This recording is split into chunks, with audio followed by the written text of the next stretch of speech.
Eh bien, chers amis, comme prévu, nous sommes là. Nous sommes là, chers amis, comme prévu pour cette troisième partie qui sera la dernière. Nous avons été obligés de scinder les choses en trois parties. On vous avait dit qu'on devait vous faire passer Fumu Bakela Bakongo. Fumu Bakela Bakongo, c'est le chef du Matsuanisme. Hein. Chez le chef matsuaniste, Bakela Congo, c'est le chef matsuaniste. Et le matsuanisme, c'est la philosophie, hein, c'est la spiritualité de Congo. C'est une spiritualité Congo. Sa particularité, c'est la spiritualité de combat, la spiritualité de combat. Nous vous avons déjà dit que nous vous avons déjà dit que la spiritualité Congo est une spiritualité de la spiritualité Congo, c'est une spiritualité de la connaissance. Et là, on vous dit que celle-ci, c'est la spiritualité de la connaissance, mais surtout la spiritualité de combat. Tata, on va lui faire appel. Tata Bakela Bakongo, Fumo Bakela Bakongo, Yenge Kiaku. Nous voici dans le studio et à vous la parole, Fumo Bakela Congo, à vous la parole. Excusez-moi, je vous fais passer ce moment qu'on va passer avec Fumo Bakela Bakongo. Fumo Bakela Bakongo, le temps que je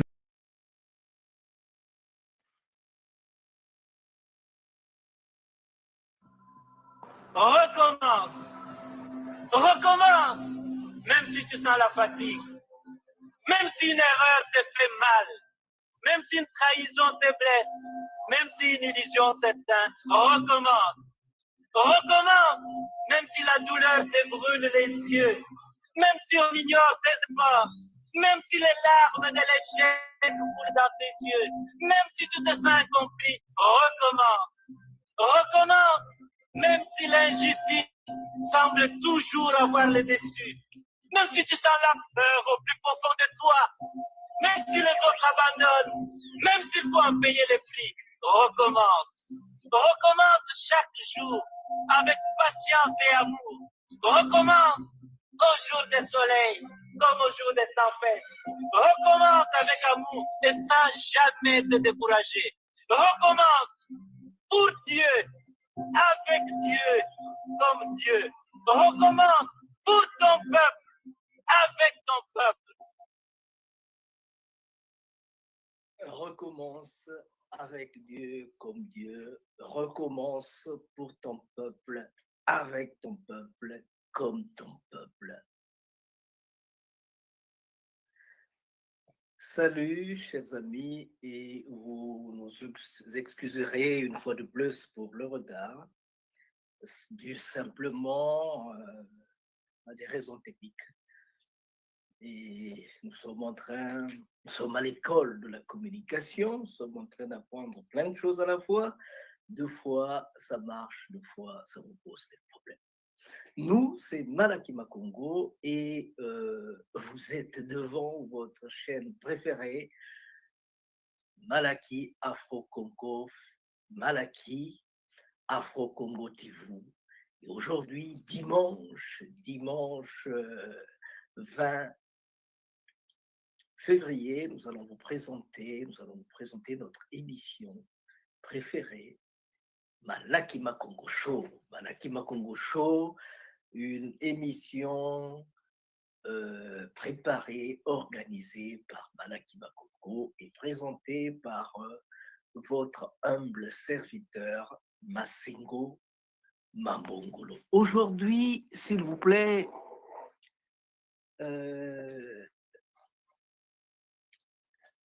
je dirais que l'habitude peut être coutume. Non, nous allons vous présenter Monsieur plutôt Mfumu Bakela Congo. Mfumu Bakela Congo.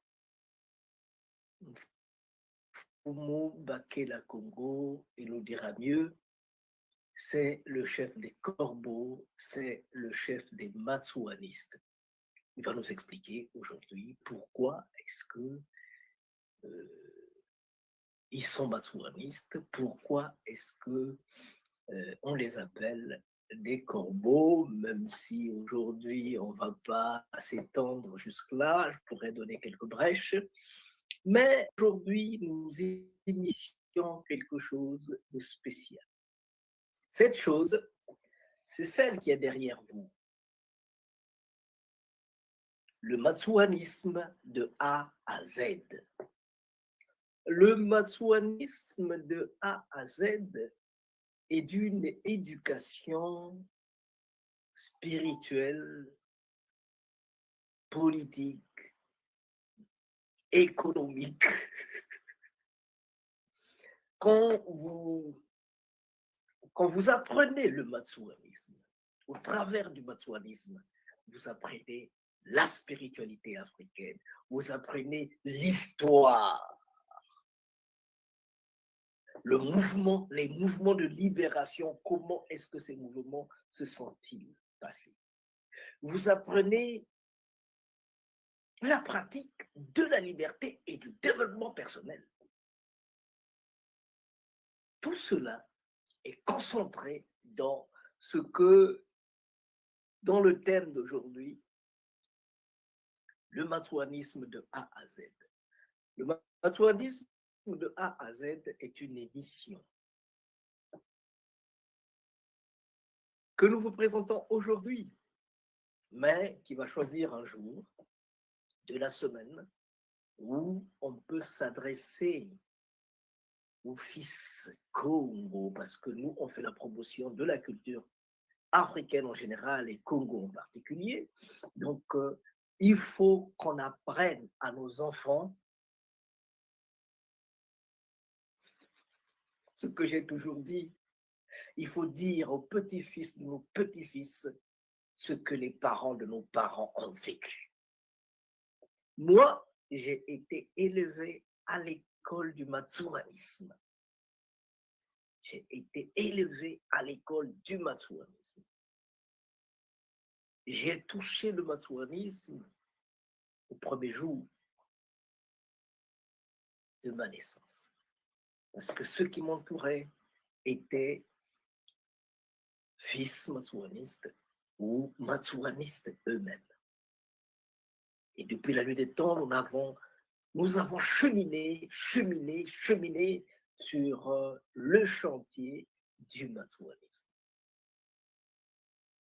Aujourd'hui donc, nous allons ouvrir un pan très important de l'histoire, de notre histoire, un pan très important de l'histoire de notre pays, parce que quand vous ne connaissez pas le matsouanisme,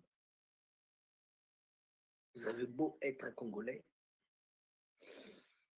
et il va vous manquer quelque chose. Quand vous avez été dans des écoles qui ne vous ont pas appris ce que c'est que le matsouanisme, c'est comme être occidental sans connaître Jacob, sans connaître Joseph, sans connaître tous ceux qui ont fait la promotion, sans connaître Pythagore. Voilà. Donc, je vous ai assez perdu du temps. Je vais donc passer à la phase pratique. Le matsouanisme, c'est de la spiritualité. Le matsouanisme, c'est la spiritualité du développement. La spiritualité africaine, la spiritualité africaine,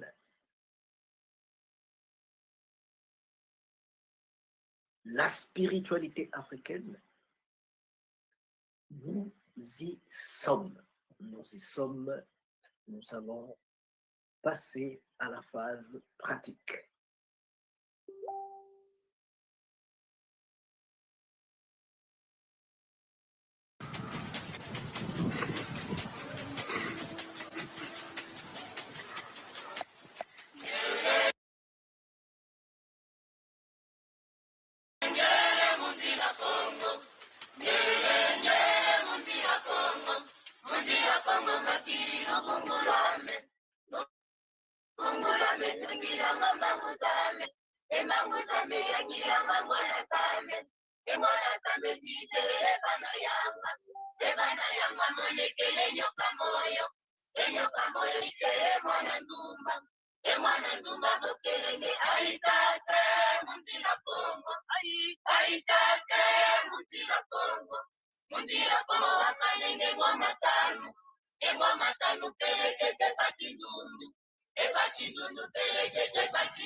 Congo remercie vivement les Malaki Congo qui a voulu songer et penser à adresser une invitation à Pundu Congo de participer à ce forum d'une grande importance historique.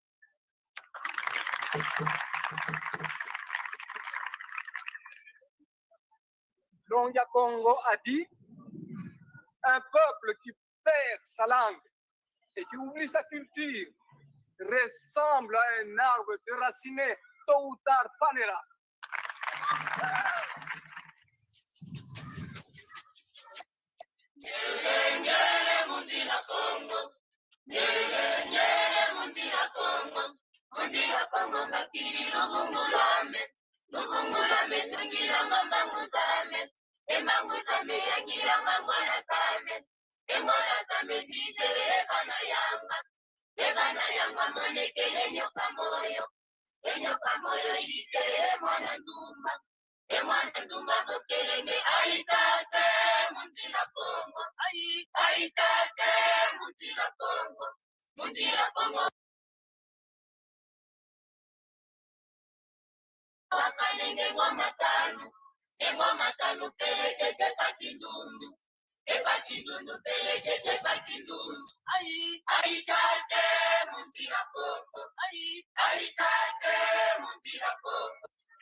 Si dans d'autres spiritualités on dit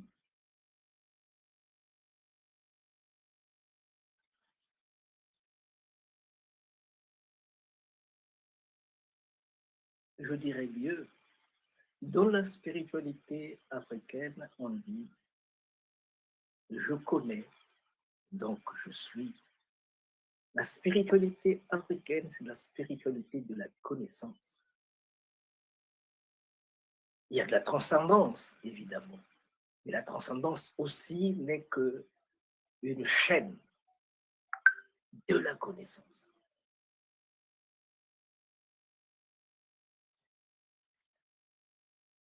Mbutaba Kela, Fumu Bakela Congo,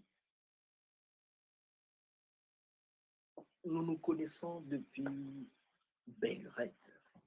Nous nous connaissons depuis longtemps. Et en fait, j'ai commencé par connaître son père avant de le rencontrer.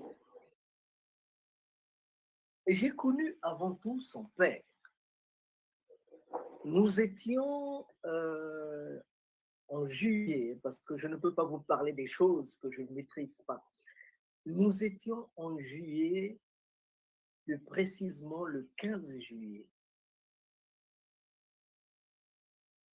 1979. Le 15 juillet 1979. Mes parents me parlaient toujours du matsouanisme. Mon père, qui avait son père, qui était en prison avec Matsuwa, à Mayama, de 1941 à 1949, Zungamvoila, le père de mon père, était en prison à Mayama avec André Grenard Matsuwa, simplement parce qu'il était l'archiviste des Matsouanistes. Il était couturier, éleveur, agriculteur. C'était un homme très grand, aux épaules larges, taciturne, qui vivait plus ou moins en retrait. Et c'est pourquoi on lui a fait confiance, on lui a confié les documents privés, les documents réservés, les documents confidentiels. Malheureusement, quelqu'un a mouchardé. On est venu, on l'a arrêté. Il était divorcé. Bon, il était père de 4 enfants. Il était divorcé et il vivait avec un enfant, Paul Mbongolo. On l'a arrêté et cela, papa l'a vécu très mal parce qu'il a dû quitter Bakongo pour se rendre chez son oncle à Potopoto. Et là-bas, on l'a mis à l'école, il est devenu infirmier vétérinaire. Et le jour où il a eu son premier salaire, on lui a dit que son père, qui était en prison, est rentré à la maison. Il est agonisant. Il avait sa bicyclette, il avait couru. Quand il est arrivé chez son père, au chevet de son père, qu'on avait abandonné à la maison, sachant qu'il ne va plus rester longtemps, quand il a appris, quand Zungamvoila, Diambongolo, quand il a entendu la voix de son fils, bien qu'agonisant, il a dit Ambongolo, Ningeu. Et tata, je suis là. Ah, vraiment, j'ai les 8 années que j'ai passées en prison, j'ai attrapé une maladie qui ne me laissera pas la vie sauve. Mais ce qui me fait le plus mal, c'est le fait de ne rien laisser pour mes petits-fils, parce que je sens que tu auras beaucoup d'enfants.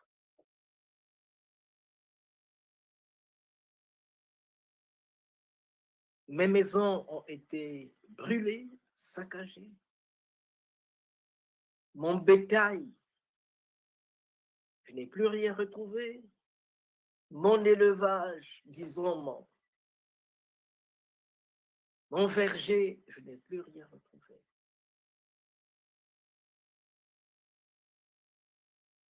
Je regrette de ne rien laisser à mes petits-fils, mes futurs petits-fils. Mais je te prie juste de dire aux petits-fils de nos petits-fils ce que les parents de nos parents ont vécu. Dire aux petits-fils de nos petits-fils ce que les parents de nos parents ont vécu. Cette phrase a été prononcée le 8 février 1949. Et elle nous a donné l'occasion de créer Malakima Congo, notre festival. Cela a donné aussi l'opportunité de pouvoir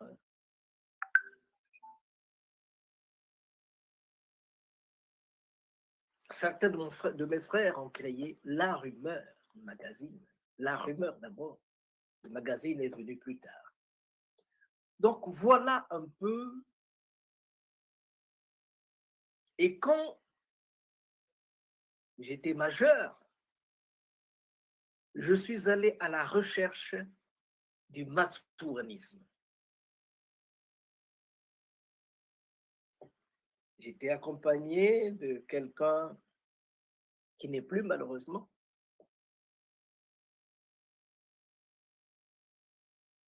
Je vais à Mpissa. On arrive à Mpissa. Celui qui m'accompagnait, il dit non, je ne rentre pas. Maintenant, il y a un doyen devant la porte, disons, la porte de la palissade. Il y avait un doyen qui était là, qui avait un drap blanc, habillé d'un drap blanc. Avant de rentrer, parce que eux, c'est le Solenzambi Mamba. Ce sont les dieux de l'eau. Donc, avant de rentrer, il avait quelques tiges, quelques feuilles qu'il mettait dans de l'eau et il vous aspergeait de ce liquide-là. Mon ami, il dit, ah non, moi, ces choses-là, il recule. Je dis, ok. Moi, je me suis dit, je suis venu pour ça, je rentre. Et ce doyen-là, que j'ai vu en 1979, le 15 juillet, je l'ai retrouvé un peu plus tard. Il n'est plus. Il était mort là, à Mpissa, quand on avait assassiné les matsouanistes.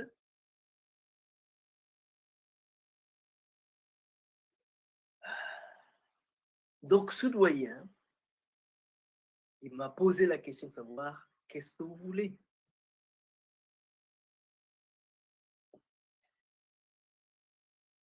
Il s'appelait Mokono, Tata Mokono. Je lui ai dit, je veux voir Bakel, Monsieur Nkunku Laurent. Mais Tata Nkunku Laurent était sur le Tana. Il m'a regardé, il dit, ok, vas-y, adresse-toi aux gens qui sont assis autour du foyer. Il y avait un foyer, un petit foyer un petit feu, quoi. Et ils étaient 4, je pense, assis autour de ce foyer. Et quand je suis arrivé, j'ai posé la question de savoir, on m'a dit, mais qu'est-ce que vous désirez? J'ai dit, ben, je veux voir Monsieur Nkunku Laurent. De part, il m'a regardé, il a vite compris que je ne connaissais pas Nkunku Laurent. Il m'a dit, mais quand vous êtes rentré là, vous ne vous êtes pas croisé avec quelqu'un qui sortait quand vous rentrez? Je dis, non, mais c'est lui, Tata Nkunku Laurent. Il vient de s'en aller. Alors, dites-moi un peu, qu'est-ce que vous vouliez savoir de lui? Je dis, non, mais moi, je suis petit-fils matsouaniste. J'ai entendu plein de choses et j'aimerais venir pour m'informer, pour savoir un peu c'est quoi le matsouanisme, ainsi de suite. Malheureusement, j'étais jeune et il était 13h30, J'étais jeune, eux, ils avaient à peine mangé, donc ils faisaient leur sieste. Et moi, je vais les déranger pour qu'ils me parlent du matsuanisme. Le soleil était d'aplomb. Au mois de juillet, il n'y a pas beaucoup de soleil. Mais il était là ce jour-là. Donc, d'un revers de la main, il m'a dit, écoute, Tata Coucou Laurent, c'est celui-là qui vient de partir. Mais écoutez, allez dans les maisons de la connaissance. Je dis, mais c'est quoi les maisons des livres? Les maisons des livres. C'est quoi les maisons des livres? Les bibliothèques. Vous n'en avez pas à l'école? Si, on a des bibliothèques. Allez-y là-bas. Quand vous aurez appris ce que c'est que le matsuanisme, vous reviendrez et comme ça, on pourrait vous ajouter ce qui manque. Je vais revenir en 1980, 20 ans après. Donc en 1992, 90, je reviens. Malheureusement, je retrouve seulement Tata Mokono, le père de l'artiste Célestin Mokono qui venait de nous quitter. Je retrouve Tata Mokono, mais pas Tata Kunku parce qu'il nous avait déjà quittés. Et Tata Mokono a participé aussi à ma formation dans le matsuanisme. Il a complété, il m'a apporté un complément d'information de ce qui me manque. Ce qui s'est passé là à Mpissa, ce qui s'est passé avant la création de Mpissa, ce qui s'est passé quand on est allé les jeter à 45 km en 1951. Ce qui a fait qu'ils se mettent, qu'ils viennent, qu'ils créent Mpissa, l'espace Mpissa. Donc voilà un peu mon petit cheminement. Et puis le reste, je le fais moi-même. Le reste, je le fais moi-même.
Mijilube usana, mijilube usana, abalabani, abalabani, ajibedebe, ajijadebe, ajibedebe,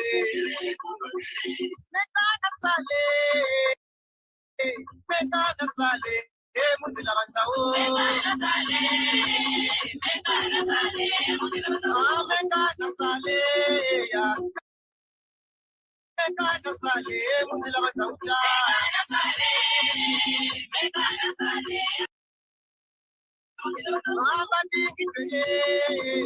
Abadingi teri, bamana kwela. Mekana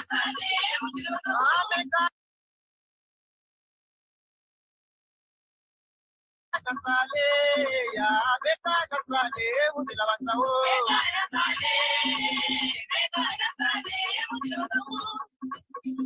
Dada lubasa, dada leg, dada chubagana, dada bat natin kalaya bat. Ulubiga pele.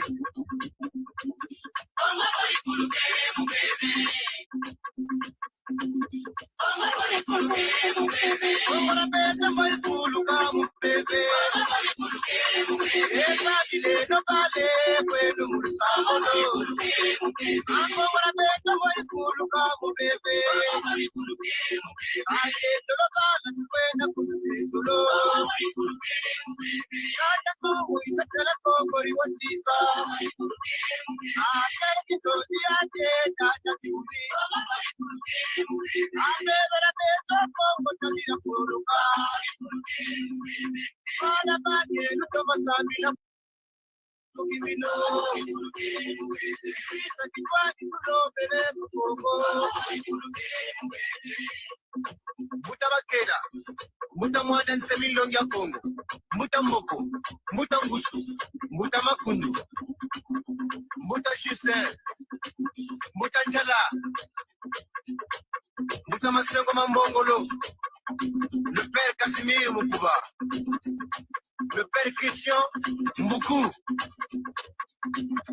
muta Simon Lubayi, Unamba Zamputu, muta Serge Kinwani, le bon berger, muta Patrick, muta Michel Milandu, muta Masengo Anise, tata kubema na tata Vicky, yenge kienwe.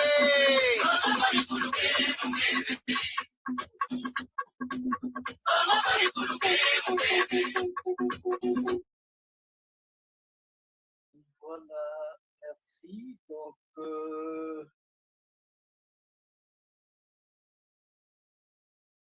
avant de vous passer cet homme qui va nous ouvrir le bal sur la connaissance de la spiritualité africaine et Congo en particulier,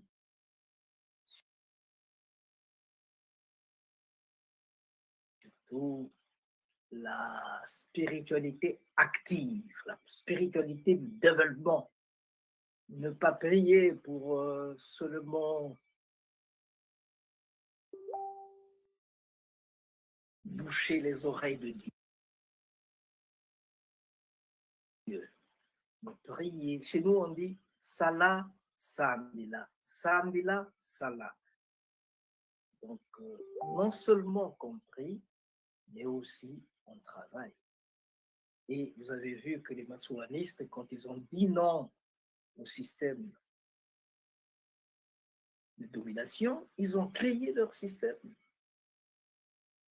Ils ont créé leur système. Ils ont créé leur économie parallèle. Voilà. Ben, ça, c'est juste pour enlever le rideau, comme on dit. C'était juste une partie introductive. Donc, après Tatankunku Laurent, j'ai commencé et continué parce qu'il ressemblait à cet homme-là, Tata Nkoulou. Il ressemblait vraiment à son père. Donc, après Tata Nkoulou Laurent, j'ai rencontré Mouta Bakela Bankungu, avec qui on a collaboré pendant beaucoup d'années. Il a participé aux activités de Malaki Makungu avec les Balabampissa. Et aussi, j'ai eu l'honneur aussi d'avoir participé aux activités que eux, ils ont organisées à Mpissa. Surtout après l'assassinat des Matsouanistes. Après l'assassinat des Matsouanistes, puisque tous les hommes étaient morts, on ne vous a jamais dit combien étaient morts là-bas. Tous les hommes étaient morts. Il n'y avait plus que des femmes. Alors, ils ont dit, comme les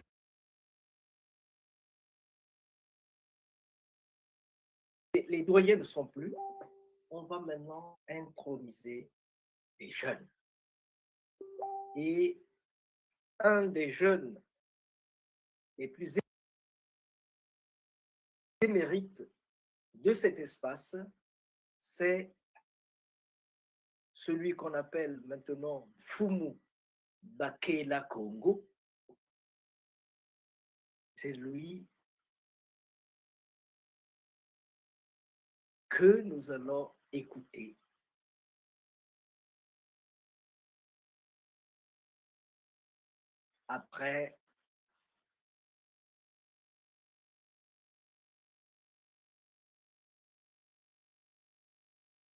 Après ce morceau de musique.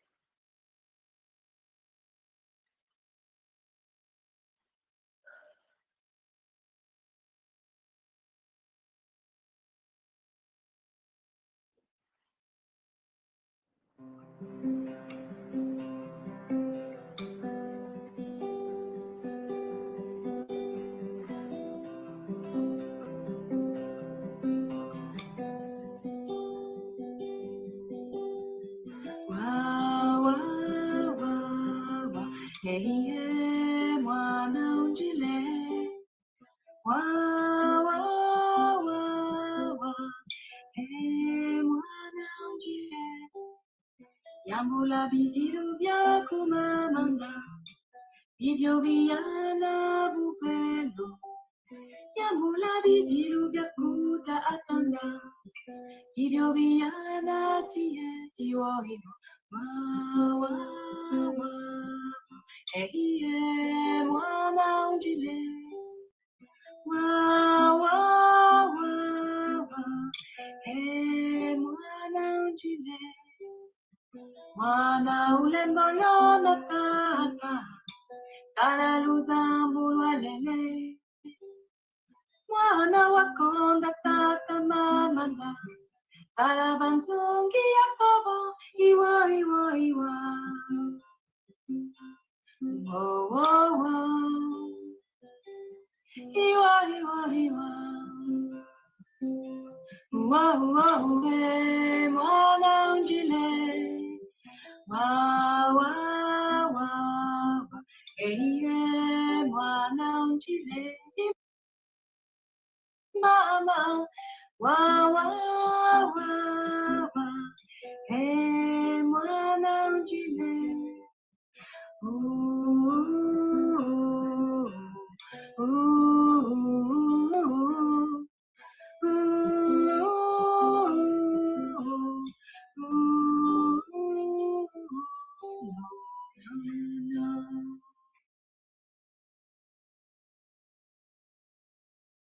Ok.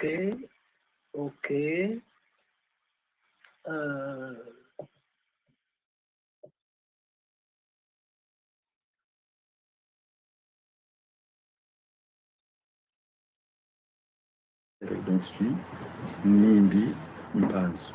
Et comme on dit chez nous, Yenge Kienu. Parce que chez les Congo, avant de parler aux gens, on se fait d'abord le devoir de se présenter et c'est ce que j'ai fait. Nous sommes là avec le machuanisme. Qu'est-ce que le machuanisme? Le machuanisme, c'est une spiritualité. Et il naît une année après la disparition physique de M. André Gnard Machua. Et c'est le fait d'un homme, le premier donc, c'est Tata Nzungu Fidèle, chez nous on l'appelle Nzungu Yamalasu, donc le prophète Nzungu, qui avait comme devoir de spiritualiser l'élan politique d'André Gnard Machua. Et donc c'est la suite logique du combat à la fois spirituel, politique et social enclenché par André Gnard Machua. Après la disparition donc de Machua, pour les sachants, ils savent que il fallait bien un égrégore, c'est-à-dire un lien visible entre les vivants et les morts pour dynamiser justement, condenser et dynamiser ce combat. C'est donc Nzungu qui a reçu cette mission.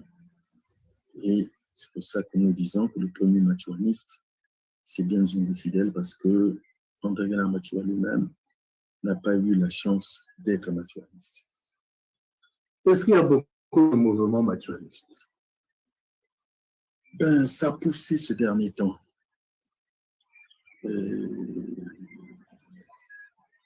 Et c'est regrettable parce que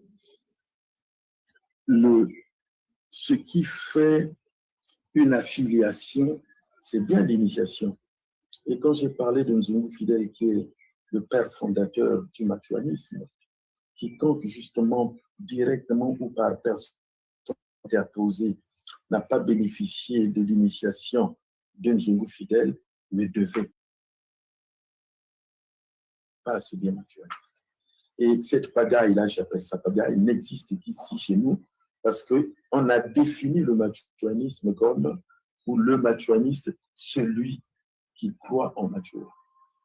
Mais les gens ont été plus sérieux de l'autre côté. Vous avez les BDK du Congo, vous avez les Vivouamou, et je peux citer d'autres, qui pourtant utilisent Mfumu Kimbangu comme intercesseur direct entre eux et Dieu, mais jamais qu'ils ne se sont appelés Kimbanguistes parce qu'il y avait déjà à côté une religion qui s'est affublée de ce nom de Kimbanguiste, quand bien même Kimbangu n'est pas utilisé comme intercesseur direct. Et ici, chez nous, tout le monde se dit machuaniste parce que dans ses prières, il invoque Machua. Il faut le leur consentir. On ne peut pas gagner la guerre là-dessus. Mais à côté donc, du machuanisme, nous ajoutons que nous sommes des corbeaux. Et donc, les machuanistes de souche. Mais il y a fait effectivement assez de courants actuellement.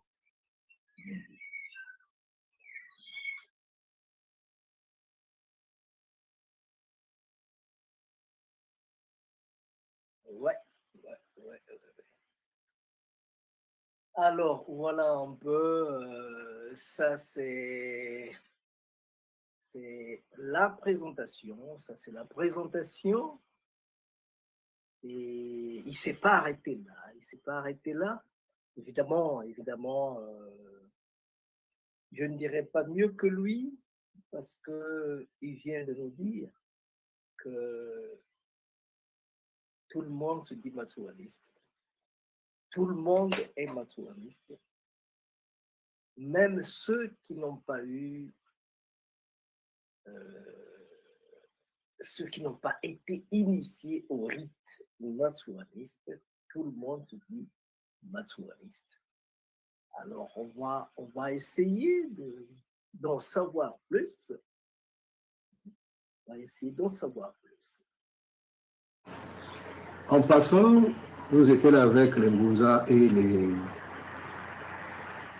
l'autre groupe, c'est lequel, hein? Vous parlez du Parlement. Il y a eu les Ngunza, il y a eu les Ngunza Machuanis, il y a la communauté Ngunza, et il y a effectivement nos amis de Boulamana et Boulamana aussi. Quelle est la différence entre les machuanistes, ou le machuaniste, les ngunzistes et les Boulamana?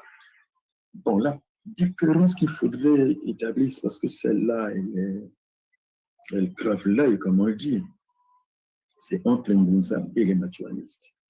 Le Kingunza né au Congo, non, le machuanisme né ici avec Zungu Fidèle, et l'élément de référence, l'élément central, c'est bien André Gana Machua, pendant que le Kingunza naît de l'autre côté. Voilà pourquoi, d'ailleurs, vous verrez que cela émane de Mfumo Kimbangu, qui lui-même, d'ailleurs, n'a pas adoré le Christ, mais par la suite, je ne sais pas comment Jésus-Christ est arrivé là, et finalement, dès le départ, le Kingunza, quand il arrive ici, c'est beaucoup plus de chrétiens que des Ngunza de souche. Donc, les Machuanis, c'est avec Machua, le fondateur, il y a un fondateur qui est Tatanzungu Fidèle. Et le Kingunza, surtout aussi au Congo, a eu plusieurs entrées, au point où même lorsqu'on envisage d'en faire un seul groupe, ça ne sera pas trop facile parce que les initiations et les initiateurs divergent. Et au départ, et il en est ainsi jusque-là, les machuanistes ont revu leur objet, leur but dans une phase Mujimbakasa, Judebanyari, Muncheto, Kadibanyari, Sudesisata, Tanzania, pour Bankakase, Tobaïji, Chimbakasa. Voilà le machuanisme. C'est une spiritualité de revendication, une spiritualité de combat. Et le combat contre le dominateur. Le reste, c'est vrai qu'il arrive parfois quand nous parlons, nous éclaboussons sans le vouloir, mais les Lari disent Ngaji Sanso. Aujourd'hui, je peux critiquer les dirigeants des Ngaji Sanso. Ce n'est pas un ennemi, mais c'est le mien qui ne se comporte pas comme il faut. Par exemple, quand on dit s'il y a quelqu'un qui est là, qui est en train de bouffer tout seul au détriment des autres, on doit le lui reprocher. C'est vrai, on ne sera pas un gibier de potence, comme on le dit, hein, mais on va le lui reprocher parce que la tradition ne permet pas cela. Mais l'ennemi, on ne se trompera jamais d'ennemi. L'ennemi restera le mauvais blanc parce que le bon blanc, il a notre sympathie. Avec les Maintenant, les Boulamananga, des souches aussi. Les Boulamananga des souches, parce que le nom, il y a ceux qui parlent de Boulamananga, Boula, qui veut dire village, Bamananga, c'est le village Tamananga, ça c'est une version qui est là. Et moi, je préfère accepter Boula, qui veut dire cassé, Mananga, c'est le pluriel de Kinanga, donc Kinanga, c'est l'enchaînement, la domination, et le Boulamananga, dans ce sens, rejoint presque le machuanisme. Mais quand ça arrive ici, ils n'ont plus cassé le Mananga, ou bien le Kinanga, ils se sont orientés vers la guérison des malades. Encore au départ, c'était juste pour les guérir, certainement, pour les préparer à être en santé et mener à bien le combat. Quant au Kingunza, ici, c'est vraiment des guérisseurs. C'est des guérisseurs, d'ailleurs, même au niveau moderne, vous parlez moins. Pendant que le machuanisme pense que jusque-là, l'indépendance n'est pas là, non? Donc Ngunza pense qu'on est indépendant, et d'ailleurs, c'est parfois, il vous demande de continuer à pleurer, de continuer à prier, toujours une chine. L'indépendance en 1960, vous ne prenez pas son compte. Voilà, de qui, parce que tu as dit, fils de machuanisme, de qui tu es père? fils plutôt. Et tu es fils. Voilà. Ben, dans le machuanisme, j'ai parlé de Zungu Fidèle, qui est le père fondateur de 43 à 53. Donc, il a dirigé pendant 10 ans. Mais il est un monsieur un an avant, parce que Tatanzou était toutefois malade. Et d'ailleurs, papa me disait que il ne se souvient pas d'avoir vu Tatanzou un seul mois en entier là libre. Ah, ce que je ne vous ai pas dit, c'est que c'est le premier qui a eu un lieu fixe. C'est-à-dire, quand il a monté sa religion, ça se passe à l'actuelle rue Zungu au numéro 1. Pendant que les Ngunza, qui sont là bien avant, 15-20 ans avant, n'avaient pas de lieu fixe parce qu'ils fuyaient. Alors, Tatanzou s'est dit, je ne peux pas être un clandestin chez moi. Il s'est donc fixé chez lui. Et donc, ça donnait là l'occasion. La rue qui est derrière la commune de Bakoumou. Et donc, mais vraiment au commencement là-bas, et d'ailleurs dans le temps, c'était presque en face de l'église catholique qui deviendra l'école de Beaux-Arts par la suite. Voilà. Et donc, c'est là qu'il crée son groupe. Et donc, quand Leblanc avait besoin de lui, surtout qu'il embêtait les prêtres qui étaient à côté, hein, il suffisait qu'on cherche, ben, on venait le prendre là. C'est ainsi que pour Laurent, finalement, qui est mon père, M. Panzou, pour Laurent va prendre les commandes de 52 à 92. Donc, celui-là va diriger pendant 40 ans. Je suis le père le fils, ben le père, non, le fils du deuxième patriarche machuaniste. Le machuanisme, l'économie, la santé, l'école, la société. C'est l'occasion, effectivement, de dire que les machuanistes n'ont jamais demandé à qui que ce soit. Il n'y a jamais eu une consigne interne pour dire que ne mettons pas nos enfants à l'école. Ça n'a jamais existé. Et je me souviens une fois avoir assisté à une réunion de machuanistes parce que on en parlait et donc papa m'a demandé c'est lui, non? À quel moment, lui, avait-il dit qu'on ne devait pas mettre les enfants à l'école parce que il était enseignant. Il était enseignant. Et donc, c'est juste un qui a levé son petit bras, non pas pour compléter, papa pour dire non, mais moi je me souviens, tu avais dit que Tamachou de Kakuiza Sarana B, Tobalora, Bizobako. Tous les repas, la Kulbolo, la Bala, Bana, Tamachou, Kakuiza Sala. Kabe, tout le monde.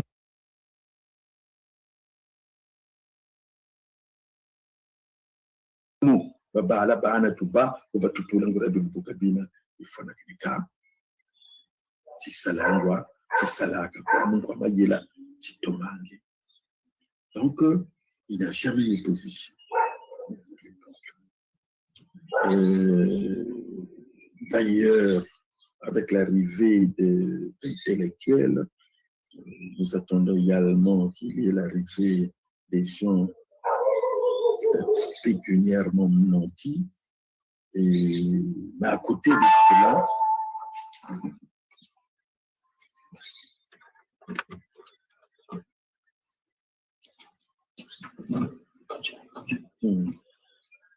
à côté de cela,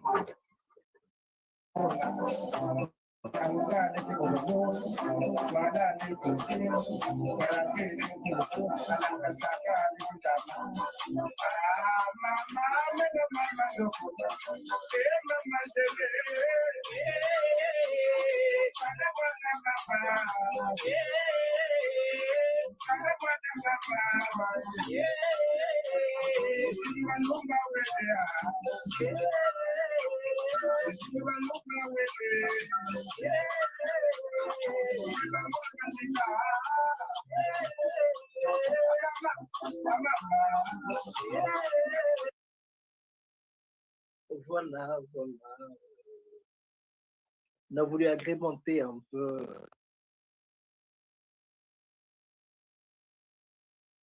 le discours de Fumu Bakela Congo, avec la musique de notre frère Mateki, qui interprétait la chanson de Munanga, Antoine Munanga. Alors, il s'est présenté, il nous a dit exactement qui il était. Il a essayé de situer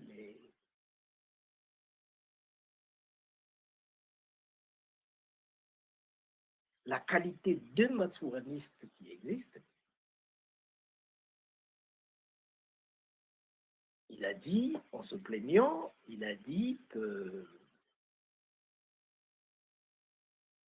à Kinshasa, de l'autre côté du fleuve, donc, les choses sont plus ou moins précises. Tout le monde n'est pas kimbanguiste, même s'ils ont l'aura de Kimbangu, même s'ils fonctionnent en essayant de se mettre sous le parapluie de Kimbangu, mais ils ne se disent pas kimbanguistes.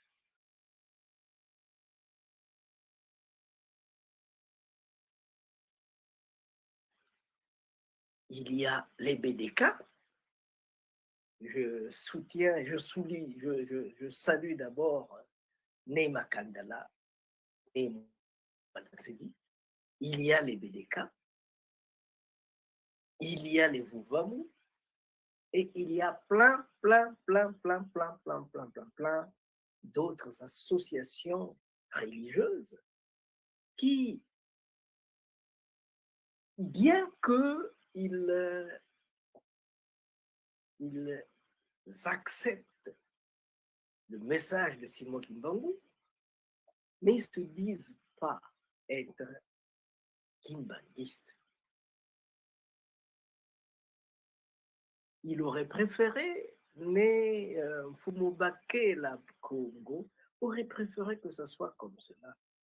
Parce que le matsuanisme naît une année après la disparition physique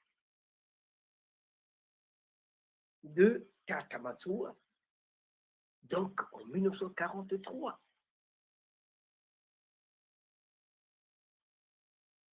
Si c'est en septembre 1942 qu'il est parti, qu'on l'a enlevé, je dis, et je sais de quoi je parle, qu'on l'a enlevé,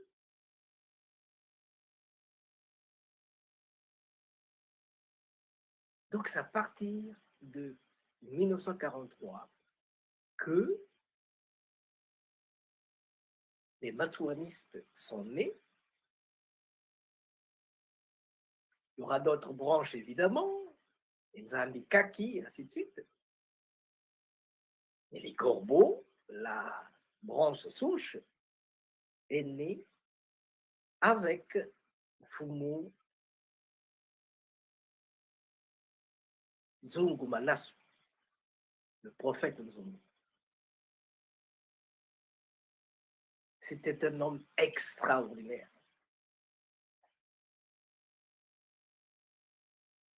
Il vivait dans la rue Zungu et la particularité, c'est que il était de ce côté-ci et de l'autre côté, donc son temple était de ce côté-ci, et de l'autre, il y avait le temple des chrétiens. Alors, de temps en temps, il se lançait des sorts, il se lançait des... Le prêtre qui était de l'autre côté, c'était aussi un casse-pied incroyable, il aimait la guerre, il aimait faire la bagarre avec Tanzungu. Et Tanzungu aussi ne le laissait pas trôner sur le trône de la terre Congo. Donc, c'était pas surprenant de voir que, en train de prier, hop, l'autel prend feu, du côté de l'autre côté, ou du côté du prêtre, ou bien quand il faisait les messes de l'encens, les jeudis saints où il devait se promener avec des bougies et tout ça. Et Tanzungu, il faisait pleuvoir. Hein. Tanzungu, il fait pleuvoir quand il sait qu'ils vont faire leurs grimaces. Tanzungu fait pleuvoir. Et le prêtre qui est de l'autre côté, il sait que c'est lui qui est en face qui a fait pleuvoir. Et il quitte là-bas, il cherche la guerre ici, et ainsi de suite. Voilà un peu ce qui se passait. C'était vraiment de la guerre physique. Et vous savez que quand on est allé les jeter, à 45 km, parce que le prêtre ne voulait pas que quelqu'un d'autre puisse prier ce jour-là. Il se disait, bon, s'ils se mettent à prier, ils vont nous embêter. Donc il s'est entendu avec le gouverneur général pour que l'on prenne tous les matsouanistes et qu'on aille les jeter très loin. On les a ramassés tous, on les a ramassés. Ils sont rentrés dans des gros bayous et ils sont allés les jeter à près de 45 km.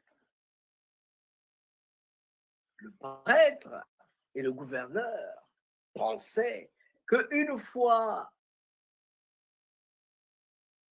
jetés dans cette plaine où il y a à 45 km, hein, c'est le monde des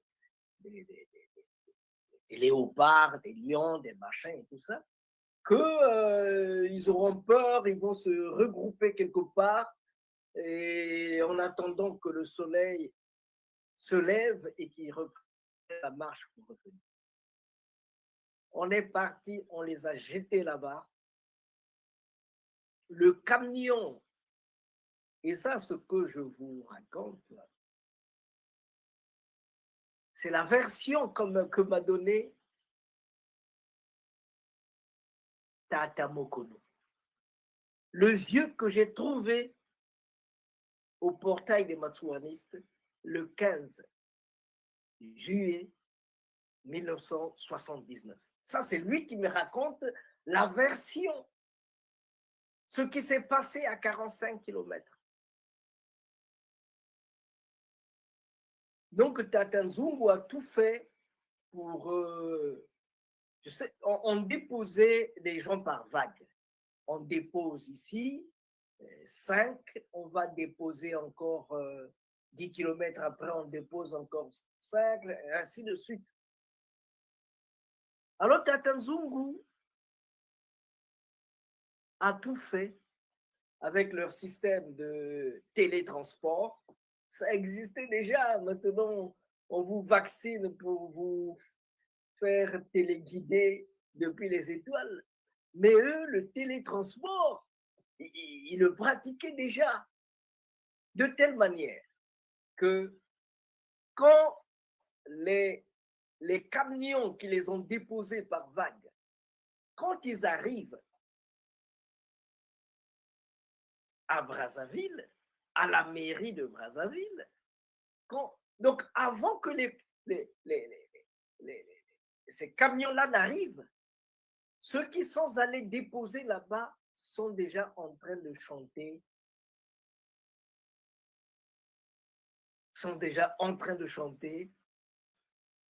en marchant, parce qu'ils marchaient en chantant, Donc les gens qu'on est allés déposer à 45 km sont arrivés plus tôt que les camions qui les ont déposés. Et le chef, le gouverneur général, réveillé par le bruit, parce qu'ils étaient nombreux, ils chantaient.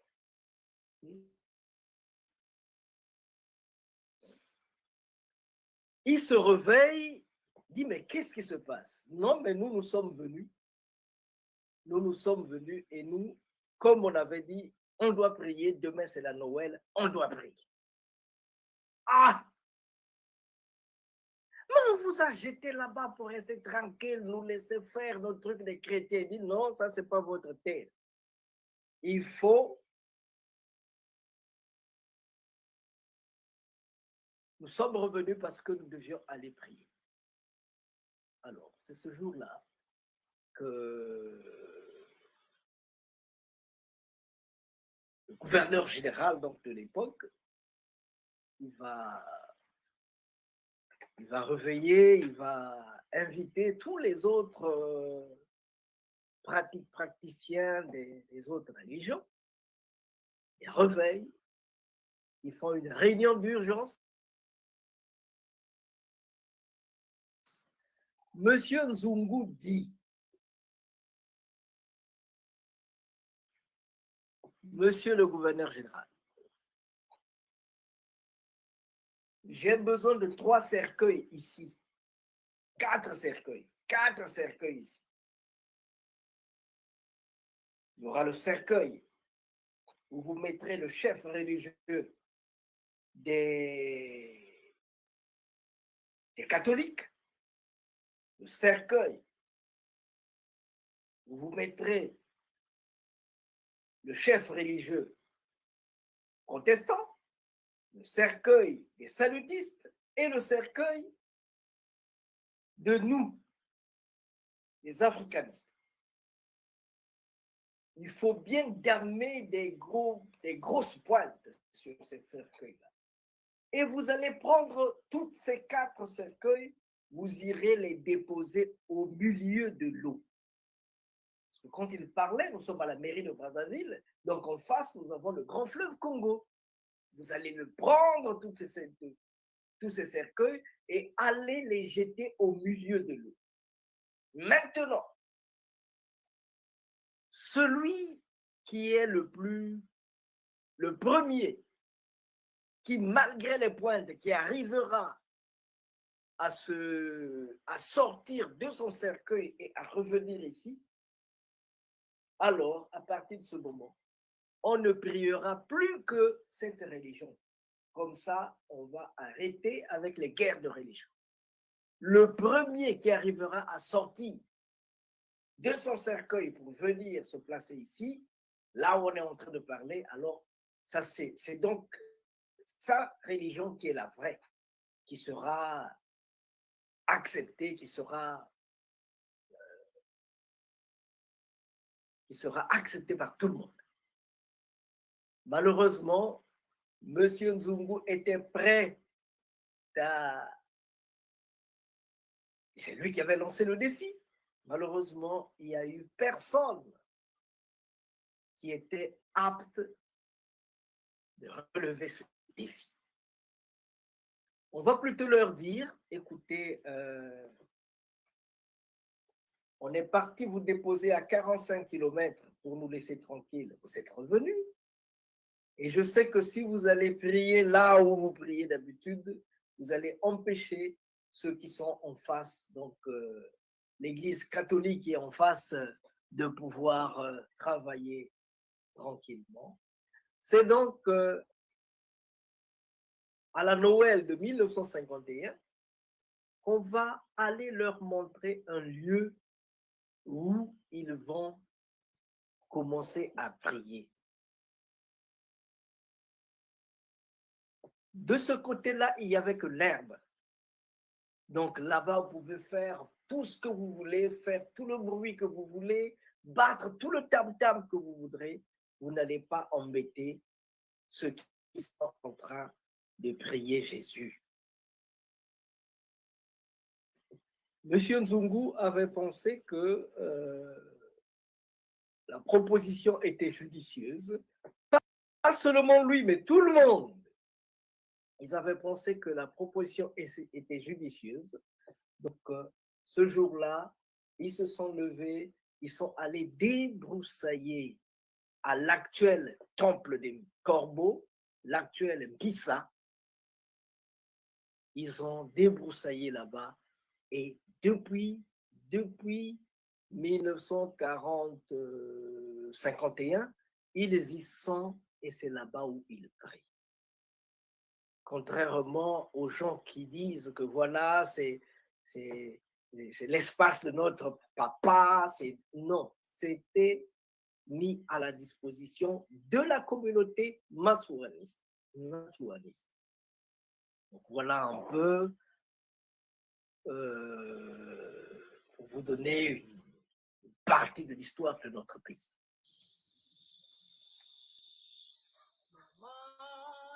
Levez jusqu'à ouvert, jusqu'à avancer, jusqu'à gagner. Maman, levez jusqu'à ouvert, jusqu'à avancer, jusqu'à gagner. Lumière qui en vieillard, c'est soleil qu'à lever. Maman, levez jusqu'à ouvert. Jusqu'à avancer, jusqu'à gagner. Maman, levez jusqu'à ouvert, jusqu'à avancer, jusqu'à gagner. C'est qui a brûlé, c'est l'autre qui a fini. Maman, levez jusqu'à ouvert, jusqu'à avancer. Jusqu'à gagner, maman, levez jusqu'à ouvert, jusqu'à avancer, jusqu'à gagner, maman, levez jusqu'à ouvert, jusqu'à avancer, jusqu'à gagner. Chalet qui a chauffé ses enfants, qui a crié. Maman, levez jusqu'à ouvert, jusqu'à avancer, jusqu'à gagner. Maman, levez jusqu'à ouvert, jusqu'à avancer, jusqu'à gagner. Maman, levez.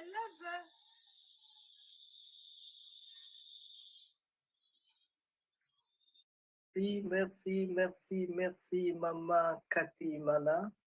Merci, Maman Cathy Mana. Alors, nous allons passer à la dernière partie, mais avant de passer à cette dernière partie, j'aimerais un peu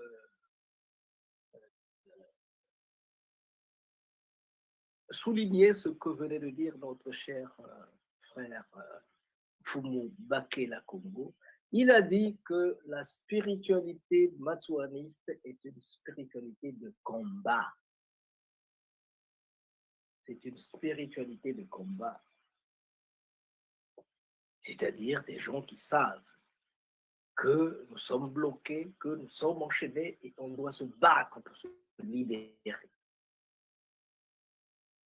Attention, il y a des divergences de fois entre eux, mais ils savent de manière générale que l'ennemi numéro 1, c'est le blanc. Attention, pas n'importe quel blanc, c'est le mauvais blanc. Le mauvais blanc parce que vous savez que le général Poincaré, le président Poincaré, président de la France, il avait participé à la hauteur de 1000 francs de l'époque à l'action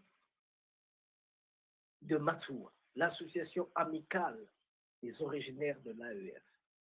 Il avait participé, ça veut dire qu'il y avait des Européens qui acceptaient cette volonté de développement qu'affichaient les matsuanistes.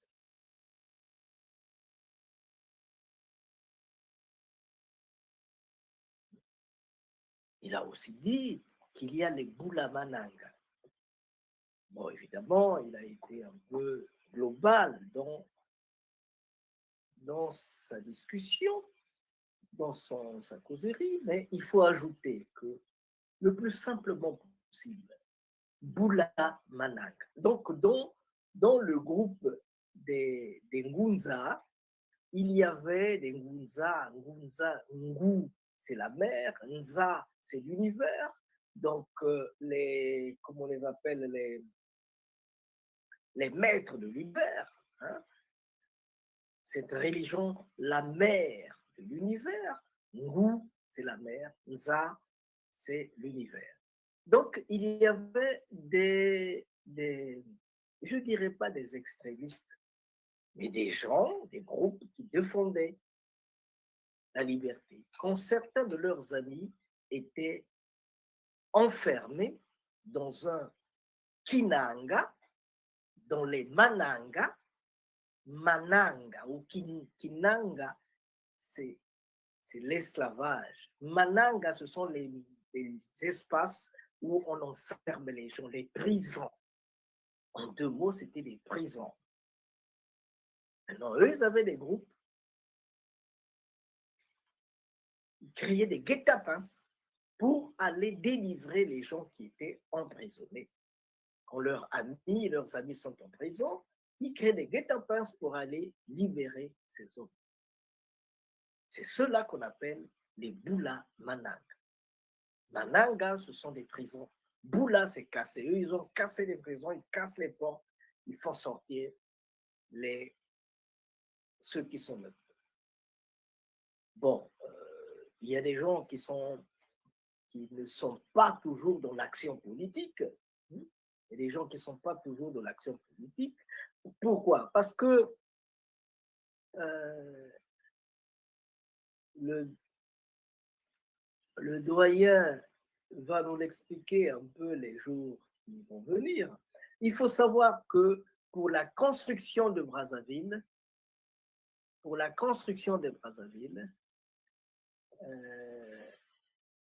ceux de Kinshasa étaient plus avancés. Dans la construction des 2 villes, quand les Brazzavillois, les Français traînaient les pas, au niveau de Kinshasa, le Boula Matadi, le casseur de pierre, celui qui venait avec des tracteurs, celui qui cassait les pierres, qui avait des gros bateaux standés, ils avaient mis du paquet. Même dans les écoles, ils avaient créé beaucoup d'écoles techniques. C'est bien que pour construire Brazzaville, on faisait venir la main-d'œuvre de l'autre côté du Congo. On faisait venir la main-d'œuvre de Kinshasa. Mais quand ils arrivaient, ces experts, après avoir travaillé, ils se retrouvaient dans les quartiers pour boire, manger, rester ensemble, mais ça ne suffisait pas. Ils étaient aussi en train, ils avaient des associations religieuses, des associations amicales, de telle manière que ils avaient amené leur spiritualité Ngunza de Kinshasa à Brazzaville. Mais comme c'est des gens qui venaient dans un groupe, qui travaillaient et qui se mettaient de temps en temps à prier et à soigner les amis aussi, donc ils étaient beaucoup plus organisés. Ils étaient beaucoup plus organisés que les autres Ngunza de Brazzaville qui très souvent étaient en contre-rapport avec le système étatique. On les pourchassait de temps à autre. Donc, c'est dans la clandestinité qu'ils priaient leur Dieu. Alors que les autres, qui venaient de Kinshasa, c'était donc des travailleurs. De temps en temps, ils se regroupaient pour prier leur Ngunza. C'est pourquoi le Ngunza, venu de Kinshasa, était très présent et très dynamique. On ne les chassait pas parce que c'était des travailleurs. Ils s'arrangeaient pour rester ensemble, pour créer des communautés, ainsi de suite. C'est bien que quand les mouvements de révolution arrivent, quand Fumu Matsuwa vient, il était d'abord enseignant, catéchiste, il est après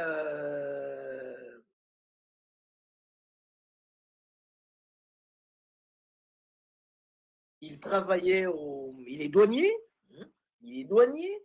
Après cela, il se rend compte que le système n'était pas bien, qu'ils étaient maltraités. Qu'est-ce qu'il va faire? Il va passer par Matadi à Kinshasa et de là, il va partir en Europe. Dans les années 19, hein. Il va partir en Europe. Il va s'engager dans l'armée française. Il sera en guerre, ainsi de suite. Il était d'ailleurs sous-officier, sergent-chef. Et c'est à ce moment-là qu'il décide d'organiser, de mettre sur pied un projet de développement socio-culturel. Un projet de développement, celui qu'il a appelé Association des amicales de l'AEF. Association des amicales de l'AEF.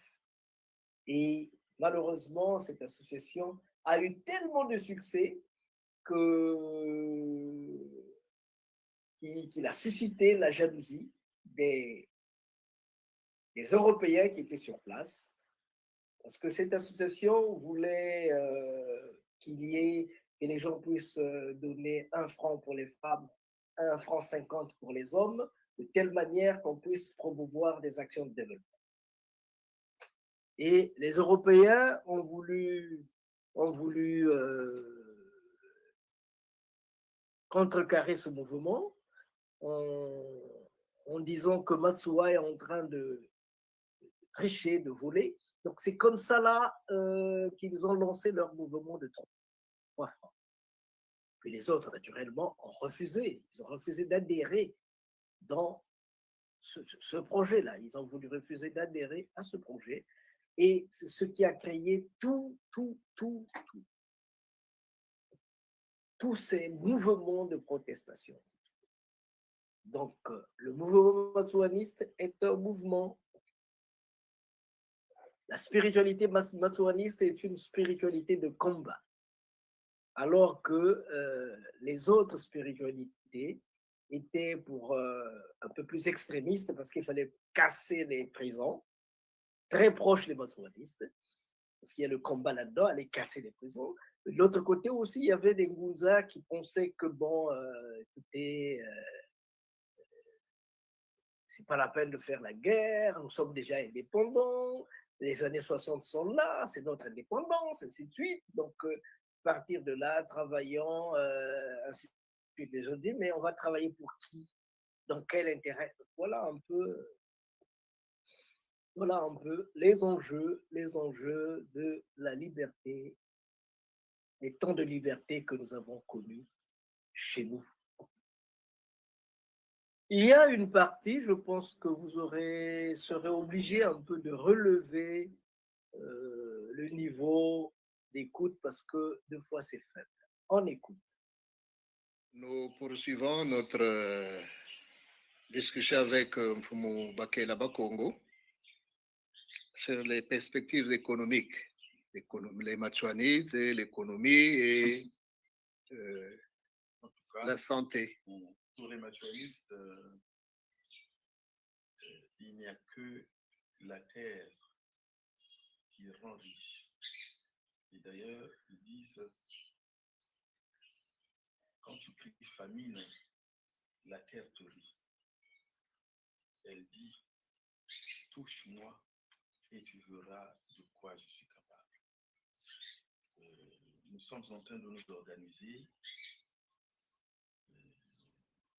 pour que nous attrapons des terrains par-ci par-là pour semer, pour élever et l'argent, les sous des matérialistes ne viendront que de là. C'est vrai, ça ne veut pas dire que nous refusons les dons, les lettres, pas du tout, mais le noyau de l'économie doit être la sueur de notre front. Maintenant, du point de vue santé, la santé occupe la même place que l'éducation. Donc, c'est ce qui fait que il y a une section de ceux qui interviennent spirituellement quand les gens sont malades. Il y a également la pharmacopée, donc l'étude. Et d'ailleurs, pour accéder à certains cadres dans le matuanisme, il faut avoir une connaissance approfondie de la faune et de la flore. Ça, c'est clair. Maintenant, les perspectives. Les perspectives, d'abord le plan spirituel, dans le combat qui est le combat de libération de la race noire et de la société en général et des Congolais de façon particulière.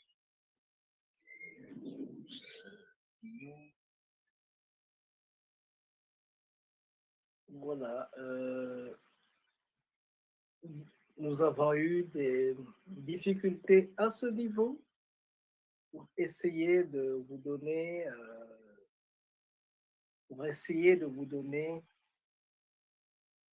ce que nous aurions bien voulu. J'estime que vous avez de temps en temps rehaussé le niveau de la voix, parce que là, nous avons eu des difficultés pour vous donner ce que vous attendez. Voilà. C'est ce que nous avions envie de mettre à votre disposition.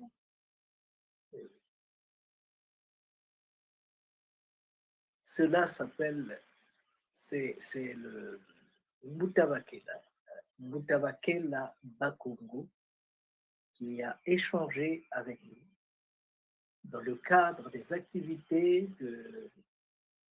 d'un programme de travail et de développement que nous sommes en train de mettre sur pied. Et ce programme, s'il vous plaît, pour ceux qui viennent de prendre la balle au banc, ce programme, s'il vous plaît, c'est le matsouanisme. Hein. Ce programme, c'est le matsouanisme. On appelle le matsouanisme de A à Z. C'est-à-dire que une fois le mois, nous allons faire intervenir les doyens de la spiritualité africaine qui vont nous aider à comprendre ce que c'est que le matsouanisme. Et petit à petit, nous allons petit à petit, nous aussi, mettre à votre disposition le peu que nous connaissons. C'est-à-dire que c'est une émission qui va débuter maintenant, qui va débuter la semaine prochaine, je pense, où on va se mettre à donner beaucoup plus d'explications sur ce que vous venez d'entendre.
Voilà, c'est la musique qui a bercé nos oreilles dans les années 70, dans les années 80. Cette musique vient du Sahel, vient des pays mandingues, ainsi de suite. Voilà.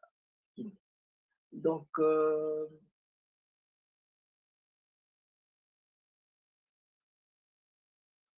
Mutabakela a fait son travail et quand je rencontre des chefs spirituels, je leur dis très souvent chez nous on dit Salah, Sambila, Sambila, Salah. Pourquoi s'arrête-t-on seulement au Sambila? Je sais pertinemment que ce n'est pas facile. Ce n'est pas facile dans ce sens que il y a tellement de crocs en jambes, il y a tellement de problèmes qui empêchent que les gens travaillent. Et n'empêche qu'on les pousse à faire le peu qu'ils peuvent faire en mieux.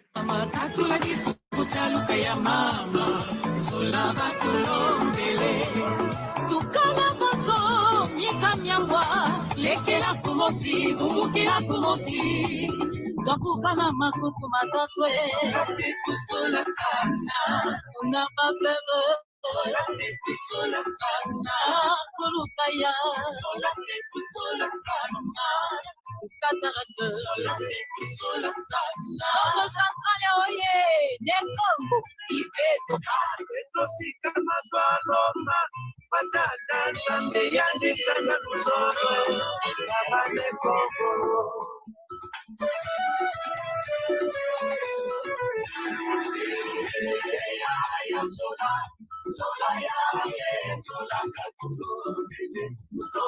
Takankambi kulusalusana mumitima myeto banekongo umenga tuwe sola kuyana kupata kwetwe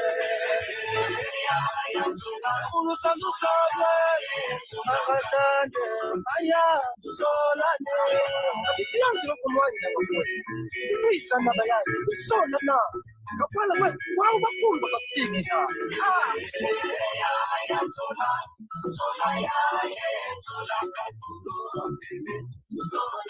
Soya kisisi la makaka, tulula yo, usagila yo, tutula yo.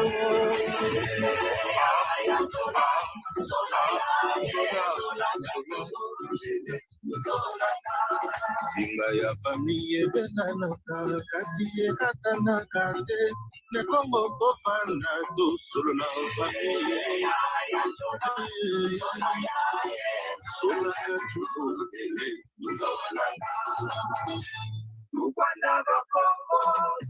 Always at Comizana.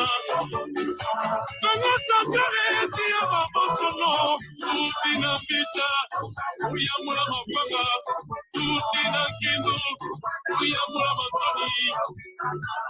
Selon la gouvernance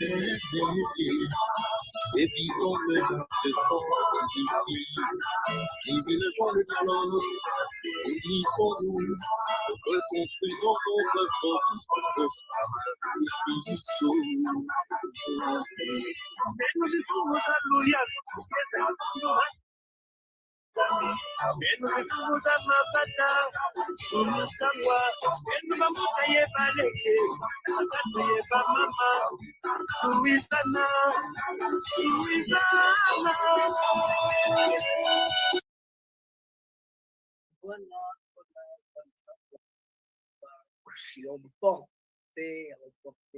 Emporté.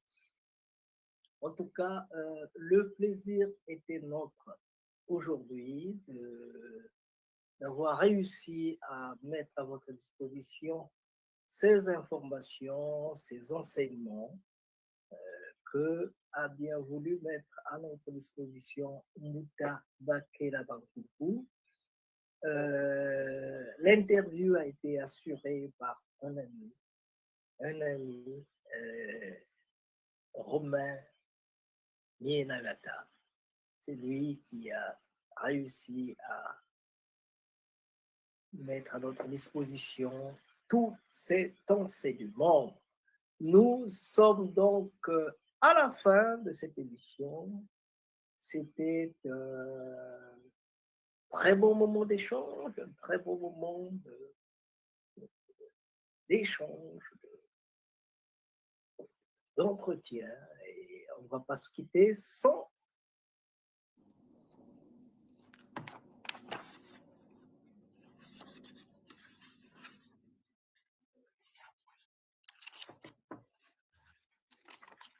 ça, c'est notre agenda, là où vous trouverez nos programmes, nos idées, tout ce que nous portons en avant.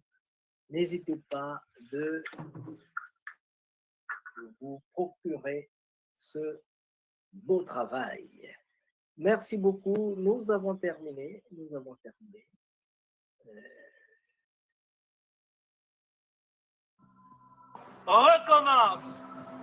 Recommence, même si tu sens la fatigue, même si une erreur te fait mal, même si une trahison te blesse, même si une illusion s'éteint, recommence. Recommence, même si la douleur te brûle les yeux, même si on ignore tes efforts, même si les larmes de l'échec coulent dans tes yeux.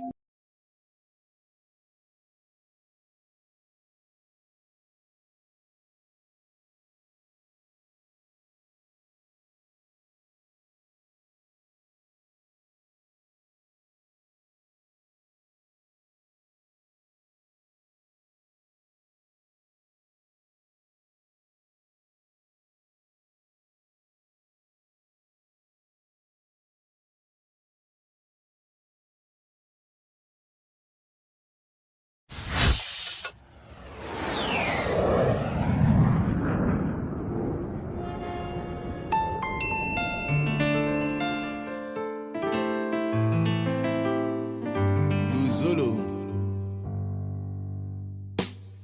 Menoni kuzo Lolo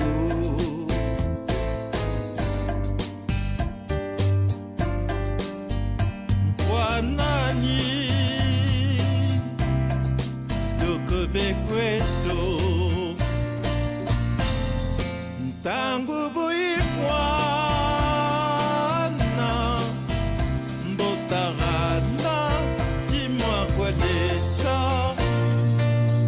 Oui, bon, je disais, on se retrouve ici par rapport à la banque éthique du Congo, qui est en fait un moment de la chaîne que nous voulons développer, la banque éthique africaine. Donc c'est un petit peu comme en informatique, je me répète, on fait des sous-programmes pour un grand programme. Donc c'est un bébé qui est porté par Tamasengo qui est là avec nous. Bouta porte le projet depuis 17 ans déjà. Et il est temps que nous fassions naître ce bébé ensemble, la banque éthique. Quel bonheur que l'on peut avoir que de savoir, aujourd'hui, je me bats pour mon devenir, pour mon futur, pour le futur de mes enfants. La banque éthique n'a rien à voir avec la microfinance classique. Celle-ci s'inspire en fait de ce qu'on appelait la banque des pauvres, du docteur Mohamed qui a créé la Rajin Bank à l'époque, Mohamed Younous, qui lui avait mis l'homme au centre de tout. Mais la microfinance d'aujourd'hui, c'est plutôt le capital, l'intérêt, donc l'asservissement de l'homme par rapport à la finance. Et avec la banque éthique, on revient à la source première. Donc, la banque dite des pauvres du professeur Yanou, c'est en fait la matrice même de la banque éthique. Et je pense qu'il n'y a pas plus beau que cela. Et bon, moi, je vous remercie pour la confiance que vous me portez. Et j'espère mener à bien avec vous ce projet-là, parce que comme j'emprunte des mots que j'emprunte à Mbutamasengo, qui les a empruntés à notre très cher Sonny Laboutansi, que souvent en Afrique, un projet naît projet, grandit projet et meurt projet. Alors nous devons cesser ça parce que c'est devenu comme un leitmotiv pour les Africains. Fataliste, on attend que tout tombe du ciel, mais le bon Dieu a dit hey, tout le ciel t'aidera. Alors nous allons nous aider. Ce que nous faisons aujourd'hui, c'est pour l'avenir et c'est pour un jour dire quand je suis en Afrique, je suis chez moi. Donc merci encore. Sans vous, sans nous et sans ceux qui viendront qui ne sont pas là aujourd'hui, la banque éthique n'existera pas. Donc il faut la porter en nous. Boutamasengo l'a porté de 17 ans. Aujourd'hui, il dit, ah, Kain, je vais donner naissance à ce bébé-là. Mais nous accueillons le bébé. Voilà. Donc, mon équipe et moi-même, nous sommes heureux. Et nous pensons que nous serons à la hauteur de la confiance que vous, ici présents, nous portez. Et que cette confiance nous sera portée aussi par tous ceux qui vont venir, qui vont adhérer. Voilà.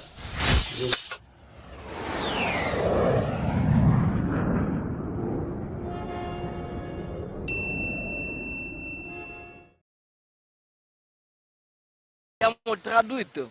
Oggi la famiglia Massembo si chiama e noi abbiamo preso questa canzone, abbiamo tradotto. Oggi la famiglia Massembo si chiama famiglia Massembo, sono a Capesterre Belle Eau in Guadeloupe e cantano Deco de de de sengeleta la maluca meka senguluca deco de de sengeleta la maluca meka senguluca. Voglio dire Sengele è quando qualcosa che si rovescia. Maluca sono le navi. Voglio dire che loro antenati che ha parlato di quello, sta parlando di questa nave che sta facendo così, che sta rovesciando. E noi abbiamo aiutato questa famiglia a riconoscere la loro storia.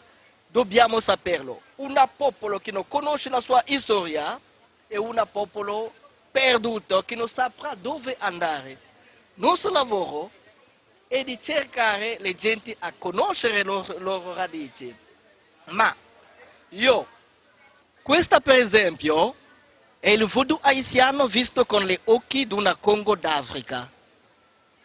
Dopo aver lavorato in Haiti, con Haiti, le Antille per 10 anni, tutto quello che ho visto, ho capito, ho sentito, che ho riconosciuto che come facendo parte della cultura Congo, l'ho scritto in questo libro.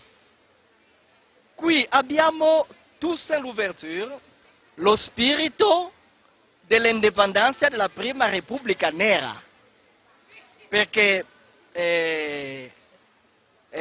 Toussaint l'Ouverture, quando lo prendi da quando è nato fino ad ora, capirà niente della sua lotta.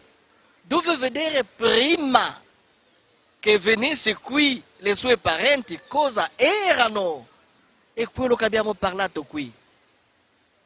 Questa è Grappa Congo, la retrouvaille des puzzle Congo. Questa famiglia, la famiglia Massembo, è venuta in Congo, lì ci hanno apportato 20 canzoni, abbiamo tradotto tutte le canzoni e sono contento, ci invitano lì, facciamo Malakima Congo, loro chiamano quello Grappa Congo. Tutti il 1° novembre a Capesterre in Guadeloupe fanno Grappa Congo. Così facciamo questo festival con loro, spieghiamo a loro cosa vuol dire quello e quello. Ma io in Haiti mi ha aiutato a capire cos'è l'Africa, perché quello che sono venuto qui erano dei grandissimi capi, le grandi capo. Sono venuto con il segreto dell'Africa e noi parlando con loro, sentiamo loro storia, ci aiuta a capire esattamente cosa è successo in Africa 500 anni fa. È quello che facciamo sempre. Muchísimas gracias, Masengo, por estar con nosotros en Perla Televisión y gracias por brindarnos un poco sobre la cultura africana, sobre las raíces africanas y esperemos que Malakima Congo venga a Venezuela pronto, que tengamos ese festival acá en tierra venezolana. Voglio ringraziare tutto il popolo venezuelano, voglio ringraziare anche il Festival del Film del Popolo di Sud che ci ha permesso a venire qui per parlare della condizione del cinema in Africa, in Congo, e voglio ringraziare tutti questi responsabili che sta facendo tutti per avvicinare il popolo africano e il popolo dell'America. Grazie mille. Gracias. Muchísimas gracias, Masengo, y muchísimas gracias a ustedes. Continuamos en este ciclo de preguntas con los directores y participantes de este primer Festival de Cine de los Pueblos del Sur.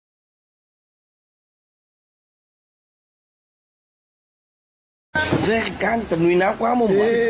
Nataka kusiri loposoni. Loposoni bansiri. Baenda kusala loposoni. Kuiza batamati aye uchingani lo wanda seni mali.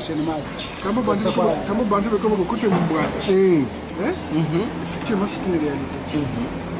Mais nous qui ne connaissons pas, la vie est pas free. Donc quand on est avec des gens qu'on ne connaît pas, si tu penses que c'est le milieu est pas tellement souffle dedans, et tu bois.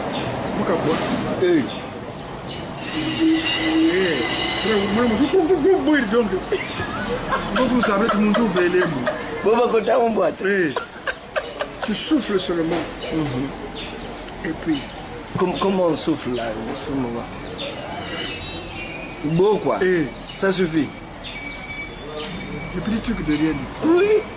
Et d'autre part, si on vous sert des verres, tu es droitier, avant de boire, tu prends le verre, tu passes à la main gauche. Comment? Tu prends le verre si tu es droitier? Tu prends le verre, oui. Tu passes à la main gauche, oui. Et tu bois. C'est-à-dire pour... Quel que soit le poison qu'il y a dedans, le passage de la main droite à la main gauche est limite. J'ai appris ça chez les Asiatiques. Quand j'ai appris à être un thérapeute en bioénergie. Mais tu ne me l'as jamais dit. Et Bugambe? Non. C'est non pas. Et j'ai montré ça à la chanteuse que j'ai qui est à Pointe-Noire. Que les Asiatiques, on te sert. Il y a des poissons dedans. C'est simple. Là, c'est le couteau. Là, c'est la fourchette. Tu les croises sur le plat. Là, c'est le couteau, hein. Là, c'est la fourchette. Tu les croises sur le plat. Le poison éliminé. Tiens,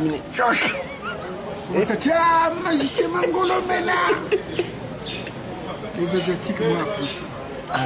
J'avais appris ça à chanteuse. On ne sait jamais. Et la première fois qu'elle a mis ça en pratique, elle a vu l'effet. Maintenant, ils ont fini leur stage.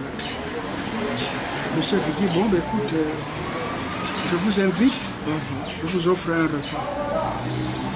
On leur sert. Elle a croisé le couteau et la fourchette. Qu'est-ce que tu as fait sur ton plat? Qu'est-ce que j'ai fait? Oh, mais ce que tu as fait là, le chef dit, elle a fait quoi? Oh, lui dit, dites-nous, nous on n'a rien vu de ce qu'elle a vu sur son plat. Mais toi, tu as vu quoi? Dis-nous.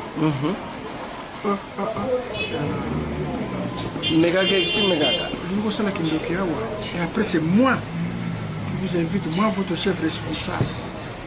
Allez, tu nous tournes le dos contre le mur. Regarde, contre le mur. Et il a mangé. Le visage tourné au mur.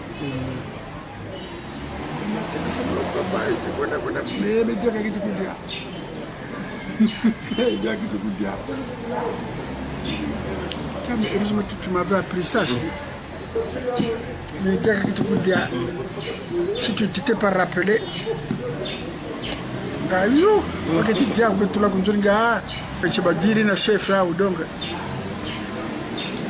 c'est des petits trucs. Ça souvent je ne dis pas. Parce que je veux paraître de ridicule. Non, pas besoin. Ou bien, quelquefois, le plat est là. Le couteau, la fourchette. Tu fais les mains comme ça. Mais le mot de passe, pense à ceux qui n'ont pas mangé. Le plat est là. Tu te dis, ah, tiens, il y a des gens qui n'ont pas mangé. C'est tout. Non sur la prière, pense seulement à ceux qui n'ont pas mangé. C'est tout. Moi, actuellement, je mange. Avant de manger, Moi actuellement je veux manger. Il y a ceux qui ne veulent pas manger. Donc je pense à... Tu penses seulement à ça. Avant de prendre, prendre la fourchette, tu fais seulement comme ça. Et en 3 secondes, tu penses à ceux qui n'ont pas mangé. En 3 secondes, oui. Pensez à ceux qui n'ont pas mangé. S'il y avait le poison dedans, 0. C'est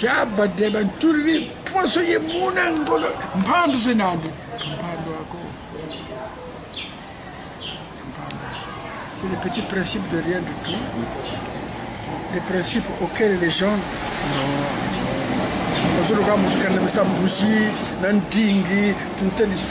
C'est des... Comme font les prêtres à l'église.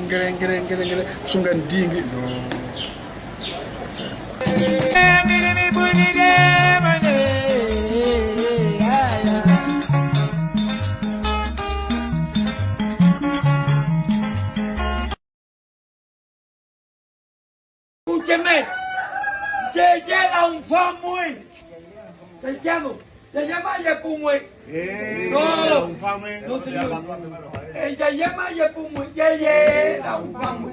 Llama Yepumui, llega un famui. Se llama Yepumui, llega un famui.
Escúcheme, se llega un famui, se llama Yepumui. No, no señor. Ella llama Yepumui, llega un famui. Llama Yepumui, llega un famui. Se llama Yepumui, llega un famui.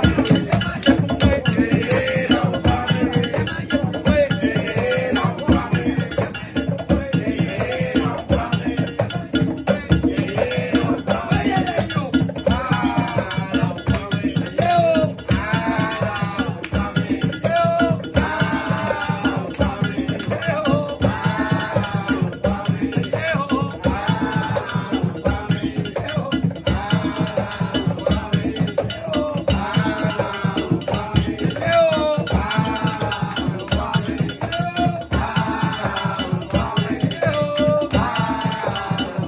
llega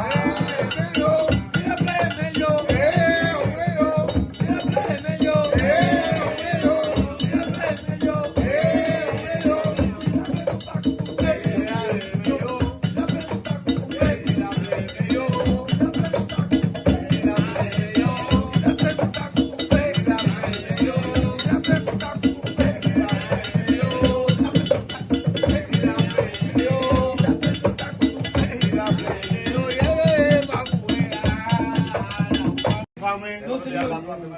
Se llama Yepumui, llega un famui. Llama Yepumui, llega un famui. Llama Yepumui, llega un famui.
Eja yema yepumu yeye la ufamwe. Yema yepumwe yeye la ufamwe. Yema yepumwe yeye la ufamwe. Yema yepumwe yeye la ufamwe. Yema yepumwe yeye la ufamwe.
Les affrontements armés entre partisans de l'opposition et forces gouvernementales congolaises ont connu une certaine accalmie dans la nuit de jeudi à vendredi.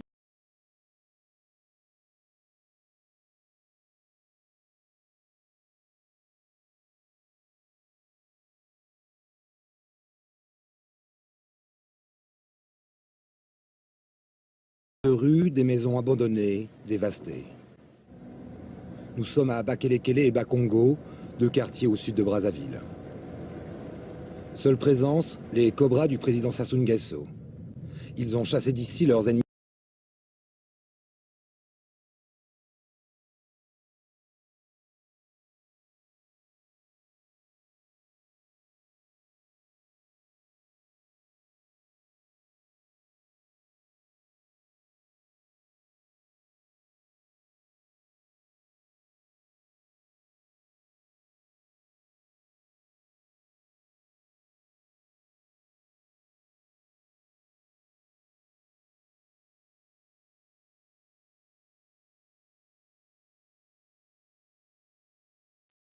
Bimoko Bia Bopol. Bimoko Bia Bopol. Bopol, c'est celui à qui on avait dit de dire aux petits-fils de nos petits-fils ce que les parents de nos parents ont vécu. Voici une de ces trouvailles.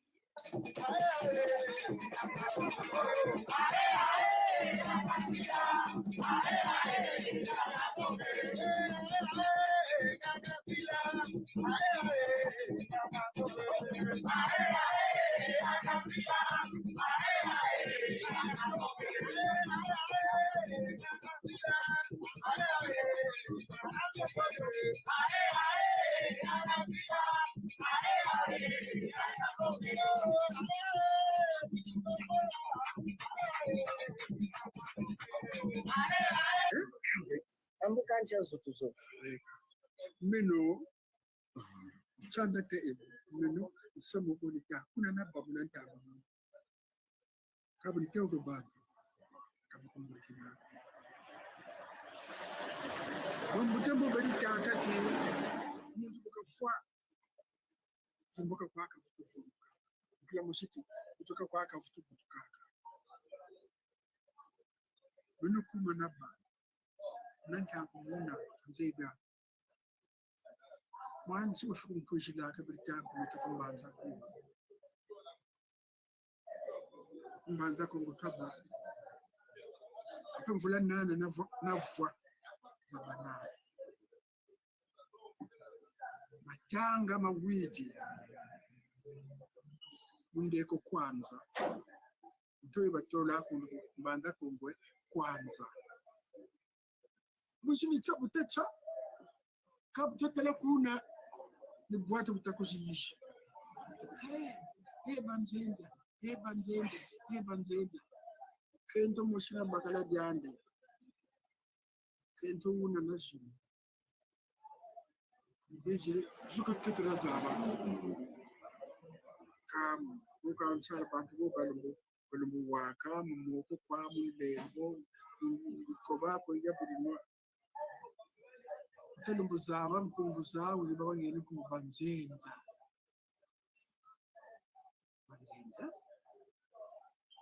bayukunu tuyukunu nawo ikabu tuyukunu nawo mwana unabutuka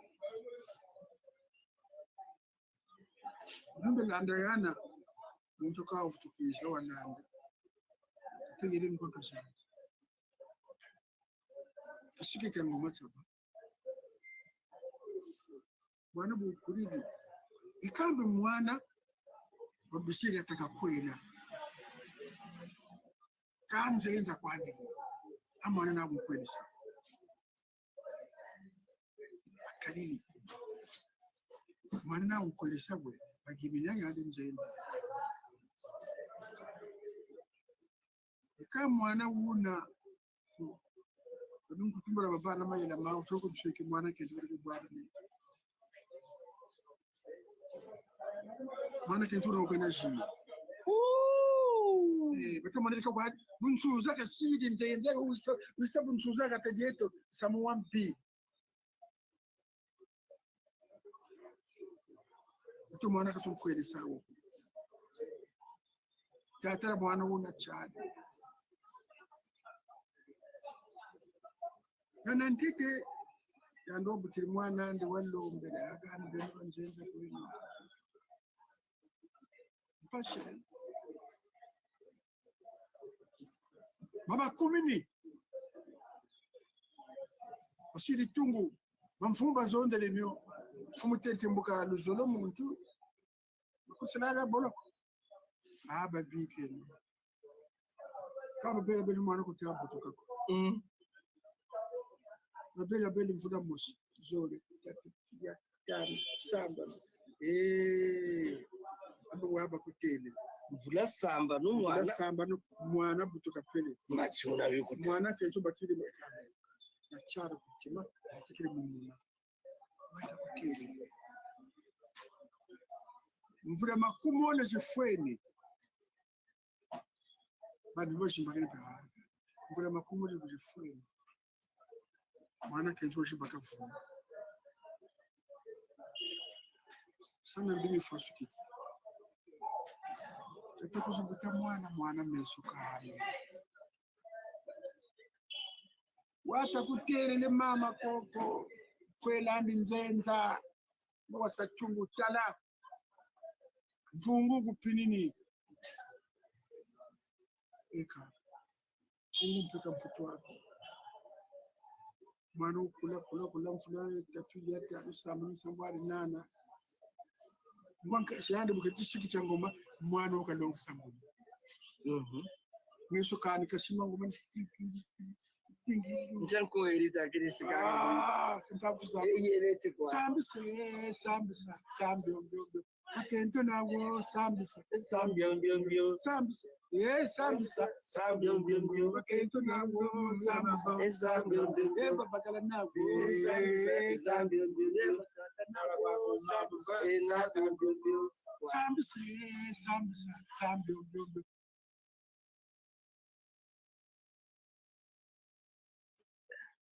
En tout cas, ceux qui n'entendent pas cette langue vont nous excuser, mais c'est en entendant une langue qu'on apprend à la parler, parce que cette télévision, c'est la télévision de la nation Congo, et la langue première ici, c'est le Kikongo. Et la langue qu'il est en train de parler, celui qui parle, c'est l'un des plus grands poètes du Congo, qu'on appelle Jacques Loubello.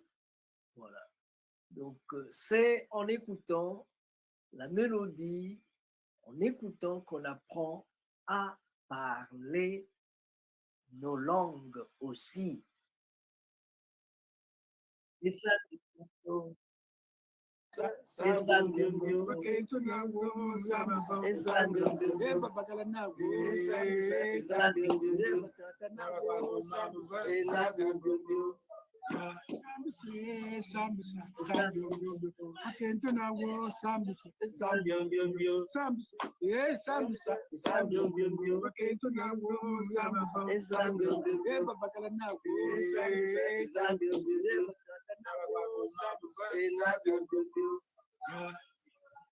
Somebody mwana ukishimaka mwana bakana sambisa. Aka mwana ukura gatakuna. Mwana ukuri. Tata nunini. Kamze byako ukuzambaza kamze byako. Yaka nje kunisambwariza banane ni tata. Bachikishi. Bino mwana omwe walusheke meshimafa mwana mpeni wukwa ukuza mbashika tuzabi mbashimwana mbashinga atakanshira lokame mwana omwe boka akasanya njikuza menu ni beno nibikele mbila ngatumbe nsambwari moshiweko ugana mwana ndi makwela ku mwana omwe atubufa kwani mwana omwe kan sara muchad ka amini mwansa beka bute banje batakala bansambware batamburi bansambware tya mwana me kakwela kwanti kayandi bukebuka monaka atwe ke kusosi ngati bete ambuka bala pakende nsambware bokashira tikandu kana mesho kakakwenda kushitu kasuku ndonga wakakombelenzo wakalembi wakatanzibaba dekanzitukulu wali nzenza nzitukulu akwela nyina mama bidumu bitakwiza tatara sambisa fwili tatara sambisa budi fwili ngama matana kabe samba kunti tishi bana tata avanka fatata bakendi bansambware beka babakiri mavumo na mavumo bansambware mavumo na mavumo kasambisa como se puede kasika tata banshiki ngwanga banshiki kasika terke ate abonje de ngume ando fina ule kote mwana ule batari ikasambisa ka ntantangwa akavumbuke kento ka wele komata asambisa sambisa sakatavumbuka kitela mfanana onzole wele sambisa katazi wele mjoko atavumbuka ko abatatu wele sambisa katandi vumbuka ko nzobono kakengi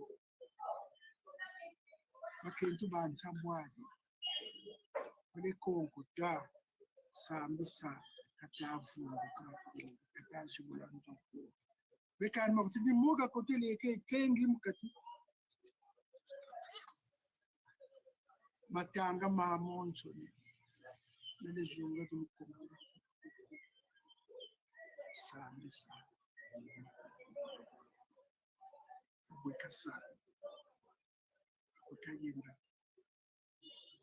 kenda umbucha buche kumbanza Kongo kabazabaka kasambisa kwakayenda akuntera kambu magana kanzaidi yako nchiba kunagana kambu nsanda wegana bakakumbanza Kongo bashimba kana kinsomicho kazinsomicho kochi nani kuna naba kumbanza ko mkango wa ngora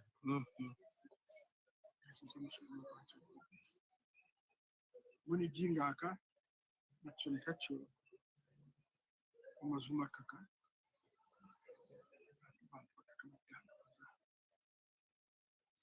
wala tukushatela muzuri yetu nguta lojatela mumazuma kaka baba tsone kaka mumazuma au Boba vutu tsone kaka muzuri betu betu kera petanguza kaka ka kera lukela eshiki mpya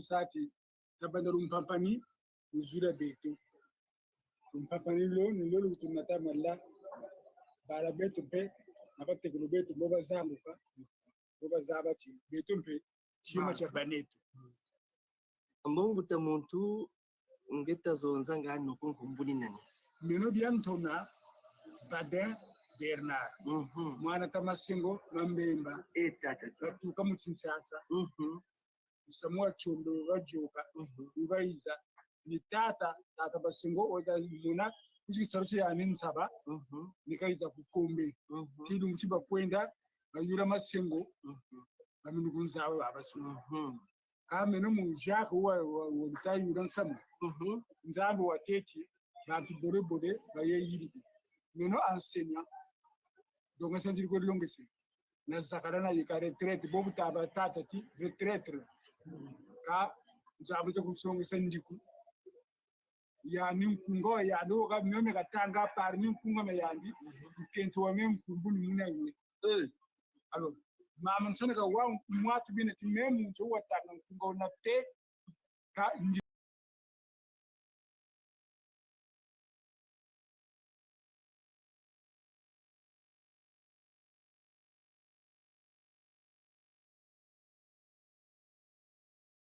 nata kuna Jacques kurubukasa concert itagenda kuli kento mebuka wa nkumbu ina ya nini ta cha yayoka donc nzambi zikuvuka soba yangana mumula armeri selini sambula nzabaka njiku yineti ukakutena nsemupe nyomya yanzamya mpungu yabambuta banitenda kasa baniswashisa kuna katika buna ne buna yangana chana yika bwana kwa kode mena Jacques Lubele chindavu tumishisa kwa tena rufalo yetu libokwa matondo mangi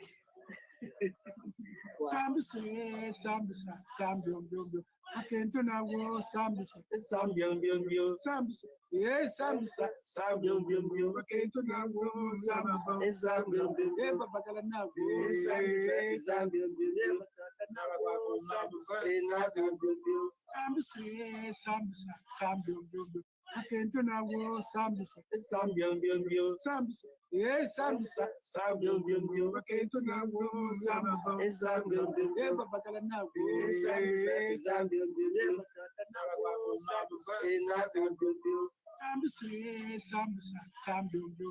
akento nawo sambi ombio sambi ombio akento nawo sambi ombio babakala nawo sambi ombio sambi akento nawo sambi ombio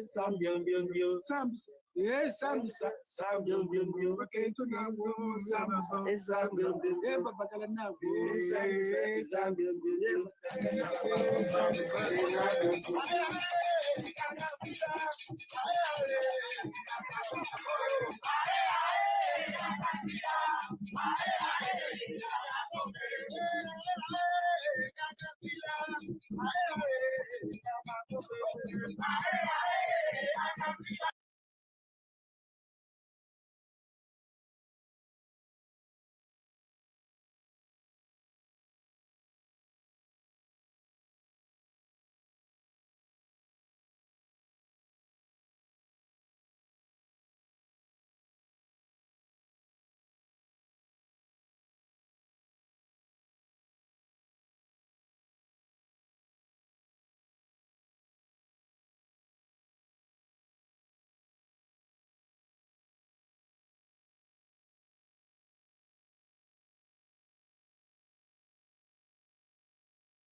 Après la présentation du programme du déroulement des festivités de Malaquima Congo, nous invitons Monsieur le Président du Festival pour son mot.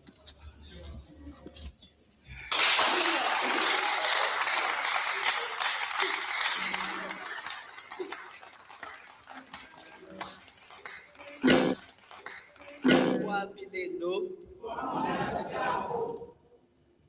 Matondo mamingi diangalu mbuchi utupukane. Lakika lolo takanga chotuka shiucha yokele. Ibuna tatati beto balaki meto tutia cheti ututoko badia. Malaquima Congo, c'est un festival qui fait la promotion de la culture africaine en général et de la culture Congo en particulier. Malaquima Congo est à sa 6e édition.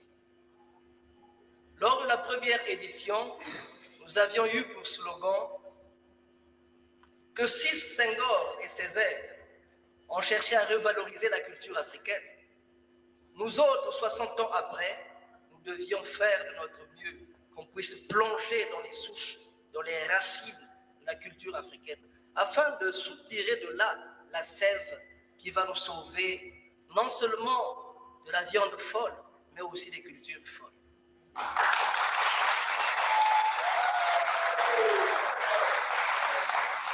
Il faut que l'histoire collective vous éduque.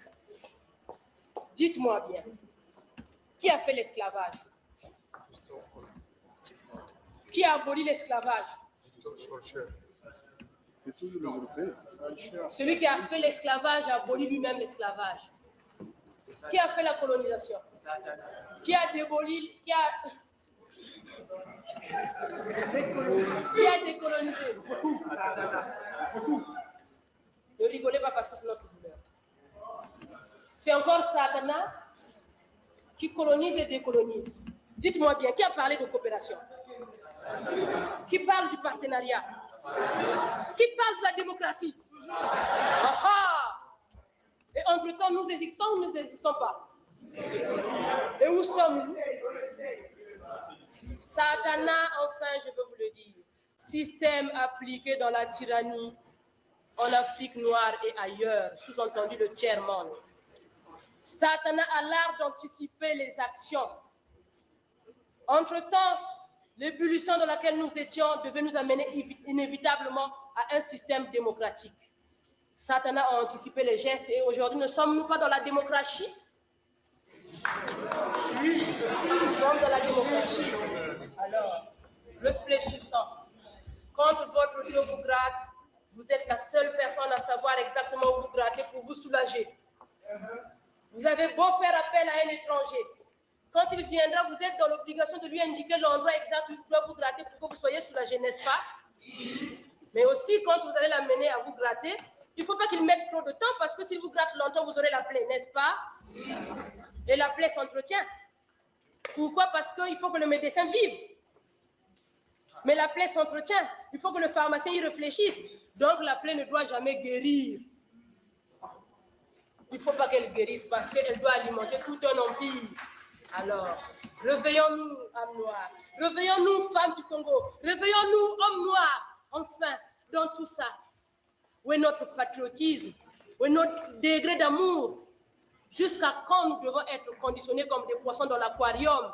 Où c'est le maître qui décide à quel moment il faut changer l'eau, à quel moment il faut y apporter la nourriture.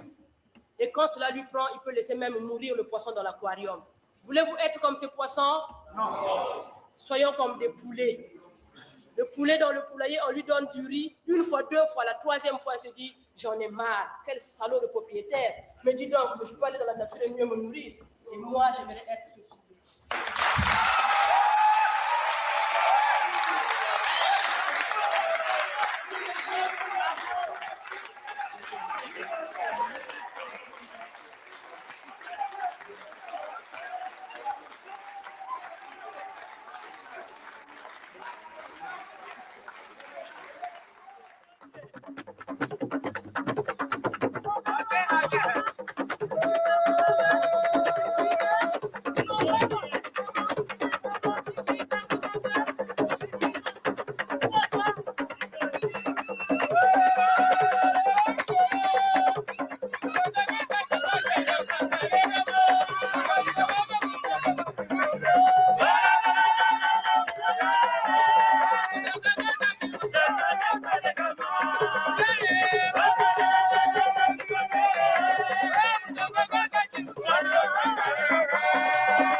D'abord, qu'il me soit permis de remercier les organisateurs de cette 6e édition du Malakima Congo et les encourager en même temps. Et au travers d'eux, je voulais également remercier tous ceux qui collaborent et participent à l'animation de ce Malaki. Je voudrais spécialement adresser quelques mots à tous les représentants qui sont venus d'ailleurs, de partout, pour apporter leur contribution à l'animation d'une tribune culturelle fondamentalement intéressante et importante pour le progrès, pour la promotion et le développement, la sauvegarde des traditions et cultures, des valeurs positives pour permettre justement que dans un monde qui va vite, dans un monde où notre continent, comme cela vient d'être décrit, est certainement pris dans une sorte d'enclume entre le marteau et l'enclume, ne sachant plus trop bien où trouver sa voie et comment la trouver. Dans une Afrique qui se déchire, pas nécessairement par elle-même, mais par la volonté parfois des gens de l'extérieur, trouvant à l'intérieur des complicités, pour détruire, pour simplement détruire pour détruire, sans jamais aider à la construction. Il est utile, dans des moments comme ceux-là, que les valeurs positives, que les traditions positives, au travers des proverbes, au travers de tout ce qui fait notre être, de ce qui aura été notre être, qu'il nous faut nécessairement faire honnête, que nous mettons en place toutes les intelligences nécessaires laissées à notre progéniture, à ceux qui vont nous succéder, parce que la vie est ainsi faite, que ceux qui nous succèdent sachent comment se comporter et conservent une personnalité africaine dans un monde où nous n'avons pas beaucoup de chance, il faut le savoir.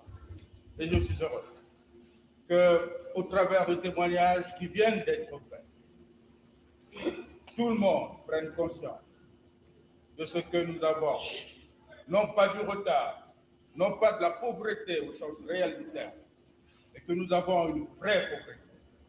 Celle-là, elle est culturelle. Parce que sans culture, sans patriotisme, sans nationalisme, sans unité, surtout sans dignité et intégrité, comme cela a été écrit, nous ne pouvions pas faire. Bonne chance à la 6e édition du Malaki Makongo. Je déclare donc ouverte la 6e édition du Malaki Makongo. Je vous remercie.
Baada ya Zaire na kesi mingi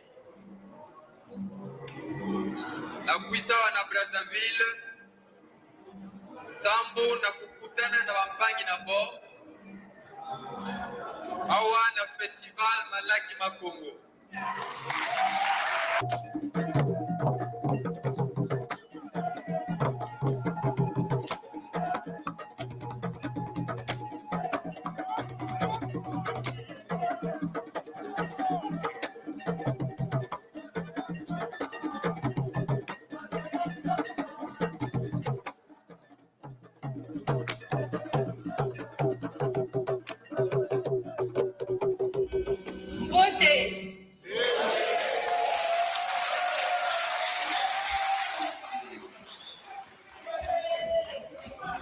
Nous vous adressons des salutations très chaleureuses de vos frères et de vos sœurs de l'ARCA. L'ARCA, comme vous l'a dit Monsieur le Président tout à l'heure, c'est l'Association pour la renaissance de la culture africaine au Cameroun. Je suis Hélène Goyinda, épouse Benda. Et sur quoi nous sommes...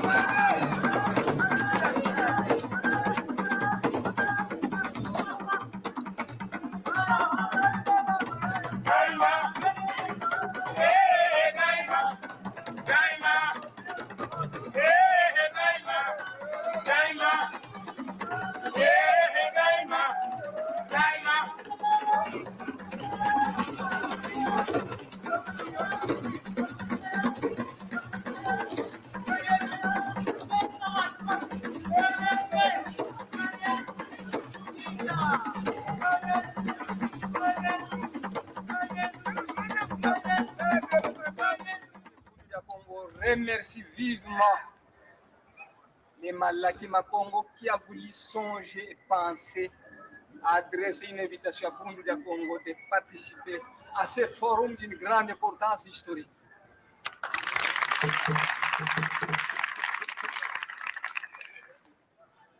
Longia Congo a dit un peuple qui perd sa langue et qui oublie sa culture ressemble à un arbre déraciné, tôt ou tard fanera.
Ça signifie simplement ceci.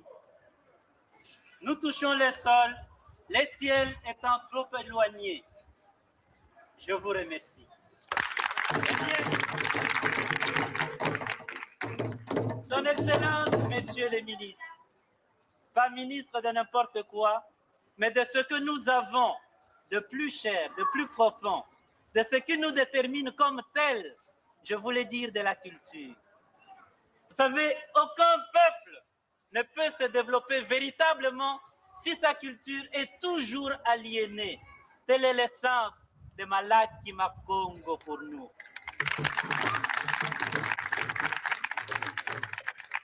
Eh bien, distingués invités, mesdames et messieurs, c'est avec honneur, bonheur et émotion que j'essaie de représenter les Zaïre et de prendre parole. Pas n'importe où, mais au pays de Théophile Obenga.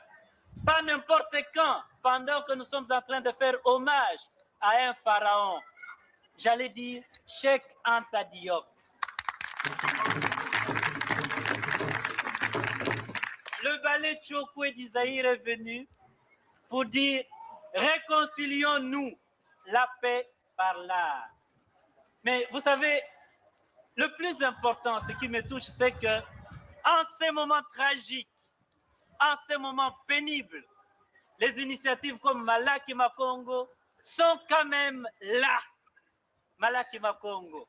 C'est comme pour dire, l'homme tragique, c'est la nature, au comble de sa force de création et de connaissance, contrainte, pour ainsi dire, d'enfanter dans la douleur. C'est dans la douleur que nous devons créer. Ceci, Je vois que quelques-uns d'entre nous sont quelque peu découragés. Faut-il continuer? Faut-il arrêter? Qu'allons-nous faire? Eh bien, c'est pour cela que je vais essayer de finir bientôt avec un poème. Mais bien avant ça, je crois que le plus important, le message de la paix par l'art, nous voulions dire que beaucoup de choses nous divisent. Mais l'art, c'est ce que nous avons en commun. Le monde est déchiré. Par l'art, nous pouvons arriver à restituer un peu de force, un peu d'espoir. C'est ainsi donc que j'ai dit, et pour Malaki Makombo, et pour chacun d'entre nous, recommence. Recommence, même si tu sens la fatigue, même si une erreur te fait mal, même si une trahison te blesse, même si une illusion s'éteint, recommence. Recommence, même si la douleur te brûle les yeux, même si... The new ChatGPT image model is now on Artlist, and it's a full-on creative celebration. So get ready to create whatever you want. Your words, your imagination, instantly real. Create like everyone's watching. Get the power of ChatGPT and all the newest AI models.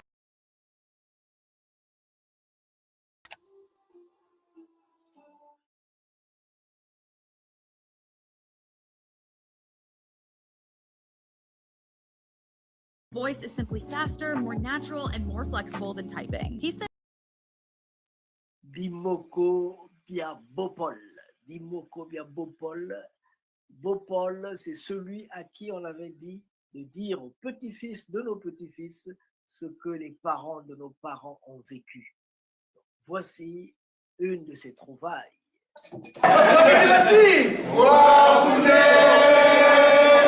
Au Venezuela, on a dit ça plus fort que vous. À Cuba, on a dit ça plus fort que tout le monde. Allez, reprenez là. Pourquoi vous faites comme ça? Deuxième fois ici. Toi qui te bâtis. Bwana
26 ans de recherche, une quinzaine de voyages dans les Amériques.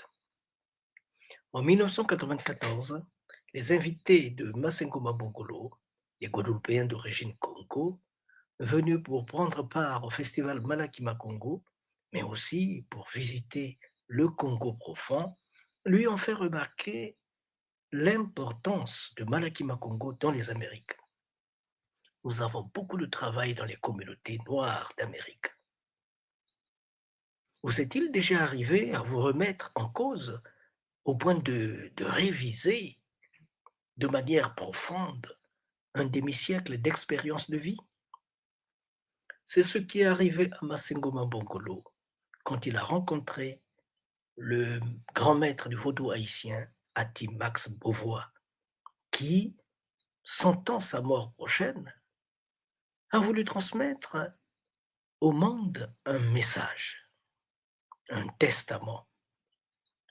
Il a choisi une personne, mieux un Congo qui a visité une dizaine de fois Haïti et qui connaît les racines Congo.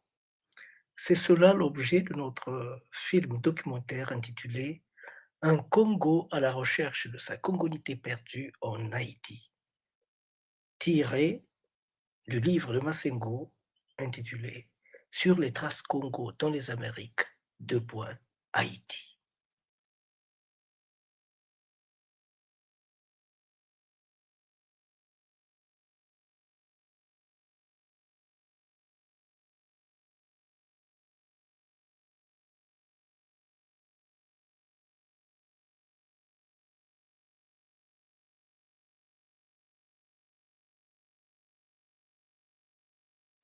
Les 5 premières minutes sont dédiées à un rappel historique de la migration du peuple Congo vers la terre promise, en remontant le Nil de l'Égypte antique jusqu'à Mbanza Congo, via le Zimbabwe, lieu initiatique de Pierre, l'actuel Zimbabwe. L'auteur présente de manière globale la force vitale du dit peuple jusqu'à l'arrivée des Portugais en 1482. En échange de cette acceptation du christianisme, des écoles modernes de formation en littérature, en spiritualité, en agriculture, en construction et en art de la guerre ont vu le jour à Mbanza Congo. En 1518, le fils du roi Zingambe Veimba enseignait le latin à Lisbonne. En 1604, un ambassadeur est envoyé au Vatican, Nevunda, pour aller représenter les intérêts du Congo. Les grands moments de résistance à l'esclavage de l'unique royaume chrétien d'Afrique, Congo, sont malheureusement dilués du fait que leurs interlocuteurs, les Portugais, n'avaient pas le sens de la parole donnée. De contradiction en contradiction, le jeudi 29 octobre 1665, une guerre surprise est imposée au peuple Congo, à l'aube par les Portugais. Vers 17h30, le roi Vitakanga était atteint. Avant d'être décapité, en guise de dernier mot, il dit « Congo Tadi, Kadibaswe, Bansinga » que Congo est une pierre qui ne devrait pas s'effriter, mais devrait être des fibres qui se tendent et se détendent sans jamais rompre. Depuis, les soldats des académies militaires Congo, les plus modernes de ce temps en Afrique, sont rentrés en résistance. Ceux qui ont été attrapés, comme Makanda, Makandal, Mavungu, Makaya, Nganga Zumba, Gaspard Yanga ont démontré en Haïti et dans les Amériques ce que valaient les écoles de guerre du Congo. La deuxième partie qui s'étend à partir de la 21e minute représente le domaine de définition de mes dizaines de voyages en Haïti. Quand le grand maître du vaudou haïtien Atimax Beauvois a appris que j'étais en Haïti, il a insisté auprès de mon hôte, Ougon Élien Isaac, de ne pas me laisser quitter Haïti sans l'avoir vu. C'était un peu embarrassant puisque nous nous étions déjà vus près de 6 fois. Mais je dois avouer qu'en 60 minutes, ce que Ati Max Beauvois m'avait appris a bousculé les fondements de mes années de formation universitaire. Il m'a appris en un si peu de temps l'origine de la spiritualité Congo et la place des Congos en Haïti, dont la population est originaire est d'origine Congo à plus de 75%, a-t-il insisté. Selon lui, la culture haïtienne est essentiellement congolaise. La population haïtienne est congolaise à plus de 75%. Le modèle de guerre d'indépendance de Haïti est un modèle Congo. En 2013, j'ai organisé à Paris le premier congrès des originaires du royaume Congo. Les Congos sont venus de partout, d'Asie, d'Afrique, d'Europe, d'Amérique. Nous y avons passé des moments inoubliables. Et le monde attend la seconde édition qui n'a pas pu avoir lieu en 2020 aux États-Unis à cause de Covid-19.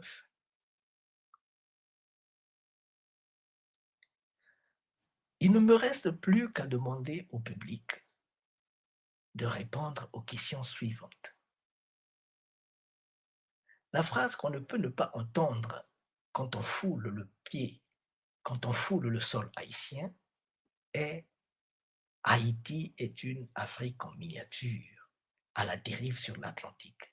Mais jusqu'à quand durera cette dérive?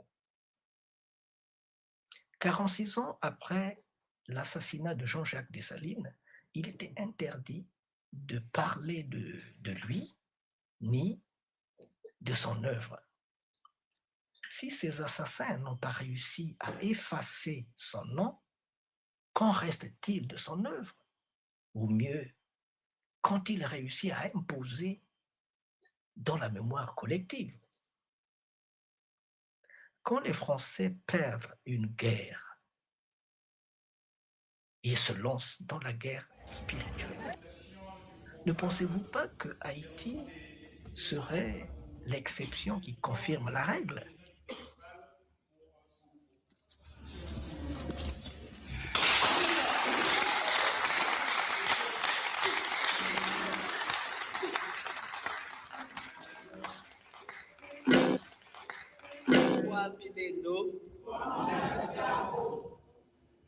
Matondo mamingi liangalu mbuchi kutupukani. Lakika lolo takanga chotuka shiucha yokele.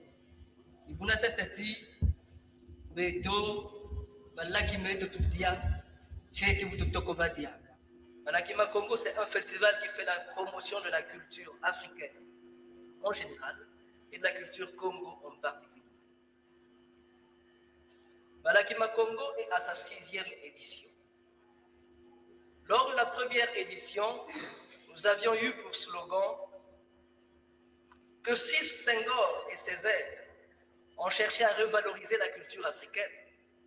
Nous autres, 60 ans après, nous devions faire de notre mieux qu'on puisse plonger dans les souches, dans les racines de la culture africaine, afin de soutirer de là la sève qui va nous sauver non seulement de la viande folle, mais aussi des cultures folles.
Si la avanza con guandiamen que si malongo ya guru fuinga. Antundu ya va caputar se que guaquibanga carian pemba carile. Lembe. Lembe yaya. Lembe yaya. Congo. Masengo Congo. Masengo Congo. Masengo Congo. Malaki Congo. Malaki Congo. Lembe yaya. Que pensez-vous de l'arrivée de Malaki Makongo et de tout ce que nous avons fait? Bien, yo pienso que todo estaba decidido por ensamble, por Dios. Hace varios años que entre Malaki Makongo y los Musundi de Cuba había como un pacto de encontrarse, de un reencuentro de los que vinieron y los que se quedaron. No fue posible. Pienso que Masengo tomó la iniciativa y dijo, si no viene el agua a la montaña, pues la montaña va al agua. Y Masengo decidió tomar la iniciativa y encontrarse con los Musundi. Para mí, en lo personal, como representante de los Musundi, pienso que es un hecho que queda para la historia.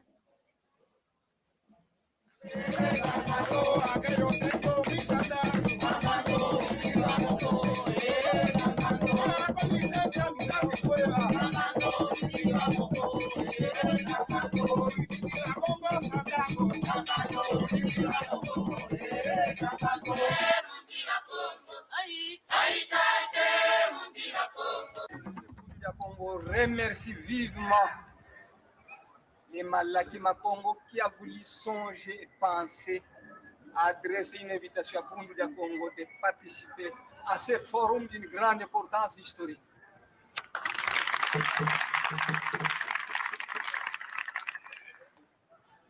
Longia Congo a dit, un peuple qui perd sa langue et qui oublie sa culture ressemble à un arbre déraciné, tôt ou tard fanera.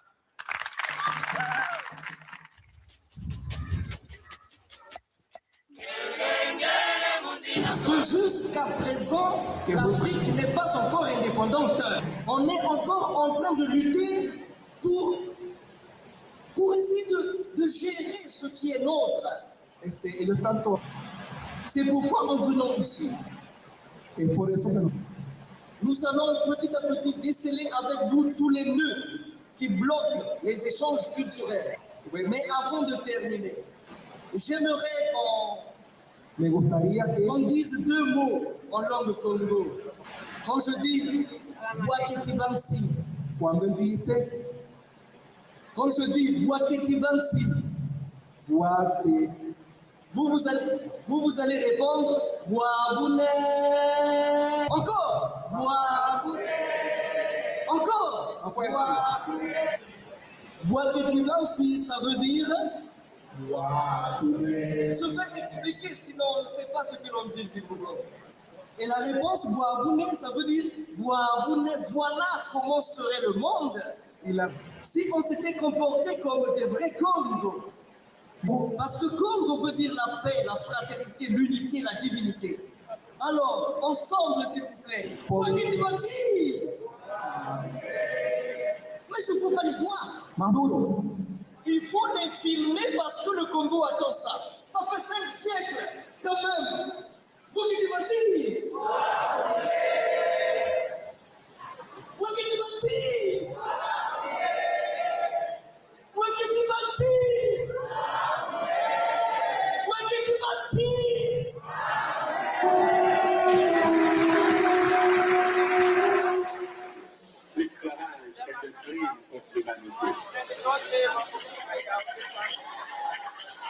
Chers concitoyens,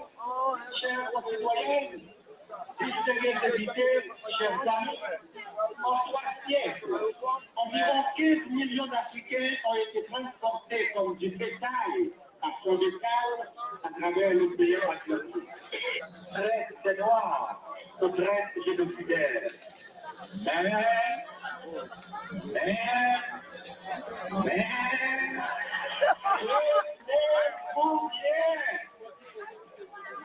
ici, en 1804, de la nuit de l'esclavage, surgit un soleil de liberté. Un soleil en pleine nuit.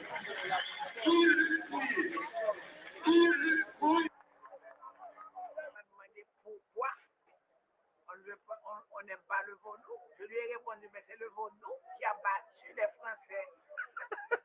C'est le vaudou qui sort de notre indépendance. Quand vous êtes descendu de sortir du Cap, il allait au Caille. C'est traversé toute l'île d'Haïti. Il n'y avait pas de voiture. Mais avec l'esprit, avec l'esprit qui voyage avec lui. Binjaluka, on appelle ça le Binjaluka. Donc en une seconde, tu es de l'autre côté. La prochaine seconde, tu es au nord. Eh oui. Et comment tous ces esclaves ont pu se réunir, mais il y avait quelque chose. Quand on parlait de Capois la mort, nous avons notre organisation qu'on appelle Brave.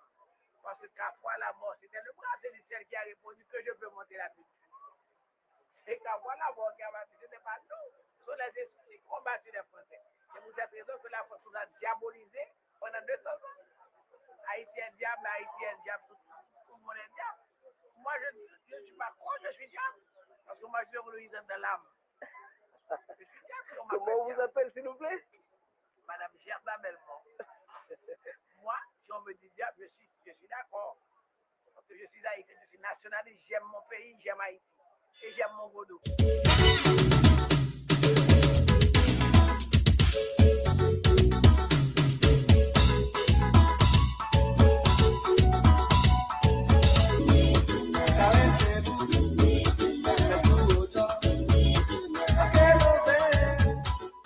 Toussaint voulait faire d'Haïti comme la Guadeloupe, la Martinique, la Guyane française. Une sorte de colonie annexée. À la métropole. Pendant ce temps, il sera le gouverneur général d'Haïti. Mais Dessalines ne voulait pas. Dessalines voulait finir une fois pour toutes avec l'histoire d'esclavage. Quand on a arrêté tout ça, ils ont chanté. L'un a répondu l'autre en chantant. Je m'en vais, la veille. Tout ça dit, je m'en vais, ils ont arrêté moi. De ça de mieux où m'est allé, nous surveillons, la veille. L'expérience de l'indépendance nous a montrer que nous avons une extension de l'Afrique en Amérique. Et c'est l'une des raisons qui fait que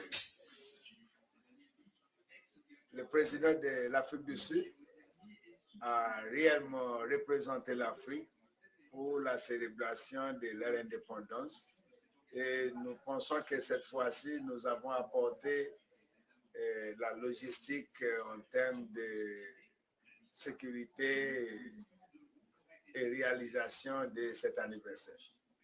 Mais comme a suggéré notre confrère, le président Thabo Mbeki, il ne s'agit pas de s'accrocher à la bataille qui a mené à l'indépendance, parce qu'après la bataille de l'indépendance, maintenant, il nous faut gagner la bataille contre la pauvreté et l'ignorance.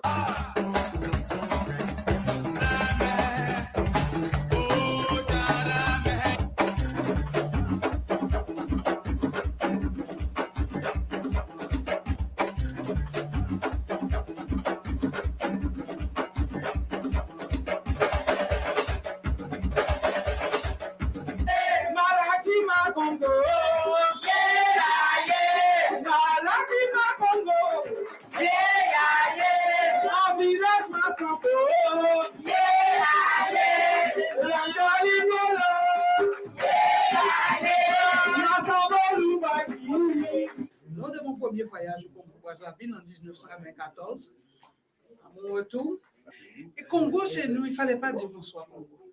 Ce qui fait, j'ai été élevé dans une cour, il y a toute la famille Massambo réunie, mais on était rejetés.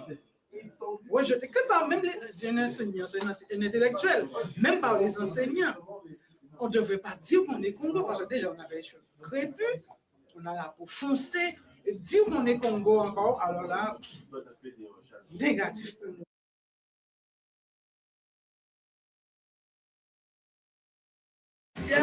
Merci beaucoup à vous. Et Président du Pan-Africain 2020. À l'année prochaine.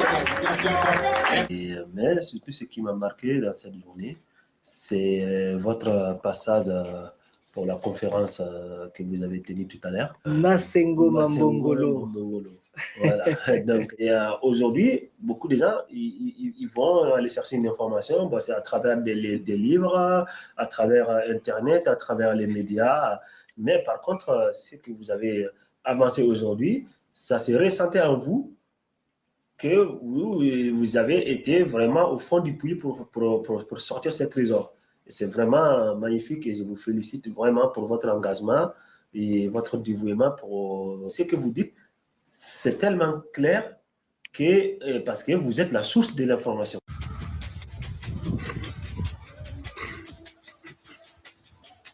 Nous voulions dire que beaucoup de choses nous divisent. Mais là, c'est ce que nous avons en commun. Le monde est déchiré. Par là, nous pouvons arriver à restituer un peu de force, un peu d'espoir. C'est ainsi donc que j'ai dit, et pour Malaki Makongo, et pour chacun d'entre nous, recommence. Recommence, même si tu sens la fatigue, même si une erreur te fait mal, même si une trahison te blesse, même si une illusion s'éteint, recommence. Recommence, même si la douleur te brûle les yeux, même si on ignore tes efforts, même si les larmes de l'échec coulent dans tes yeux, même si tu te sens incompris, recommence. Recommence, même si l'injustice semble toujours avoir le dessus, même si tu sens la peur au plus profond de toi, même si les autres abandonnent, même s'il faut en payer le prix, recommence. Recommence chaque jour avec patience et amour. Recommence au jour des soleils comme au jour des tempêtes. Recommence avec amour et sans jamais te décourager. Recommence pour Dieu, avec Dieu, comme Dieu. Recommence pour ton peuple, avec ton peuple, comme ton peuple. Ceux qui sèment dans les larmes moissonnent en chantant. Je vous remercie.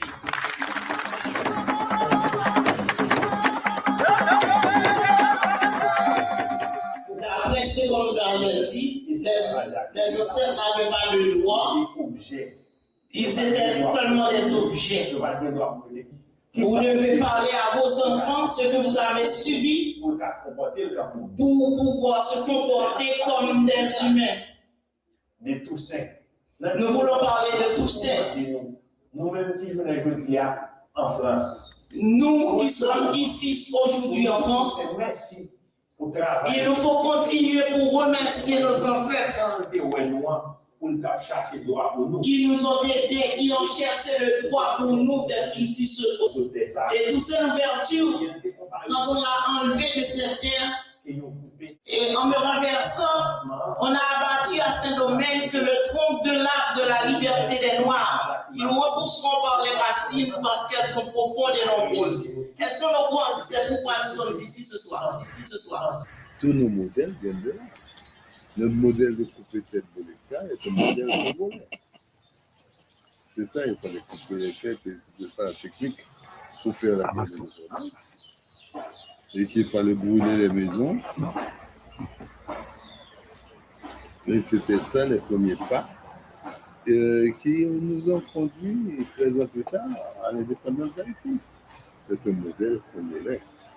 Mais par contre, les gens qui suivent les livres de très près, des livres qui sont écrits par d'autres qui ont d'autres visions, surtout des visions occidentales européennes, qui choisissent d'ignorer même les faits historiques.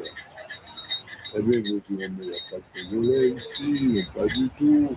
Ici, il n'y a que des Dahoméens. Mais nous savons que tous les fondements de la culture haïtienne sont des fondements congolais. Elles sont congolaises. Elles viennent d'une divinité qui s'appelle Alouba, grande Alouba. Et la grande Alouba, c'était celle qui venait d'Égypte, qui a descendu en Éthiopie, qui a connu le Soudan, le nord et le sud du Soudan, et ensuite qui est passé par le Kivu, justement, pour entrer dans le pays Congo, où il a connu tous les divers groupes congolais que nous connaissons ici. Et tous les Congolais, nous sommes dans un pays essentiellement congolais. Mais tout ça vient de là. Et Grande Alouba,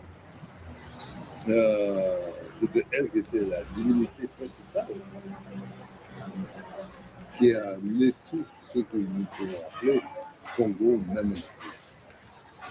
Et ça bien avant même le royaume de Vieux Congo, de Don Pedro, et de la reine Zinga, qui est très haïtienne aussi, de partie de nos ancêtres, que nous appelons Zingabois et Zingamoyo. Zingabois, Zingamoyo, petit gris, Abakapaka, Urungita, Matumbu, de la reine Matumbu. Matumbu, c'est chez nous, c'est Congo. Et tout ça, c'est là chez nous. Donc nous sommes très congolais, bien que peu reconnus, même quand nous avons développé un certain folklore, où les gens apprennent à danser, le Congo, le maïs, le Dahomey, tout ça, mais on a oublié que le maïs lui-même, la population maïs, c'est la qu'on retrouve aujourd'hui en Afrique, qui se trouve à la frontière du Nigeria et du Dahomey, et du Sabalou. C'est par là qu'ils sont passés pour aller vraiment habiter et à Porto Novo, au Dahomey. Mais ils venaient quoi? Ils venaient justement du pays Congo. Et c'est du pays Congo qu'ils sont remontés et pour faire le passage à travers ce qu'on appelle le Haut-Congo. Le Haut-Congo, ça veut dire Cameroun, Gabon. Le peuple Ibo aussi, dans le sud du Nigeria. Et c'est ces peuples Ibo-là qui ont traversé à travers Sabalou pour aller s'établir dans un endroit qui s'appelle Akron. et qui nous ont amené la divinité à Clombec. À Clombec aussi bas. On dit à Clombec aussi bois, aussi grand, 18 bois. Qui marche avec 7 paquets Congo et 7 paquets Kimanga. C'est ça, ce sont les... 7 paquets Congo, 7 paquets Kimanga. Kimanga. Le Kimanga, tu peux ne pas le connaître. Parce qu'en recherchant un peu, on a trouvé que c'était le Kimanuka, c'est-à-dire le premier homme. Le premier homme qui avait jamais existé sur la Terre. Le Kimanuka. Alors nous disons Kimanga. Tchétché Kimanga, moi Tchétché, oh, Mangajo. Tchétché Kimanga, c'est moi qui au Japon. C'est ça. Tchétché Kimanga. Et Tchétché Kimanuka. Et notre philosophie de base, je disais, qui venait du Kivu, venait de cet endroit que nous appelons le bambouti. Le bambouti, c'est le bambou ati.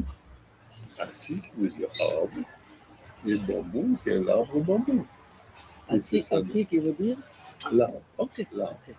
Et le bambouti, le bambou ati, c'est l'arbre qui peut plier. Ati, c'est l'arbre. Mais oui. Au Congo, Nti, c'est l'arbre. Voilà. Je ne savais pas. Voilà, maintenant on sait. Aïe, aïe, aïe, Voilà, mademoiselle Oyoki. Voilà pourquoi mon titre, c'est le Ati, c'est Ati Max. Je lui ai dit, dans la voiture, là, c'est l'arbre. L'arbre le plus grand là.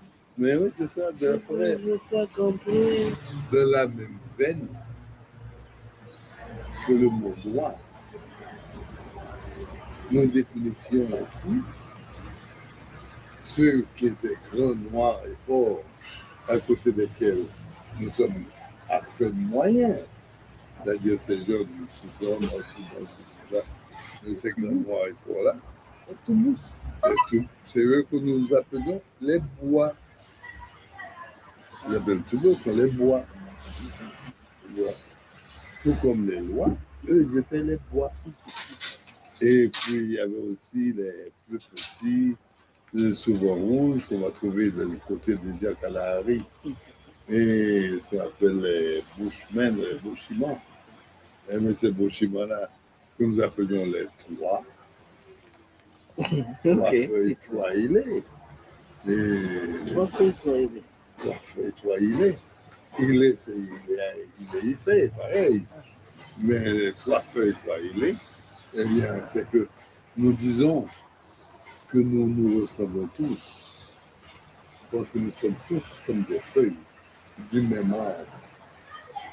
Et donc, revenant du même arbre, nous devons nous ressembler. Mais on peut aller dans n'importe quel arbre, trouver deux qui soient exactement pareils. On n'arrive jamais à cause de l'individualité qui existe pour chacun. Donc, nous gardons notre individualité dans le tas que nous représentons. Trois feuilles et trois lieux. Et naturellement, il y a toute cette population trois aussi qui était dans toute cette forêt tropicale.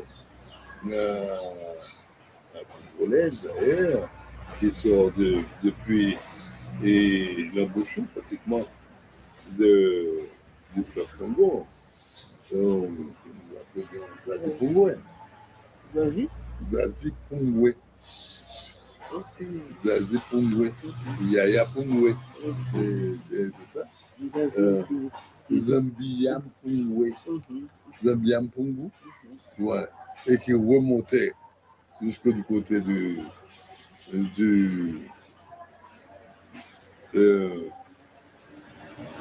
remontait au-dessus du Congo, jusqu'au côté de Somalie. On retournait maintenant pour aller jusqu'au côté du Sénégal.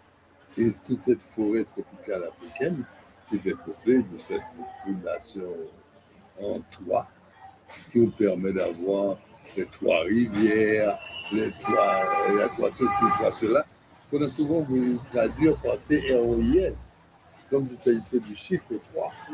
Non, ce n'est pas le chiffre 3, c'est 3 TWA, c'est-à-dire la population 3, les bas 3, les petits 3, les bonnes 3, c'est ça.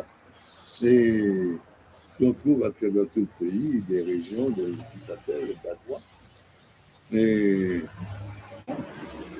nous savons que tous les fondements de la culture haïtienne sont des fondements congolaises. Elles sont congolaises. Elles viennent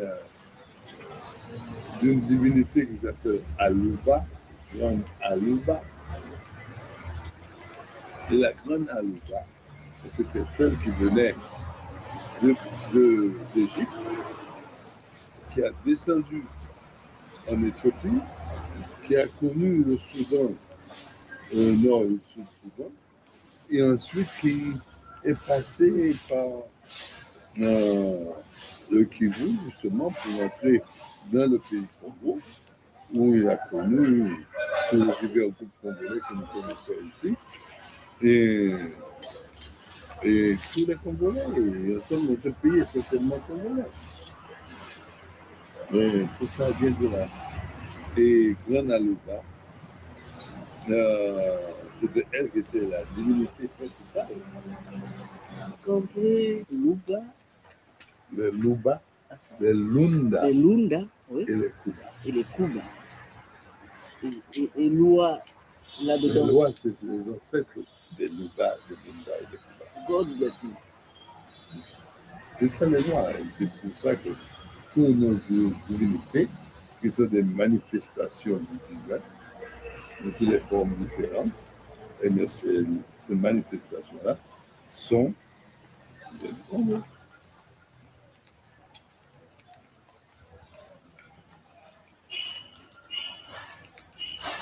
Les Lois, les Luba, les Lunda et les Kuba.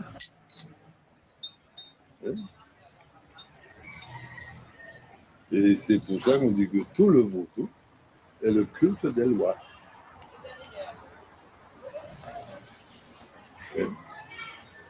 C'est-à-dire que c'est eux qui ont eu cette façon de percevoir les gens et le monde.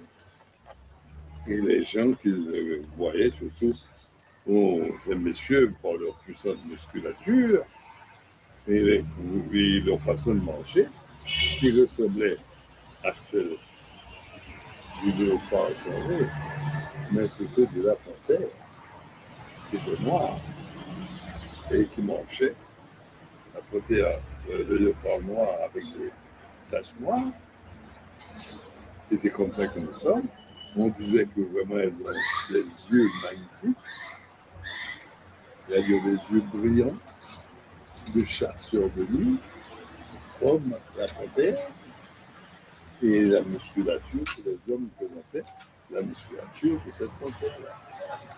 Et naturellement, c'est pour ça que par la suite, on va voir beaucoup de nos chefs d'État.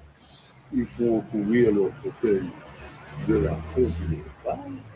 Ils portent des fois un petit chapeau à peau de léopard. Ou bien encore ici chez nous, il y a ce qu'on appelle les anneaux créoles. Les anneaux créoles, c'est une boucle d'oreille de porte-femme, les grosses boucles d'oreilles rondes, et ce qui représente les taches. C'est ça, nos ancêtres.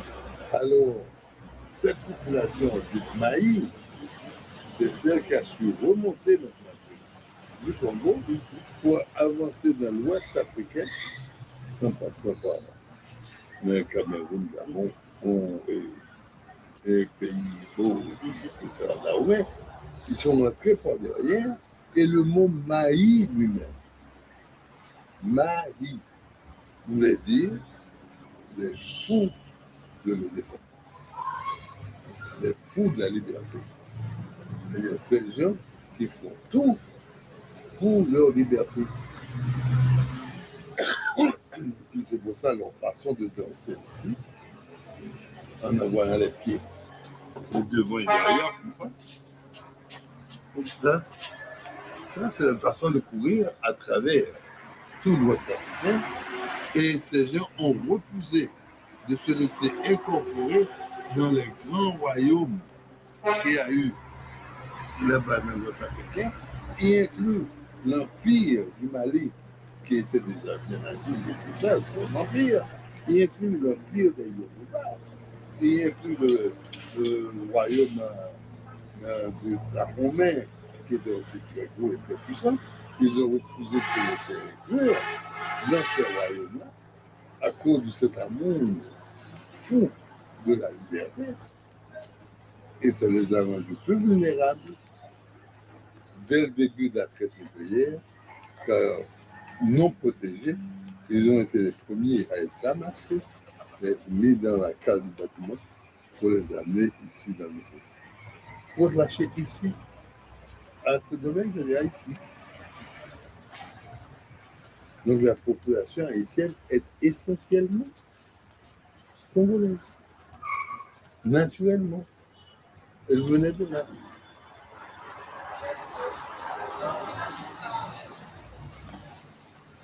C'est ça. Aïe, aïe, aïe. C'est ça. So he said that they came and get the diamonds and the copper from Congo, but they say that Congo is poor. Donc j'ai dit, mais dit-on que la pauvreté est noire. D'accord. Donc la pauvreté de Haïti, je la connais.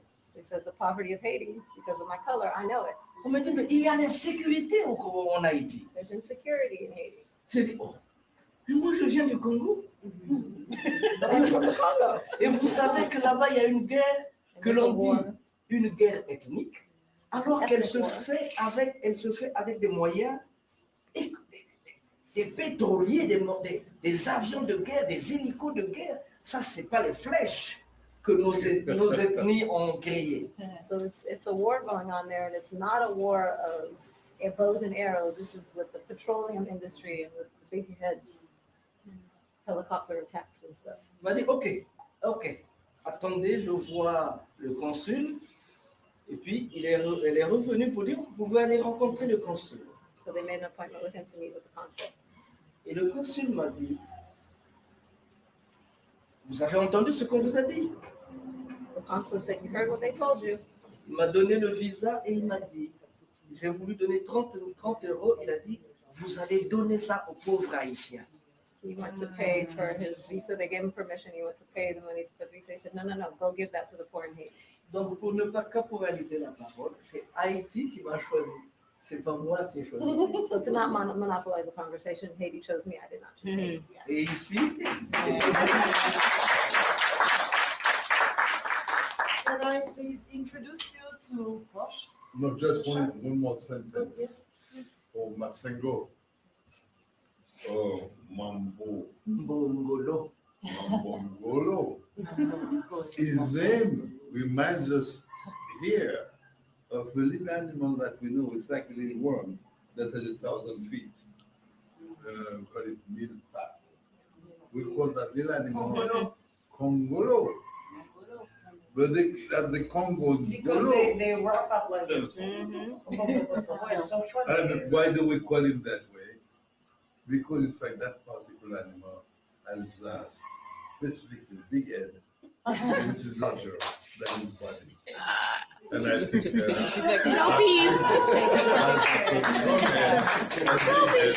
that's why I hate it. We all went through all the introductions. They were very moving. Hola, soy Carolina Cortés Silva de la comunidad afrodescendiente de Chile. Viajé al Congreso Malaki-Macongo, el cual me pareció una excelente instancia para poder conocernos, reconocernos. Estoy muy contenta del resultado del Congreso, estoy muy contenta de la recepción que tuvieron acá los africanos afrodescendientes y de la diáspora respecto a la historia que yo vine a contarles.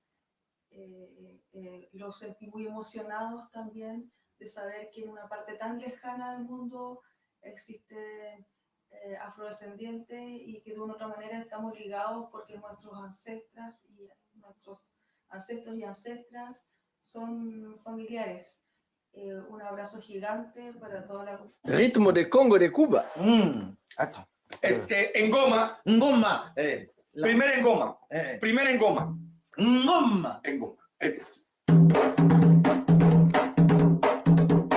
Segundo en Goma. Tercero en Goma.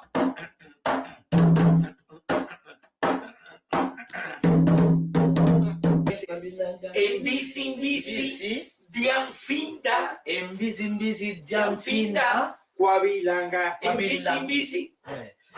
Mbisi Diamfinda. Kwabilanga. Mbisi. Oh, Diamfinda. Kwabilanga. Mbisi Diamfinda. Kwabilanga. Mbisi. Kwaina sulu Kwabilanga. Mbisi Diamfinda. Kwabilanga. Mbisi. Ekuka sulu Kwabilanga. Mbisi Diamfinda.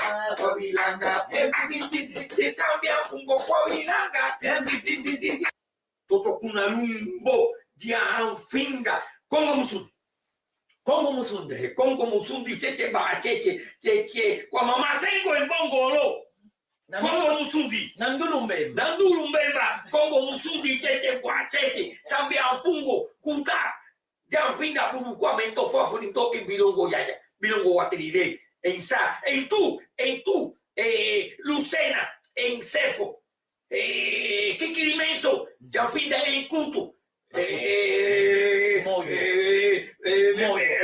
Esa tambi Kuswako India Swako Lumbembo India Bembo en Congo checha bachete de Afrika Burukwame ento favorito lembe yaya wakiti banzi de encontrarme con Musundi de todo el mundo. Es decir, bantúes de todo el mundo, de Angola, de Mbanza Congo, de Kinshasa, de Brazzaville, gente del Camerún y de Luango, y Musundi también de Haití, Musundi de Guadalupe, Musundi de Chile, Musundi de Panamá, etcétera. Esto ha sido para mí muy impresionante. Este encuentro, este primer encuentro mundial en este evento, era imposible ir visitando todos estos Musundi en cada país. Sin embargo, acá en este evento la importancia es que nos hemos abrazado todo. Ha habido un nivel de fraternidad increíble donde todos los Musundi nos hemos aceptado. No ha habido problema con el idioma, porque todo el afrodescendiente de la parte bantúes, fundamentalmente los Musundi, nos hemos comunicado con el dialecto legado de aquellos que fueron a Cuba encadenados como esclavos, de aquellos que fueron a Cuba obligados y han preservado el dialecto, la lengua, que le llamo yo, lengua muerta o dialecto muerto, para hoy podernos habernos comunicado con esa exactitud, ¿entiendes? Y con ese amor. Estoy impresionado porque terminó el festival y sigue para mí siendo el festival desde aquí, desde la torre.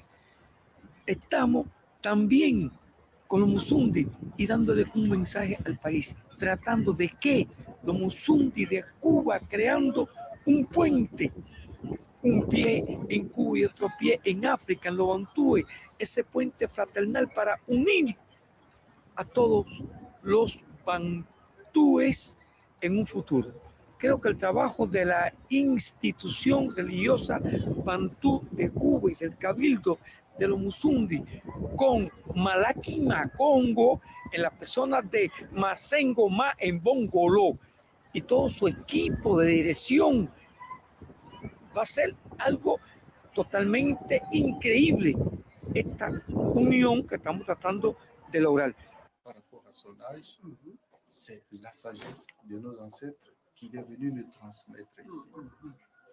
J'ai appris des choses que je n'avais pas dans ma tête. Et j'ai appris beaucoup d'enseignements. Donc je suis venu ici pour m'instruire, mais quand je suis arrivé ici, je n'ai pas été instruit, j'ai été plutôt illuminé. Illuminé, c'est le terme que je vais employer. Oui. Illuminé par la tradition Congo, Et puis ce que je trouvais difficile à faire à l'époque, savoir, il y avait certaines choses que je ne pouvais pas me permettre de faire parce que je me disais, bon, bah, c'est pas trop dans ma culture, mais pourtant, c'est des choses qui sont inscrites dans mon sang.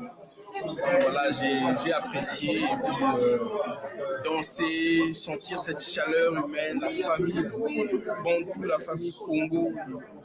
Je me sens vraiment investi de cette lumière qui circule, cette énergie, ces vibrations qui ont circulé tout au long de ces 2 jours.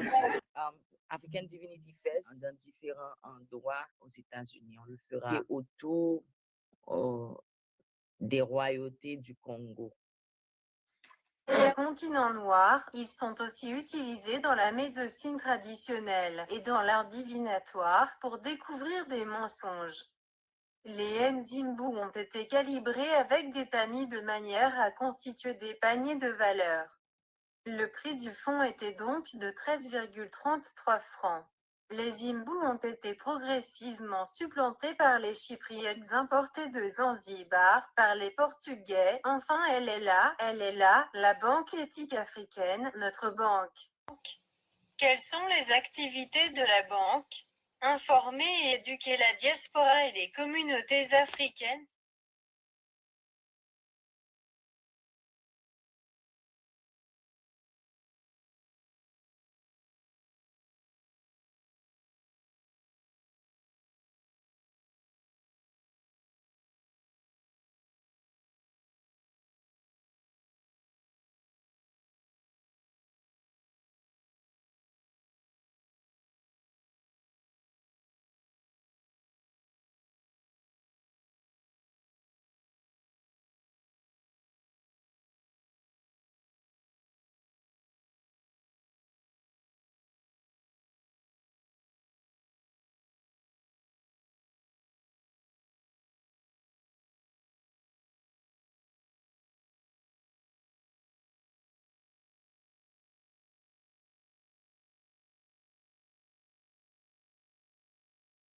Merci Sambael, Monsieur Malaki de Haïti, Cécile et Malaki Makongo.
Mesdames, Mesdemoiselles, Messieurs, bonsoir. Aujourd'hui, donc, 7 mai, nous allons vous présenter notre émission de tous les dimanches intitulée Malakima Congo Show.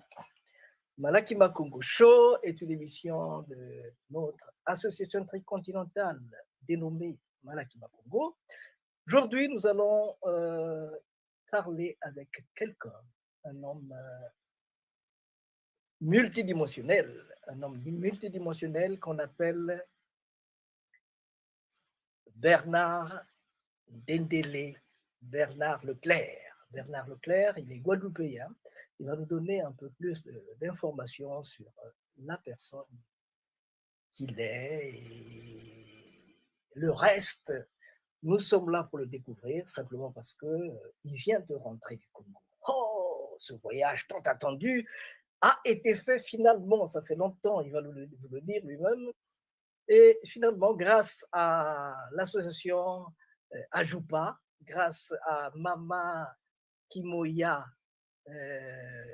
Akwala Makutambuku, notre frère Bernard Leclerc Dendélé a pu fouler le sol de la terre natale. Non, je dis terre natale. Le sol du Congo, voilà. On va lui dire bonjour, juste un bonjour. On ne sait pas s'il va le dire. On ne sait pas s'il va le dire en français, en créole ou en Congo. À lui de nous le dire. Mbote. Il est là. L'homme qu'on attendait depuis la nuit des temps. Il est enfin là. Il est allé au Congo, il est revenu. C'est vrai de dire depuis la nuit des temps, mais enfin les gens vont comprendre que nous sommes de siècles passés. Mais c'est vrai qu'on a eu l'occasion de parler au début des années 2000, 2004 ou 2005. Et nous étions tous les deux mus par cette espèce d'étude, d'analyse sur ces Africains de la diaspora. On a eu l'occasion de discuter, d'en parler. J'écrivais moi-même à l'époque un roman qui s'intitule La Maroponche, où le fond de cette histoire, bien que ça se passe à Marie-Galante, mais dans la naissance du héros, ce roman, la mère était congolaise, le père aussi, et donc le lien avec l'Afrique était déjà primordial. Donc, chacun pris dans les éléments de la vie, je dirais. J'ai même reçu un papier disant que Malakima Congo me représentant en Guadeloupe de son travail. Et ma foi, les choses sont restées en tout cas au niveau du cœur et au niveau de l'esprit, même si on n'a pas pu concrétiser. Mais aujourd'hui, c'est avec beaucoup de fraternité, je dirais, que nous nous retrouvons. Et on ne s'est jamais perdu, puisqu'on a toujours plus ou moins échangé quelques mots chaque année, même une fois ou deux fois dans l'année. Et nous nous retrouvons aujourd'hui. Pour moi, la personne qui est en face de moi, à travers médias, communication moderne, est un frère que je salue, que j'embrasse fraternellement, parce que nous sommes une grosse communauté, nous sommes, je dirais, une grande fraternité, et c'est d'abord cela qui fera que nous serons respectés et que nous pourrons donc oser le monde. Alors, chers amis, vous l'avez entendu, il a la langue facile. Il a la langue facile, mais aujourd'hui, on va lui tirer les verres du nez. On va quand même lui tirer les verres du nez parce que Tata Dendélé, c'est un homme des médias. On va essayer de voir un peu qui il est, d'où il vient. Est-ce qu'il est sorti droit de la barre des punch ou bien de je ne sais où? On ne sait pas, mais on est là pour essayer de parce que nous avons compté dans le monde de la littérature, dans le militantisme, dans l'écriture. Aujourd'hui, il repart dans les racines africaines, nous sommes là, on va petit à petit chercher à savoir à qui nous avons affaire, de telle manière que demain, on se rappelle de lui. Merci.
Congo remercie vivement les Malakima Congo qui a voulu songer et penser à adresser une invitation à Bundu Congo de participer à ce forum d'une grande importance historique.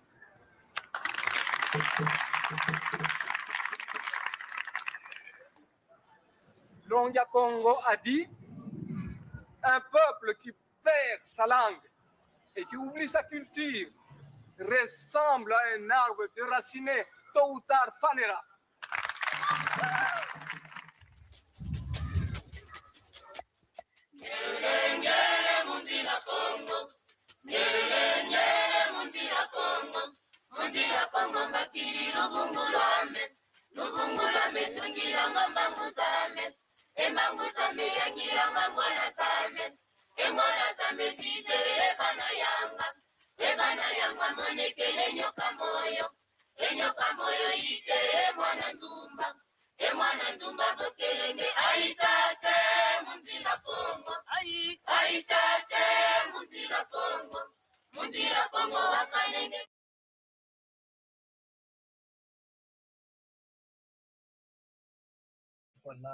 Voilà, mon cher, mon frère Dendélé. Cette chanson que nous venons d'écouter, elle remonte à 220 avant l'ère des poissons, quand les Congos ont quitté l'Égypte antique et ils ont remonté le Nil jusqu'au Zimbabwe. On l'appelle Zimbabwe, mais les Congos l'appellent Zimba Diambwe, qui veut dire un lieu initiatique fait de pierre, et de Zimbabwe, ils ont traversé le Chikala qui est le Kalahari, qui veut dire le désert, Chikala qui est le désert, jusqu'à Mbanza Congo, la cité de paix, là où, à la tête de 72, le groupe avait 72 prêtres en avant, et quand ils sont arrivés au lieu où tournoyaient 9 aigles, ils ont dit, voilà l'insigne, voilà le signal qu'on attendait, ce sont les 9 aigles, et ils ont planté ce qu'on appelle les bases de la cité de la paix. Cité de la paix signifie tout simplement Mbanza Congo. Cité de la paix, ça veut dire Mbanza Congo. Voilà, ça c'est pour, je ne sais pas si j'ai rafraîchi la mémoire. L'introduction. Alors, je te ferai un aveu, et à brûle pour point. En écoutant cette chanson, j'ai l'impression de déjà entendu et déjà vécu.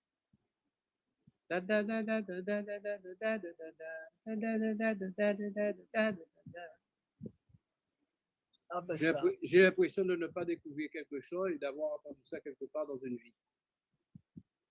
En tout cas, ça me fait un grand plaisir de savoir que les ancêtres sont là, ils sont là et nous disent qu'on doit continuer à y être. Alors, monsieur Bernard Leclerc Dendélé. Qu'est-ce que ça veut dire Dendélé, s'il vous plaît? J'ai rebondi, premier enfant, j'ai gagné, j'ai rebondi.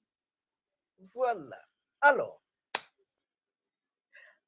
On va un peu descendre dans les méandres de notre cher ami. Nous allons faire défiler quelques images et vous allez nous donner des explications à propos. Avec plaisir.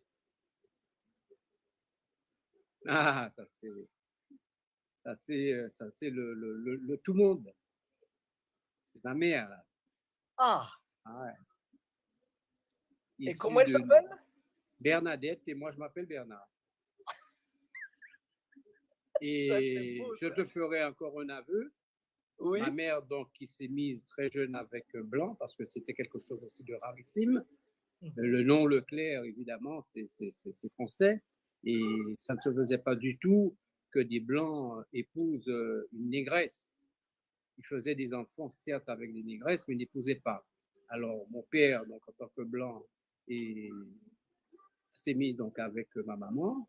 Et je suis donc le 7e enfant de cette dame. Et donc, quand elle s'est mariée, elle était enceinte de moi. Et donc, en 58, et je suis né en 59. Donc, je suis le premier enfant né Leclerc, n'ayant pas porté dans de lait, alors que tous les autres ont porté dans de lait. Et elle s'appelle Bernadette, et moi, je m'appelle Bernard. Je suis le 7e enfant. Toi qui as fait de la numérologie, toi qui as fait l'Égypte, le chiffre 7, tu sais très bien que c'est le chiffre, je dirais, de l'excellence, au-delà du 666, qui signifie bien des choses que nous n'allons pas définir ici, mais le 7, c'est le chiffre divin par excellence et de la protection divine. Donc, je suis le 7e enfant et je suis celui aujourd'hui qui réconcilie l'Afrique avec la Guadeloupe, avec la famille et qui me suis réapproprié donc, le patronyme Ndendele de ma mère parce qu'elle est directement issue de Congolais sortis sous contrat de travail en 1890, arrivés à Marie-Galante, à une période post-esclavagiste où il fallait quand même aller retourner chercher des nègres pour faire le travail de couper de la canne et il fallait aller à Loango pour demander à 6 000 Congolais de venir, 12 000 en Martinique et 10 000 en Guadeloupe. Et à Marie-Galante, où est arrivé donc Loazi et Joseph Ndendele. Donc, ils se sont donc établis à Marie-Galante, on leur a donné l'open terre, où ils ont travaillé la canne et ils ont eu des enfants. Et mon grand-père direct, c'est Louis Ndendele, donc les parents décédés. Il reste Louis, donc le père de ma mère, qui aura 32 enfants. Je répète, 32 enfants avec 4 femmes différentes sous le même champ. Et ma mère, c'est le dernier bout de boyau, le dernier enfant né de ce Congolais, donc arrivé donc, à Marie-Galante, en ligne directe. Et c'est donc en 59 que ma mère va se marier à M. Leclerc. Et moi, je vais naître en 59. Ah. Et voilà mon père, exactement.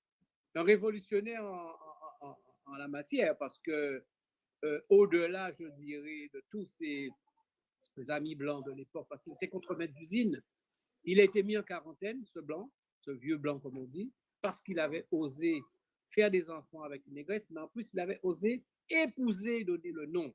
Et quand il a eu des enfants avec la négresse, les autres blancs de l'époque lui ont dit Leclerc, parce qu'on appelait les blancs par leur nom de famille, tu es en train de salir la race, en train de proférer, de faire des enfants avec une négresse qui seront à même demain peut-être de charroyer, c'est-à-dire de transporter des caisses sur les quais et qui seront peut-être des bonariens.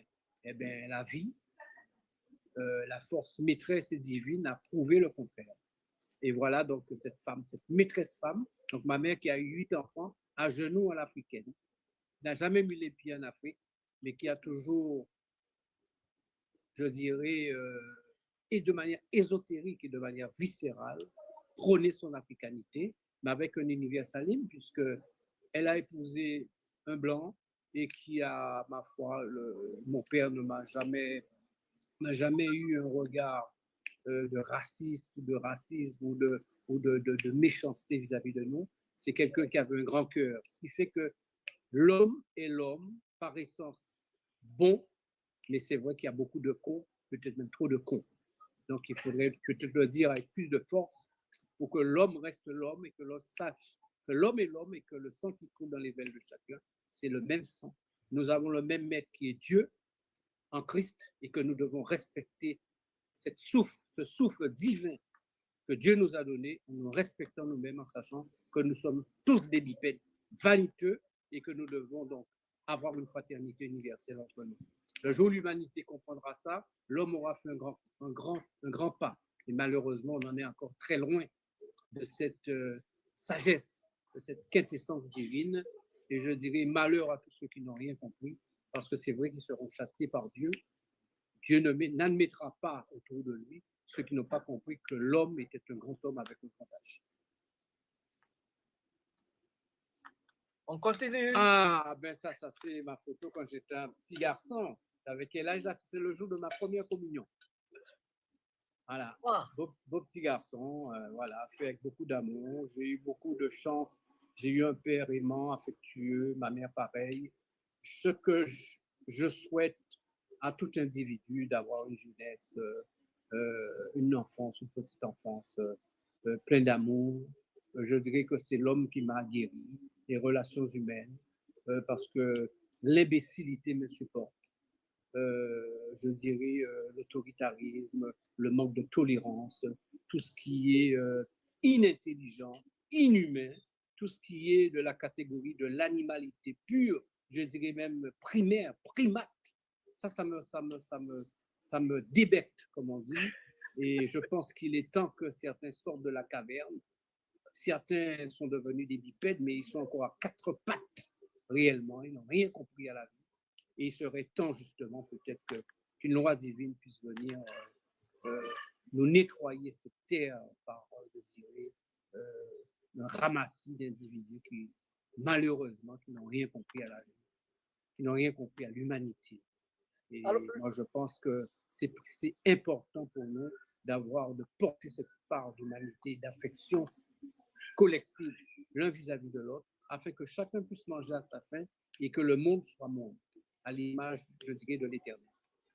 Alors, on aimerait savoir quel genre d'activité Monsieur Leclerc faisait en Guadeloupe. Alors, mon père a été donc contremaître d'usine et donc il a travaillé, donc bien sûr, je dirais, il connaissait très bien le domaine de la canne et tout. Et quand il a connu donc ma maman et tout, il est devenu commerçant. Ma mère avait un petit commerce, donc il est venu, il a grandi. Et mes parents, donc, sont nés dans une boutique. Donc, la relation humaine avec beaucoup de fraternité avec les gens. Les gens qui travaillaient à la maison, c'était pratiquement des grandes sœurs, des grands frères. Quand ces gens-là se mariaient, ils avaient droit à un lopin de terre, ils avaient droit à une prise en charge générale de mes parents sur le mariage. C'est des gens qu'on respectait. Ce n'étaient pas des bonnes ou des servantes ou des trucs comme ça. J'ai eu une enfance avec des parents commerçants, je dirais, une enfance heureuse. Mes parents étaient profondément croyants. Je revois encore mon père en train de trembler, en train de parler. Pas de réciter un autre père archaïque et spontané, mais en train de parler avec Dieu parce que c'est quelqu'un qui avait une peur de Dieu et qui une foi aussi en Dieu, parce que qui ne craint pas Dieu, n'a pas peur de Dieu, n'a pas peur de la justice divine, ne peut pas être un être de sagesse. Et notamment aussi, donc, ma mère, une croyante, que je revois à genoux, en train d'implorer, je dirais, grâce du ciel, de Dieu, pour ses enfants, pour notre douleur, pour quand quelqu'un était malade, quand on allait à l'examen. J'ai vu ma mère faire des pèlerinages, marcher à genoux, ne pas manger, viscéralement, être mal, parce que tout simplement, les huit enfants, une maman, mais extraordinaire, une maman congolaise, une maman africaine, une maman qui ne mangeait pas si nous n'avions pas mangé, et si on voulait d'autres qui nous donnaient et restaient sans manger. C'est du genre, ça n'existe plus. Ça n'existe plus. Une maman qui vous appelle parce qu'elle ressent à milieu que vous avez mal et qu'il y a quelque chose qui ne va pas. Je veux dire, un monde que nous avons oublié, que nous avons mis de côté, qui est tout juste à côté de nous, mais où il y avait une transmission ésotérique, une transmission dans l'âme et du non-dit, de l'intangible qui faisait que nous étions en communication. Et cette humanité maternelle, paternelle, du clan, de la famille que nous avions, malheureusement, quand je parle avec beaucoup de jeunes aujourd'hui, que je vois beaucoup de monde, eh bien, ils n'ont pas connu ça. Ils n'ont pas eu cette affection, cet amour que ta mère, ton père puisse te prendre dans les bras et te dire tu es mon fils, je t'aime, je veux dire, ça t'empêche de faire des conneries, ça t'empêche d'être n'importe qui, ça t'empêche aussi de t'égarer. L'amour qu'on te porte, tu as envie de traduire ça, tu as envie de donner ça à quelqu'un. Et aucun être ne peut subsister, ne peut survivre de lui-même s'il n'y a pas ça. Et je pense que notre vie d'aujourd'hui, si on a perdu quelque chose, eh bien, c'est ce lien familial, cet amour de la transmission. Parce que si on n'a pas eu de l'amour, on ne peut pas inventer ça et le donner à quelqu'un d'autre. Et je pense que si nous voulons recréer notre monde, recréer le Congo d'origine, recréer le royaume, recréer la solidarité africaine. Quand je parle de l'Afrique, je parle de toute l'Afrique. Je ne parle pas du Bénin, je ne parle pas, même si je suis originaire du Congo-Brazzaville et de Kimbélé, mais pour moi, j'entends l'Afrique, c'est-à-dire cette Afrique de la genèse, du premier homme, du premier arbre, de cette première terre, de ce premier fleuve, de cette première goutte d'eau qui va tomber, du souffle divin qui fera que nous existons par-delà le monde et au-delà du monde. C'est pour ça qu'on nous déteste, qu'on nous hait. Mais de toute façon, nous reprendrons ce chemin, je dirais, puisque nous sommes porteurs de lumière et c'est nous qui allons ouvrir la porte céleste au dernier moment. Après la Chine, il y a 30 ans, c'était le Moyen-Âge. Les gens faisaient caca dans les dalles. J'ai eu l'occasion d'y aller une fois, les gens satisfaire leurs besoins dans les dalles, il y a 30 ans. Eh bien, aujourd'hui, la Chine est devenue un pays immensément riche, même si tous les Chinois ne le sont pas, au détriment de très peu. Mais le dernier continent qui reprendra le flambeau, et là, la terre ne sera plus la terre. Le divin fera ce qu'il doit faire, c'est l'Afrique. Alors, on vous a vu dans l'armée? Ah oui, j'ai fait mon service militaire en tant que Français, en tant que Guadeloupéen. C'était obligatoire. J'ai répondu présent et j'ai fait ce qu'il fallait faire, mais depuis à l'époque, on me détestait, on me traitait d'intellectuel. Les métropolitains me voyaient en moi quelqu'un de récalcitrant. On me traitait de révolutionnaire de Bainbridge. Donc, quand il y avait des marches et tout, des corvées, le gars systématiquement voulait me mettre. Je faisais tout ce qu'il fallait faire. Et lorsqu'il y avait une marche de 200, 300 bornes, je le regardais dans les yeux et j'avançais, j'étais devant lui. Parce que j'avais quelque chose d'autre qui m'animait. J'ai eu un dénommé sergent Carr, un métro. Je ne vais pas te dire pourquoi, le gars me détestait. Il m'avait pris parce que je suis petit, je ne suis pas grand, je ne suis pas comme nos amis congolais qui ont une corpulence et tout. Donc le gars, il pensait donc, pouvoir m'écraser, me mater. On n'aime pas les gens qui parlent, on n'aime pas les gens qui pensent, on n'aime pas les gens qui ont un regard sur l'histoire de manière authentique. On aime le nègre qui rit, le nègre qui danse, le nègre qui boit, le nègre qui parle de football, le nègre qui parle de sexe, de musique. Mais lorsque nous devons dire les choses, nous devons nous faire respecter, évidemment, donc ça étonne, ça surprend, ça chamboule tout le monde, ça révulse tout le monde. Eh bien non, la connaissance, la science n'est pas donnée à certains par rapport à certains épidermes ou autres. Ça appartient à tout le monde, nous sommes tous des hommes. Nous avons tous un respect mutuel que nous devons avoir vis-à-vis de nous-mêmes. Et ce n'est qu'en passant par cette attitude que le monde sera monde. Et autrement, il y aura toujours, en voulant profiter par rapport à d'autres, il y aura toujours des antagonismes stériles. La mort du racisme viendra le jour où chaque homme se regardera dans les yeux en étant fraternel et sans pour cela se croire supérieur à l'autre. Ok, je me rends compte que j'ai soulevé la couverture de la marmite qu'il ne fallait pas. Ah, tu sais, moi, a priori, moi, quand je sens les gens. J'ai quelque chose de profondément congolais, je sens les gens. Et à 1000 lieues, quand je suis dans la rue, et je dis ça tout à mon fils qui a 37 ans, qui est concertiste en piano classique, je lui dis, quand tu marches dans une rue, tu regardes droit devant toi. Si tu vois venir devant toi quelqu'un qui a une mine patibulaire et que Dieu te dit de changer de trottoir, le meilleur combattant, c'est celui qui esquive le combat et change de trottoir. Il faut anticiper le danger, il faut anticiper l'horreur, il faut anticiper le diable. Eh bien, moi, dans ma projection physique, visuelle et spirituelle, Je demande toujours à Dieu de m'écarter du danger, de m'écarter du diable et du feu du ciel, afin que je sois toujours en adéquation avec le plus grand. Et le jour où nous allons rencontrer, que je sois quand même suffisamment, tout en étant humble, pas fier de moi, mais puisque je commets forcément des péchés comme tout le monde, je suis humain, je suis de chair, mais que je sois quand même rassuré par moi-même. Et je vais travailler pour polir ma pierre afin que de ne pas être torturé de peur de le voir parce que tout simplement mon âme serait sale. J'essaie d'être en adéquation avec ce qu'il dit, je fais beaucoup d'efforts, en portant beaucoup d'amour aux gens, en aidant les autres. Et c'est ce que je transmets à tout le monde. Voilà. Est-ce qu'en changeant de chemin pour éviter le pire, pour éviter le mal, on ne peut pas aller tomber dans le pire, pour ne pas dire on ne peut pas tomber dans la mare de Punch? Alors je touche le bureau là où je suis, on dit il faut toucher du bois. J'ai 64 ans, j'ai 64 ans en septembre. Je te dirais que depuis mon plus jeune âge, ça m'a toujours animé parce que très jeune, depuis 7-8 ans, j'ai beaucoup écrit de la poésie. Hein. J'ai eu, à la mort de ma mère, j'ai fermé ses yeux. Et quelques temps avant, on avait eu une petite parole et je le lui avais dit, j'avais prédit ça. J'ai dit à ma mère, tu sais, tu m'as dit tel et tel chose, et peut-être que ce sera moi de fermer tes yeux. Et ça s'est avéré vrai. Et comme beaucoup de choses dans ma vie qui s'alignent, quand je sens, je ressens. Sans pour cela être médium ni rien. Je suis à l'écoute tout simplement d'une petite voix. Et j'essaie de faire ce que cette voix me dit.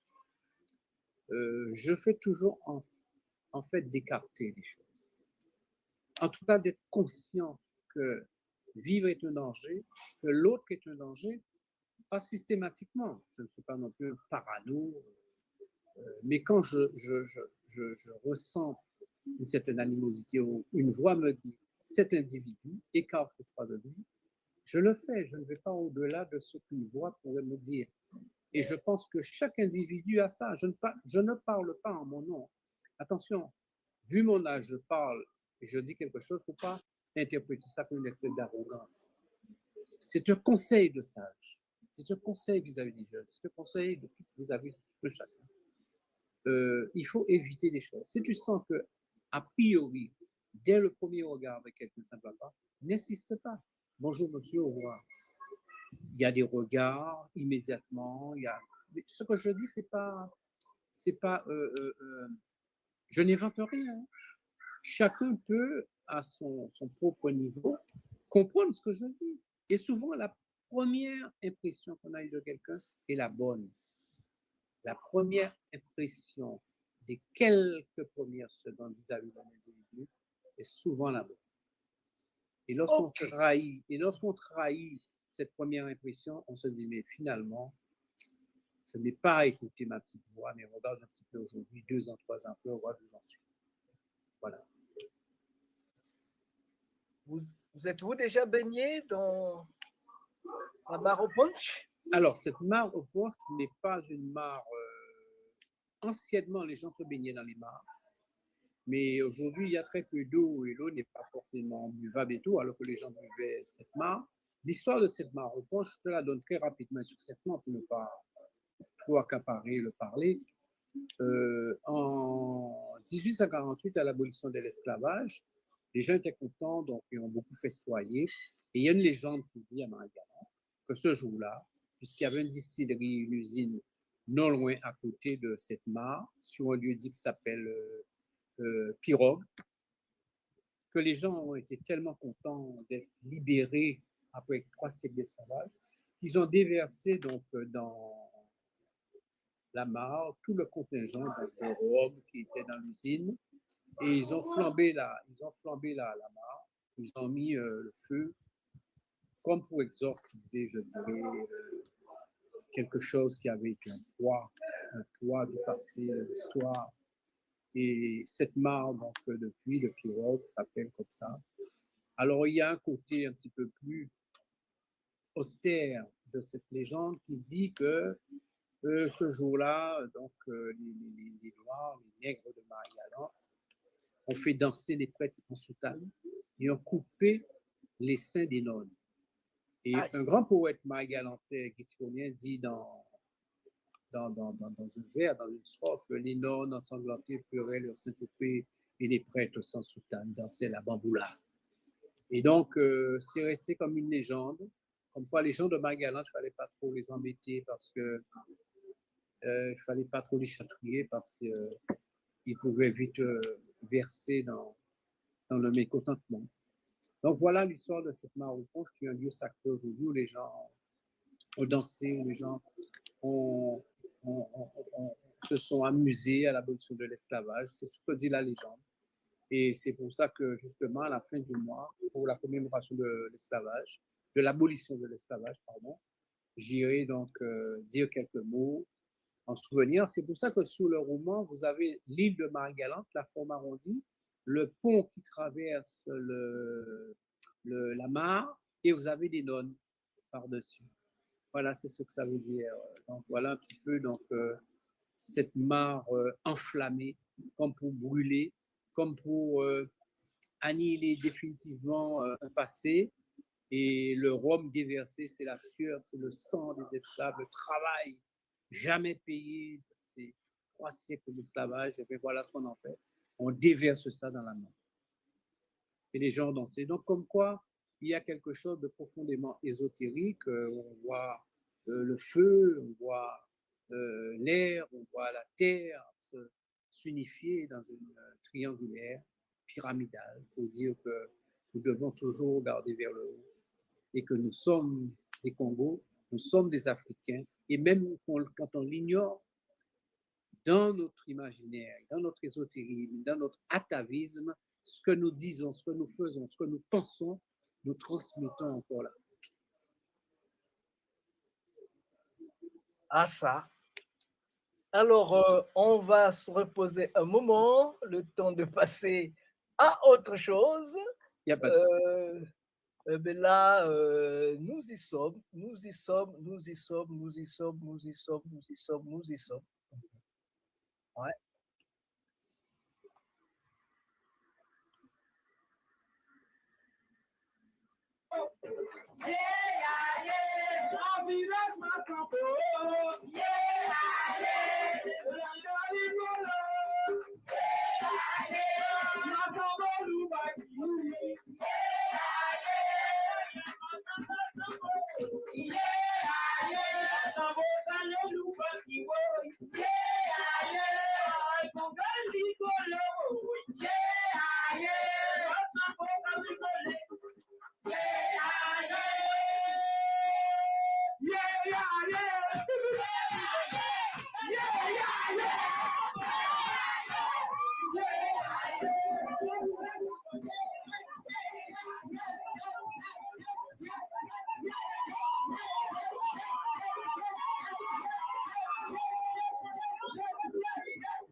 Nous étions là en 2001.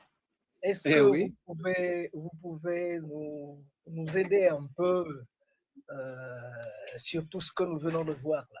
Alors, c'est extrêmement simple. Hein. Ce qui se passe là, c'est que l'Afrique n'a jamais quitté donc, les Antillais qui sont partis pendant l'esclavage ou sous contrat de travail.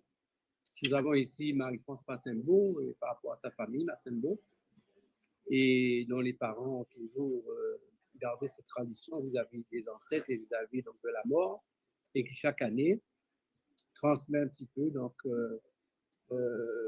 cette coutume ancestrale congolaise de faire péter un coup de fusil et de il y a tout un cérémonial autour pendant la Toussaint. Donc, j'ai eu l'occasion d'aller aussi. Marie-France est une sœur, est une personne qui a fait le voyage avant moi, qui a toujours réclamé son africanité, sa congolité. Même à un moment où c'était très difficile, où nos propres congénères rejetaient. Il y avait une animosité vis-à-vis du Congo, parce qu'il faut bien comprendre que l'histoire entre les fils qui ont été esclaves, qui ont attribué des patronymes, et ceux qui sont jusqu'en 1848 avec l'esclavage, et entre 1860 et 1890, on est retourné sous les comptoirs pour faire venir ce qu'on appelle l'engagisme, des Congolais sous contrat de travail, parce que dorénavant, il fallait payer les Noirs qui travaillaient sur les champs, ils étaient devenus des salariés, et on a voulu trafiquer, trouver de façon faire venir encore des Congos pour les payer moins cher. Donc, tu viendras pendant 4 ans, tu repartiras, on va te payer. Et comme d'habitude, rien n'était respecté. Ces gens-là sont venus dans de mauvaises conditions. On n'a jamais payé le billet de retour. Alors, je pense justement essayer d'acquérir donc, la nationalité congolaise, puisque je suis Congo aussi, et que ma mère l'a été. Donc, il n'y aura pas de problème que je puisse l'avoir. Et voir juridiquement ce qu'on peut faire avec ça en réclamant à la France dommage d'intérêt pour ces Congolais qui sont arrivés sous contrat de travail, à qui on n'a jamais respecté le retour et qui ont dû abandonner, laisser la famille lointaine. Alors moi, je suis un vibrant témoin de cela, puisque j'ai retrouvé toute la famille, le lieu de départ de Kimbélé. Et donc, je sais aujourd'hui ce que ça nous a coûté symboliquement, ésotériquement et spirituellement, d'être coupé, trafiqué, exporté ici, même sous contrat de travail, sans savoir exactement. Donc, j'ai dû faire beaucoup d'efforts depuis une bonne vingtaine d'années pour retrouver un petit peu le lien. Ma mère a eu l'occasion de mourir en 1999 sans jamais savoir. C'est dommage. Aujourd'hui, beaucoup d'Antillais font cet effort parce qu'il y a un besoin, il y a un appel. Ce n'est même pas quelque chose de rationnel qu'on met en place. Moi, je dirais, ma reconnaissance, ma connaissance, mon lien, mon relien avec l'Afrique, s'est imposé en moi et les choses se sont alignées. Joseph Ndiaye, que j'ai retrouvé au Sénégal en 1992, j'ai gagné un prix commercial à la mondiale et je me suis retrouvé au Sénégal gratuitement et j'ai rencontré Joseph Ndiaye. Et c'est à partir de ce moment, je me suis dit, je suis qui? Qui suis-je réellement? Voilà, j'étais jeune, j'avais une trentaine d'années. Et quand j'étais là, Joseph Ndiaye, dans cette demeure, avec une voix de stentor, nous a raconté le périple, l'histoire de l'esclavage, avec la résonance, avec les grégores dans ce lieu qui était là en train de refaire sortir, de surdimensionner tout ce qui se passait, ce qui s'était passé. J'ai revu, j'ai schématisé, j'ai senti, j'ai reniflé l'odeur du sang, de l'excrément et de tout ce qui s'était passé. Quand il a fait passer un livre d'or pour dire « Fils des anciens esclaves », je ne sais quoi, laisser sur le livre d'or un mot, j'étais incapable d'écrire, j'étais là, mais j'étais incapable, je n'ai pas pu écrire un mot. Incapable d'écrire quoi que ce soit, j'ai subi un choc psychologique, émotionnel inimaginable, alors que je n'étais pas prévu, je ne connaissais même pas. Dendélé, je sais que ma mère s'appelle Dendélé, c'était francisé, mais jamais ça partit de ce moment-là. Il y a eu un souffle, il y a eu un vent, il y a eu quelque chose qui m'a emmené là et qui m'a fait prendre conscience de quelque chose en 92. Et la deuxième fois maintenant, mon dernier retour à l'Afrique, c'est un petit peu plus long puisque c'est récent. Ben, c'est une rencontre avec Ajupa Congo, puisque j'ai voulu pendant le Covid rassembler la famille Dandelé pour créer une espèce de fusion avec tout le monde. On a pu le faire en plein Covid. Personne n'est mort, personne n'a attrapé le Covid. J'avais eu connaissance d'Ajupa Congo par rapport à Marie-France, par rapport à Mireille, donc Kimoya, et qui était là en même temps, qui est venu pour ce rassemblement, qui a chanté, qui a invoqué donc, les ancêtres. On a déjeuné ensemble, on a été sous la tombe de Joseph Ndendele Loazi et Louis Dendele. On a prié autour et depuis, les choses sont en train d'exploser dans le bon sens du terme. Peu de temps après, récemment, en janvier, je reçois un coup de fil, M. Leclerc, pour un tournage FR3, TF1. Vous êtes conviés, on part avec vous au Congo-Brazzaville, puisqu'on sait que vous avez retrouvé votre lien de parenté avec Hakim Mele. Alors je dis à mon épouse, je viens d'avoir un coup de fil. J'objectais, je prévoyais éventuellement en Afrique, mais comment, avec qui, dans le cadre de la JOPA, associatif et tout. Et voilà, c'est une fille que j'ai rencontrée 4 ans avant, où j'ai parlé de ma famille congolaise, du nom de ma mère, m'appelle, me dit, ça y est, monsieur Leclerc, je m'appelle Laura Chapnier-Rivaudet, je suis de la Martinique, je vous avais rencontré il y a 4 ans, avant le Covid, on avait parlé de votre famille et tout, ça y est, j'ai le financement, j'ai un billet, je pars avec vous pour un tournage pour le documentaire. Depuis ce passage dans la prière avec Mireille, les choses se sont alignées, mais on est parti au Congo. Et on a retrouvé la famille, la Kimbé. Voilà, sans dépenser un centime. Encore une fois, comme pour le passage au Sénégal. Retour à la case départ. Grand plaisir parce que le Congo connaît la Guadeloupe depuis longtemps, mais surtout c'était en 94. En 94, Malakima Congo, dans une association que j'avais créée en 91, nous avons donc invité les Guadeloupéens au travers d'un ami, un frère. Au travers d'un frère, nous avons donc Alphonse Nzindou. Que je connais très bien, qui a beaucoup travaillé sur la recherche et qui a été celui qui a fait le plus beau travail pour mettre le droit d'où sortait Joseph Ndendele. Voilà. Donc, il devrait venir en 93. Il y avait des petits problèmes au Congo. C'était pas possible, donc c'est l'année qui suivait, 94, qu'ils sont arrivés. Il y avait Benzo, Benjamin Moïse. Je connais très bien. Il y avait Jocelyn Gabali, maître tambour. Il y avait Bébé Ranspar et Marie-France Massembo, elle venait d'accoucher, donc l'enfant avait 7 mois. Elle l'a abandonné pour venir au Congo et c'était fort. C'était fort parce que nous sommes restés pendant tout un mois. Il y a un film qui est fait. Oui, il y a un film, il y a un film qui existe. Ouais. Nous sommes restés pendant tout un mois et c'est merveilleux, c'est merveilleux. Ah non, mais une grande reconnaissance, un grand respect pour Marie-France pour avoir tenu comme ça. Moi, j'ai moins souffert de cet aspect, comme les gens faisaient ici, de traiter les gens de Congo parce que c'était pratiquement une insulte.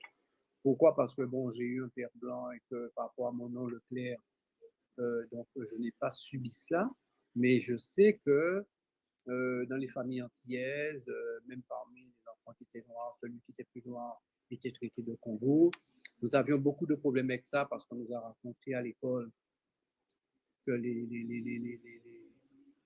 Noirs avaient vendu les Noirs, un tas d'imbécilités qu'on a raconté aux gens. On a pu faire les gens dédaigner, rejeter qu'ils sont, pour créer encore plus de schizophrénie dans la tête des gens. Et des familles et des familles et des familles ont été élevées, cultivées, instruites dans cette haine d'eux-mêmes. Et ma foi, Dieu merci, heureusement quand même que grâce à la connaissance aujourd'hui,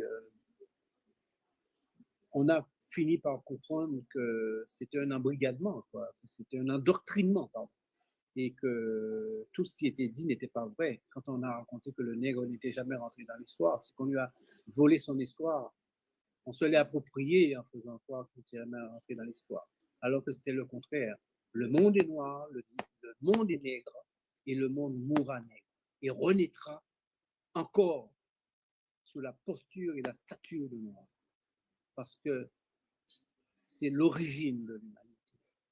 Qu'on se le dise, qu'on se l'écrive, que ça soit dicté à chacun. Et rejeter le noir, rejeter l'épiderme, rejeter la couleur noire, c'est quelquefois faire offense à Dieu.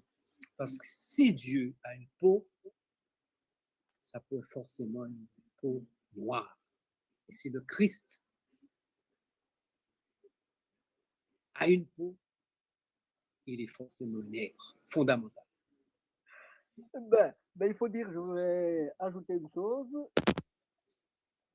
que quand Marie-France, quand les amis de la Guadeloupe sont venus, Marie-France avait sémé une graine. Ouais.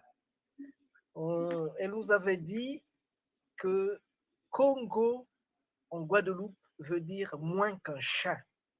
Oui, Congo, tout à fait. Je n'ose pas dire, je n'ose zéro. pas répéter. Non, mais je suis d'accord. Alors moi, c'est resté dans ma tête. Non, mais la colonisation, attention. Et attention, il faut dire que ça fait encore du mal. Hein. On n'en est pas sorti. Hein. Notre acuité visuelle et cérébrale sur l'avenir et sur ce qui s'est passé, ce qui se passe. Tout le monde n'a pas cette acuité-là encore. Il y en a qui sont encore, peau noire masque blanc, qui sont encore, qui devraient encore lire Frantz Fanon, hein, parce que sans pour cela sombrer dans le négrisme. Moi, j'aime bien ce que Césaire dit. Le nègre, il t'emmerde. Je ne suis pas contre toi. Je loue Matisse, Braque et Picasso, comme disait notre ami tyrolien. Je suis un homme de l'universel. Je n'ai rien. Je ne veux pas sombrer dans le négrisme. J'aime tous les hommes sont des hommes. Mais respecte-moi. Aujourd'hui, ce que je demande, c'est du respect. Je ne demande pas qu'on me porte à manger, qu'on puisse m'aimer plus que l'autre. Mais mon Dieu, s'il y a quelqu'un qui doit baisser la tête et demander pardon, je ne pense pas que ce sera l'Africain qui va devoir se mettre à genoux et demander pardon pour avoir profité de quiconque, d'aucun peuple, d'aucun pays, d'aucune nationalité, d'aucun chat, d'aucune poule, d'aucun lion, d'aucun léopard. Nous avons toujours œuvré pour nous-mêmes et entre nous-mêmes. Et donc, par rapport à ça, nous avons une conscience tranquille, une conscience propre. Et nous n'allons pas sombrer dans le négrisme encore une fois. On demande tout simplement le respect. Et nous sommes là pour aimer tout le monde. Les gens qui nous aiment, nous les aimons aussi en même titre qu'un frère normal. Nous sommes tous des frères. Mais je n'admettrai pas aujourd'hui que quelqu'un puisse venir raconter, dire n'importe quoi, raconter n'importe quelle balivère, n'importe quelle sornette, n'importe quelle idiotie face à l'humanité aujourd'hui. Nous devons être présents et debout afin qu'on respecte nos enfants et qui nous sommes. Parce que nous sommes aussi l'humanité. Alors, je voulais juste ajouter un peu de sel dans ce que je viens d'entendre, parce que les mots de Marie-France Massembo ont fait déchaîner en moi un torrent, tout un océan, toute une force qui m'a poussé à traverser l'Atlantique pendant 15 fois. Je comprends ça. Hein? Aller-retour, ça fait quand même 30 voyages. C'est pas vrai. En Atlantique. Dont un voyage en Guadeloupe et 10 en Haïti, sans compter l'Équateur, le Venezuela 2 fois, Cuba, et plein Ben, d'autres. je dis alors que Dieu te bénisse pour ce travail, mon frère. Que Dieu Tout te cela bénisse. parce que je n'arrivais pas à comprendre que voilà ce que c'est que Mbanza Congo, la capitale du royaume Congo en 1510. 1510, au XVIe siècle. Regardez ce que c'est. Ouais. Il y avait plein d'intellectuels. Il y avait plein de choses à Mbanza Congo. Hein? Et ça, c'est le premier ambassadeur noir au Vatican. Celui-là. Oui, je connais. En 1500... Kim Pavita. Lui c'est... C'est pas Kim Pavita? Sakulevunda.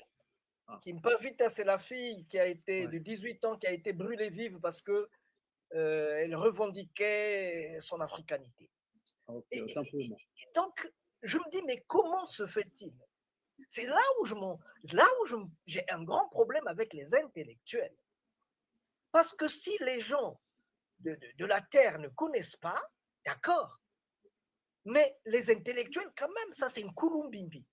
Ça c'est la cathédrale de Mbanza Congo. Hein? Ça a été construit en 1491, je pense. Ouais. Au Moyen-Âge. Oui. Nous sommes là. Ça c'est Mbanza Congo. Et on vient me faire comprendre que Congo en Guadeloupe veut dire rien. Je me dis, mais y a-t-il des intellectuels là-bas? Mais puis jusqu'à aujourd'hui, mon frère, jusqu'à aujourd'hui, écoute, il faut comprendre que la colonisation commence par, en dehors d'un fait matériel, commence dans l'esprit, dans la tête. Il faut te détruire cérébralement. Donc l'esclavage, qu'est-ce que ça a fait? Si tu te dis que tu étais des sous-hommes et que la Bible représente Lucifer en tant que noir et que tu es noir, tu es le fils de Lucifer, le fils de Cham, et que tu as été chassé et que voilà, que tu es moins que rien. On a transformé, on a falsifié la Bible et tout le reste, l'Égypte, l'histoire, pour te faire croire que tu t'es moins que rien. On a dilapidé, on dilapide encore l'Afrique, on prend toute la substance, on s'approprie l'histoire de l'Afrique, toute sa créativité et tout. On falsifie tout ce qu'on peut pour te faire comprendre que tu n'es rien. Et heureusement, aujourd'hui que les choses sont en train d'exploser, nous sommes à l'ère du verseau et que toutes les vérités seront révélées et que les choses explosent de partout et que tout enfant noir aujourd'hui a plus ou moins été à l'école, c'est lire, c'est écrire et que peut-être que nous devions passer par cette trame, je dirais cette obscurité, cet obscurantisme pour renaître. Peut-être que c'était inscrit dans le livre du livre et que, mais ma foi, aujourd'hui, ce qu'il faut garder entre le passé et le présent et l'avenir, ce qu'il faut dire aujourd'hui, c'est que les choses sont en train de changer. Donc, il ne faut pas s'apitoyer sur l'histoire, il ne faut pas s'apitoyer sur le passé, ne pas en faire un passif, que ceux qui ont fauté gardent sur leur tête le poids de ce passif. Mais nous, ça nous emmène une bénédiction pour nous et pour nos enfants, et l'avenir nous appartient. L'avenir, c'est nous, c'est l'Afrique. Bientôt, pour boire un verre d'eau, on sera obligé de demander un verre d'eau à l'Afrique. Écoute bien ce que ton frère te dit. On n'y sera peut-être pas, mais l'Afrique est l'avenir du monde. Et tout ce dont le monde a besoin, le monde sera obligé de venir le chercher en Afrique. Le jour où les Africains comprendront qu'il n'y a pas plusieurs Afriques, mais il y a une Afrique, il faut que créer les États-Unis africains, que tout ce peuple, ce même peuple puisse se mettre ensemble et créer un fonctionnement ensemble, rien ne sera plus fort que l'Afrique. Parce que tout est en Afrique, et l'Afrique est le pays béni. Tous les noms ont été changés dans la Bible, mais le jardin d'Éden, le royaume Congo, le grand royaume avec K.O. accent circonflexe, l'origine du monde se trouve là. Aujourd'hui, on le sait, d'autres qui sont des érudits en la matière, du point de vue historique et du point de vue théologique, pourront l'expliquer. Mais tu sais, il y a une chose, comme je dis, je te parlais d'une petite voix que chacun nous avons. Ça s'appelle peut-être l'Esprit Saint. Certaines personnes, peut-être comme toi, comme moi, comme d'autres, nous n'avons pas besoin de démonstration Pourquoi? Pour comprendre et pour voir les choses.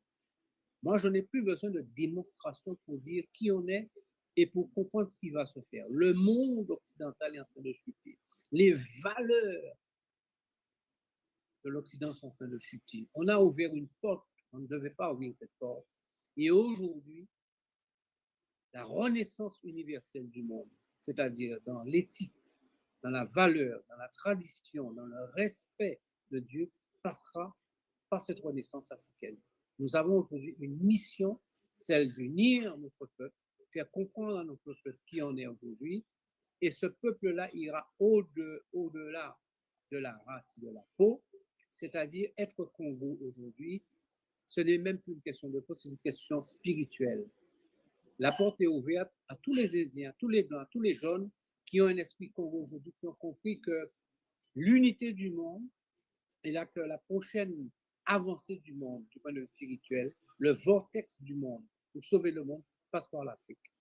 Donc que les Africains s'approprient cette vision du monde pour les aider aussi à prendre conscience, parce que tout simplement le chemin, la vérité, la vie passe par là, par l'Afrique. Il faut le comprendre et il faut en être persuadé. Nous ne serons peut-être pas là, mais dans un demi-siècle, dans un siècle, eh bien, les fourmis nous porteront peut-être des nouvelles, mais on verra que l'Afrique universelle, l'Afrique comme genèse, l'Afrique comme tremplin, l'Afrique comme, je dirais, comme vortex du monde, comme, je dirais, le prisme, comme le tremplin de la sagesse ancestrale de l'homme, premier homme, qui reviendra, passera par la résurrection de l'Afrique. En tout cas, ça me va droit au cœur. Je dirais que ça me calme un peu parce oui, que c'est pas la peine d'être. Ça m'a coûté, depuis que les Massembo sont venus en 94, ça m'a coûté 26 ans de recherche. Je sais. Hein, 15 traversées atlantiques. Et c'est pas fini. Sans oublier, parce que tout le temps, quand j'allais en Guadeloupe, en Haïti, Venezuela ou je ne sais où, et que je rencontrais des difficultés, je partais, par exemple, à Ouida, au Bénin, ou au Ghana, ou je ne sais où, pour aller vérifier, à Gorée, au Sénégal, pour aller vérifier sur le terrain si vraiment le roi du Bénin, comme c'était une grande plateforme de marchandage d'esclaves, si c'était vraiment ses neveux, ses filles, ses cousins qui le vendaient, ou bien il y a des choses qu'on faisait ailleurs, qu'on ne peut pas expliquer, qu'on ne veut pas expliquer maintenant parce que ça va nous prendre beaucoup plus de temps.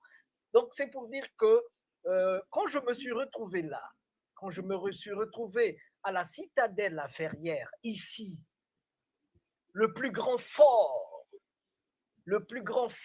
africain dans les Caraïbes, Haïti. Quand je me suis retrouvé en Haïti, au-dessus de ce fort, je me suis dit, mais pourquoi on ne ferait pas de cet espace-là le fer de lance de l'Afrique, le fer de lance du développement de l'Afrique? Parce que tous les intellectuels, ils doivent aller là-bas. Quand tu arrives là-bas, tu te dis, mais qu'est-ce que je suis en train de faire? Voilà ce qu'on a fait il y a 200 ans. Mais qu'est-ce que je suis en train de faire? Pour que les gens essaient un peu d'ouvrir les yeux, parce que nous les avons fermés. Tu sais, tu parles de Haïti et anciennement Hispaniola, qui était le tremplin de réussite des Occidentaux pendant l'esclavage. Haïti a des sous-sols remplis de bauxite. Haïti a de l'or, Haïti a du pétrole, et Haïti est immensément riche par rapport à, comme l'Afrique, comme toute l'Afrique. Et pourquoi Haïti est dans cette situation? Je ne vais pas faire un tour sur Haïti. Je veux dire, tout le monde a compris ce que je veux dire. L'insolence haïtienne fait qu'on a vaincu le grand Napoléon et les Africains doivent payer ça et ont fini de payer encore une dette financière à la France récemment. Donc, tout ce qui se passe aujourd'hui, récemment encore, le dernier président qui est assassiné par une horde de fous sortant je ne sais où, l'Afrique, Haïti est en train de traverser une phase obligatoire dans sa renaissance, tout comme un petit peu l'Afrique. Mais encore une fois, je te dis, mon frère, ça ne va pas perdurer infiniment. Les Haïtiens érudits le savent, que et j'en ai discuté avec pas mal, que ce passage obligé va bientôt se terminer. Haïti aussi va se relever et reprendra son flambeau. Là, l'actualité aujourd'hui, là, depuis 2-3 jours, une semaine, est horrible. Hein? J'ai vu des images. Si j'ai un appel à profiter de ton antenne, c'est pour dire aux frères haïtiens, un petit peu comme dit le poète, comme Césaire, il faut qu'on arrête d'être le jouet de la musique et de la danse des autres. Regardons-nous dans les yeux, nous sommes un seul et même peuple. Et tout ce qu'on veut, c'est le chaos de nous-mêmes. Parce qu'on sait que le jour où nous serons ensemble, nous remettrons l'affection, l'amour, la concorde et l'entente entre nous. Rien ne sera plus fort. Donc, au-delà de cette agressivité tournée, auto-tournée contre nous-mêmes et contre nos frères, le temps de la grande réconciliation est venu. Le temps de la compréhension est venu. Le temps de l'intelligence. La Troisième Guerre mondiale qui a déjà commencé est la guerre des intelligences. Ne faites pas ce qu'on souhaite que vous ayez à faire forcément. Faites ce que vous devez faire dans l'entente entre vous-mêmes. Tout le monde ne sera pas président, tout le monde ne sera pas premier ministre. Chacun à son poste, à sa place, aura sa pierre à polir. Et que si Haïti doit avancer, c'est tout simplement parce qu'il y aura une entente, il y aura un esprit collectif qui fera, qu'il y aura une détermination, une envie d'avancer dans le respect, dans la tolérance mutuelle. Et on sera respecté. Je dis nous parce que Haïti, c'est nous. Je suis aussi haïtien. Partout, partout où il y a un nègre, il y a un noir qui souffre, qui respire, mon sang y est. Donc, cette part de négroïde qui est en moi, eh bien, fait que je suis présent avec eux partout, même sans y être. Et leur réussite, ma réussite. Et dans le malheur, je ressens ce même malheur. Je n'ai pas besoin d'être en Haïti. Lorsque je vois des gens brûlés avec des pneus autour de leur corps, et c'est fait, c'est érigé, c'est fait par nous-mêmes, je dis que nous ralentissons notre mise en marche, nous ralentissons notre perfectionnement, nous ralentissons notre élévation et nous régressons. Il faut avoir la volonté d'envoyer paître le mal. Il faut être plus fort que le mal. Il faut être plus fort que le malin. Il faut être plus fort que l'esprit, je dirais, de négativité. Si nous n'avons pas cette motivation, cette détermination en nous, chacun, personnellement, chaque fils, chaque Congo vivant, pour nous dire que nous devons faire notre auto-nettoyage de nous-mêmes, pour acquérir cette sagesse qui va rejaillir sur le collectif, nous n'arrivons pas. Nous devons, nous, d'abord faire une révolution de la pensée, une révolution dans l'âme, une révolution dans nos cœurs, afin de nous accepter nous-mêmes, nous entre nous, quand je dis nous, noirs, avec notre histoire, avec nos difficultés, nos limites aussi, nos limites. Nous ne serons pas tous des dieux, nous ne sommes pas tous bons. Mais quantitativement, quand le quantitatif de bonté prendra le dessus par rapport au négatif, eh bien là, on verra, on va commencer à avancer. Donc, je demande aux frères aussi haïtiens qui sont de la diaspora, donc de prier pour Haïti, d'appeler le monde noir, l'Afrique noire à prier pour Haïti. Parce que la réussite de d'Haïti, c'est la réussite de l'Afrique, c'est aussi notre réussite. Le monde nous regarde et nous avons une mission divine qui est la mission de la réussite, de créer un autre homme, un homme nouveau, qui soit bâti, je dirais, pour l'éternité, dans la quintessence de l'élévation du bien. Donc, soyons conscients de cette mission-là. Elle n'appartient pas à une catégorie d'individus à droite ou à gauche. Nous avons cette mission-là. Donc, c'est ce que je pourrais dire à Haïti aujourd'hui. Je sais que c'est difficile. Je sais que c'est problématique. On peut se mettre ensemble et demander à la France de restituer le vol de cette dette soi-disant de guerre qui a été donnée. Juridiquement, il y a des choses à mettre en place aujourd'hui. Mettons-nous ensemble, il y a trop d'individus instruits, il y a trop d'écrivains. Je parle de La Ferrière, je parle il y en a plein.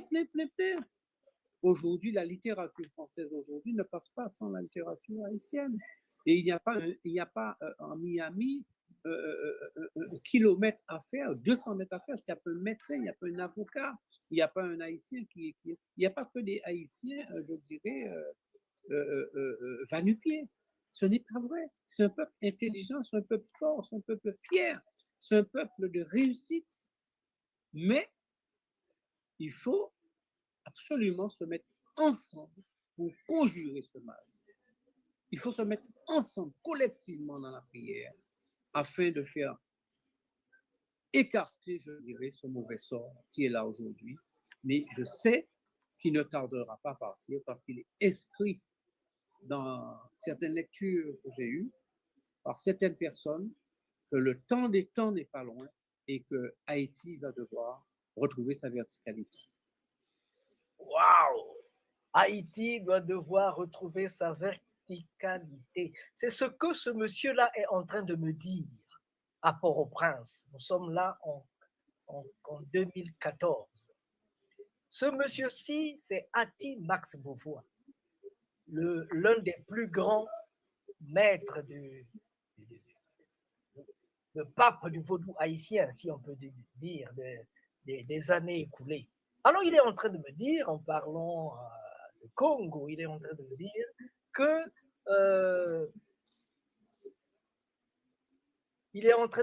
que la population haïtienne, la culture haïtienne est essentiellement congolaise.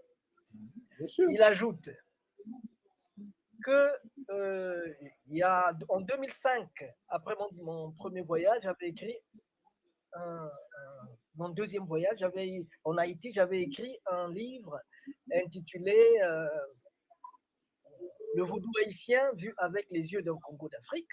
Là-dedans, j'avais dit que, suivant les archives de Haïti, 75% de la population haïtienne est originaire des terres Congo. Suivant les archives nationales de Haïti. Et là, il est en train de me dire, mon frère, ceux qui ont écrit ça, ils sont dans leur tour d'ivoire.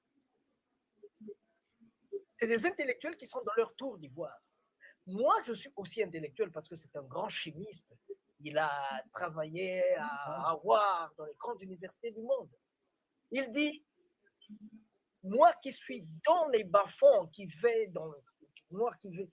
dans les bas-fonds, je vous dis, il faut voir ce chiffre à la hausse. Donc, je me suis dit, 75%, je pensais que c'était trop. Lui me dit, il faut voir ce chiffre-là à la hausse. Et il ne s'arrête pas là. Il dit, le modèle de guerre d'indépendance de Haïti, c'est un modèle Congo. Coupé tête, brûlé caille. Alors là, j'ai compris pourquoi est-ce que les Congos de Haïti et les Congos du Congo sont-ils logés à la même enseigne? Bon, c'est un autre débat. Oui, il n'est pas d'aujourd'hui. Ah oui, on pourrait aller très loin dans tout ça. Hein. Il n'est pas d'aujourd'hui. Juste un peu de musique. Après, on va vous ramener quelque part à Kindélé. Là, tu me touches vraiment. Parce que là, tous les jours, je n'arrive pas à dormir depuis que j'étais là. Et je n'arrête pas de penser à Kindélé. Et là, je suis nostalgique. Alors là, il faut donc de la musique spirituelle. La spiritualité cause. J'ai eu le chef du village récemment.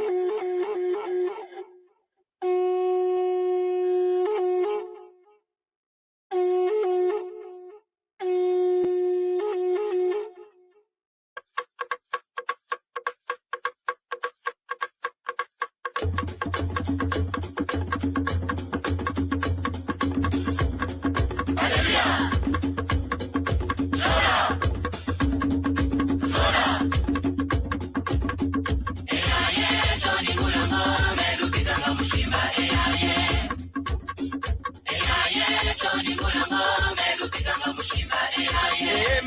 melubikanga mushimba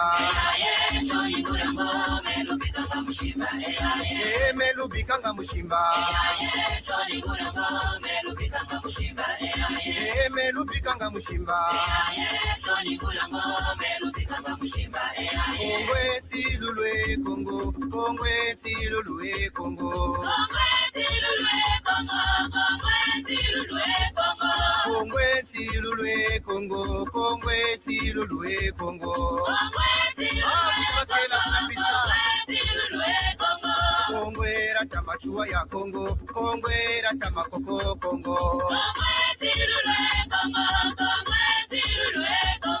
kalumonandi wonge balabandi lumonandi wonge sambileno kalumonandi wonge balabandi lumonandi wonge sambile kalumonandi wonge balabandi lumonandi wonge lusambile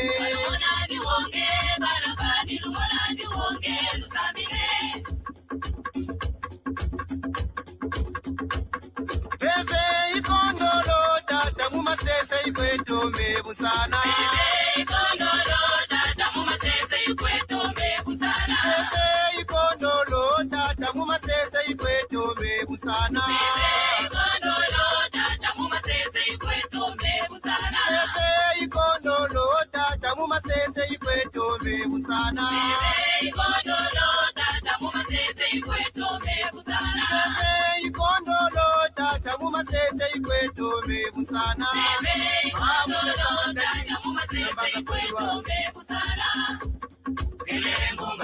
Bijilube butsana bijilube butsana balabani balabani itwendenwe ityatenwe itwendenwe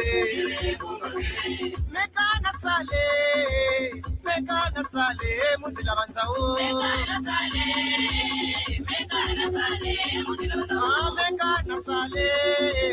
mekana sale muzila banzauta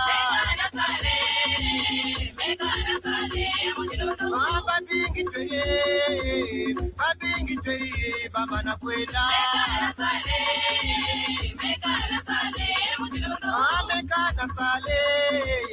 mekana sale muzila banzawo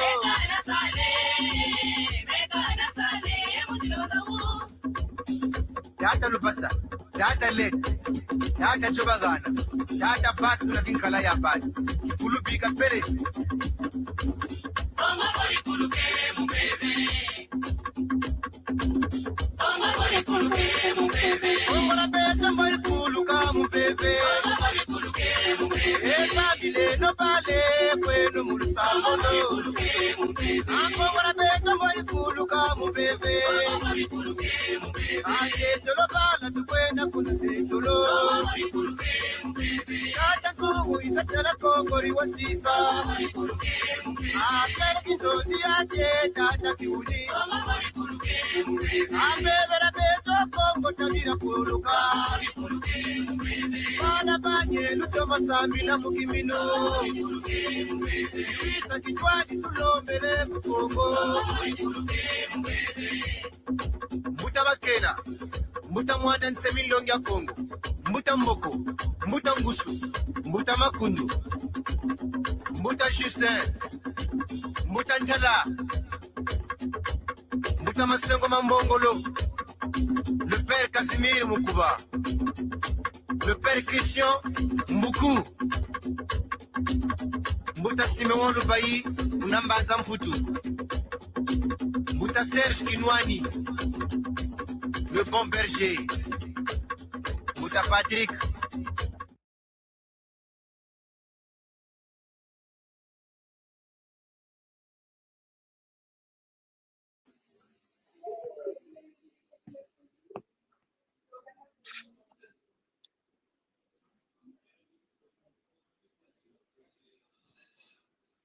Ils viennent de prendre la balle au banc. Donc, au niveau de Malaky Makongo, nous avons reçu aussi, aujourd'hui, dans le cadre de Malaky Afro Congo TV, nous avons reçu un frère, Monsieur Bernard Leclerc Dendélé, qui revient du Congo. Avant de le faire parler, j'aimerais que nous puissions suivre un peu ce qu'il a eu à faire dans cette terre qu'on appelle Congo.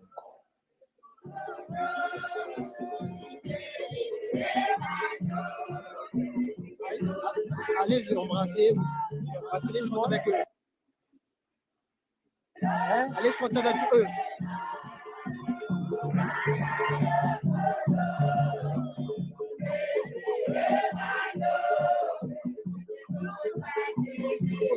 Faut tourner.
Alors, quelles sont vos impressions, mon frère?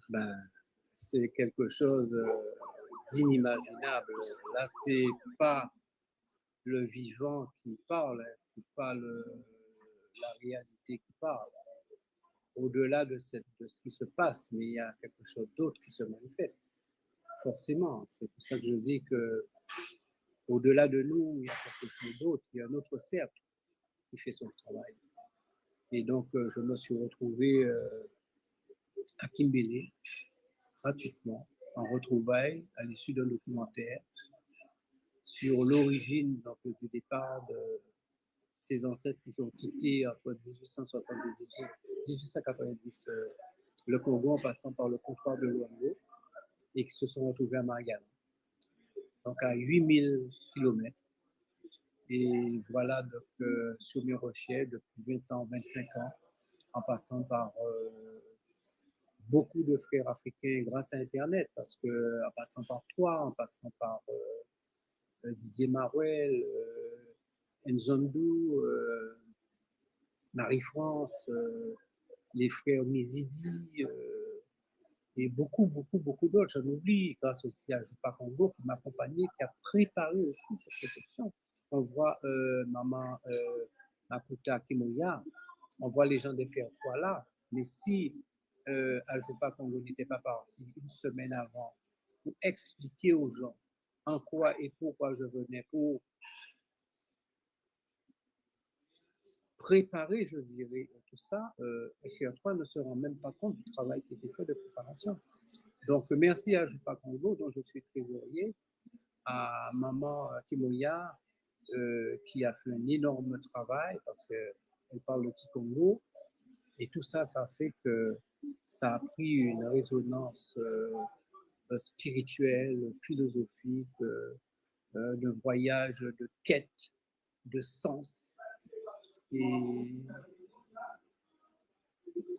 une boucle qui est bouclée, voilà, en fond de Bernadette Ndendélé, mélangé en blanc, et aujourd'hui qui recherche sa nationalité congolaise, qui met le pied dans le pool, qui traverse Congo-Brazzaville, qui tombe sur l'eau Mayumbe, alors qu'il y a un moulin pendant l'esclavage à Magalan qui s'appelle Mayumbe. Je comprends que Mayumbe, ça veut dire montagne.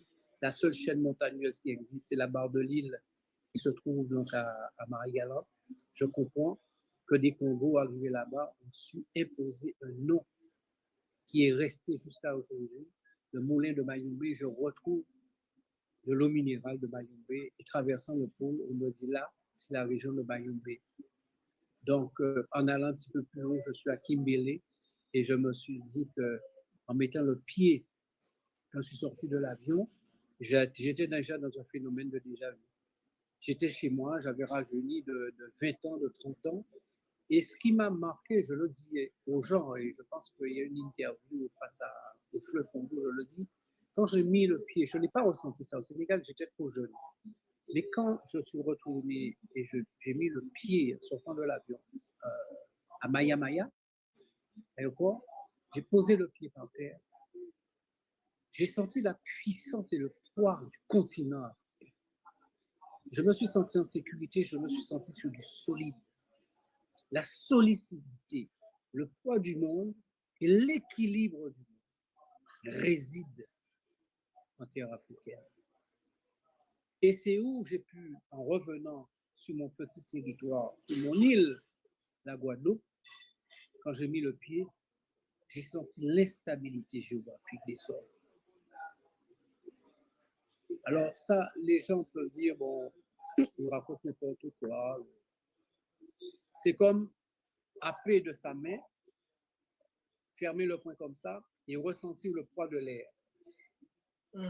Qui peut me dire, en fermant le poing, ressentir le poids de l'air? Je suis arrivé au stade où c'est comme si j'étais capable de ressentir le poids de l'air.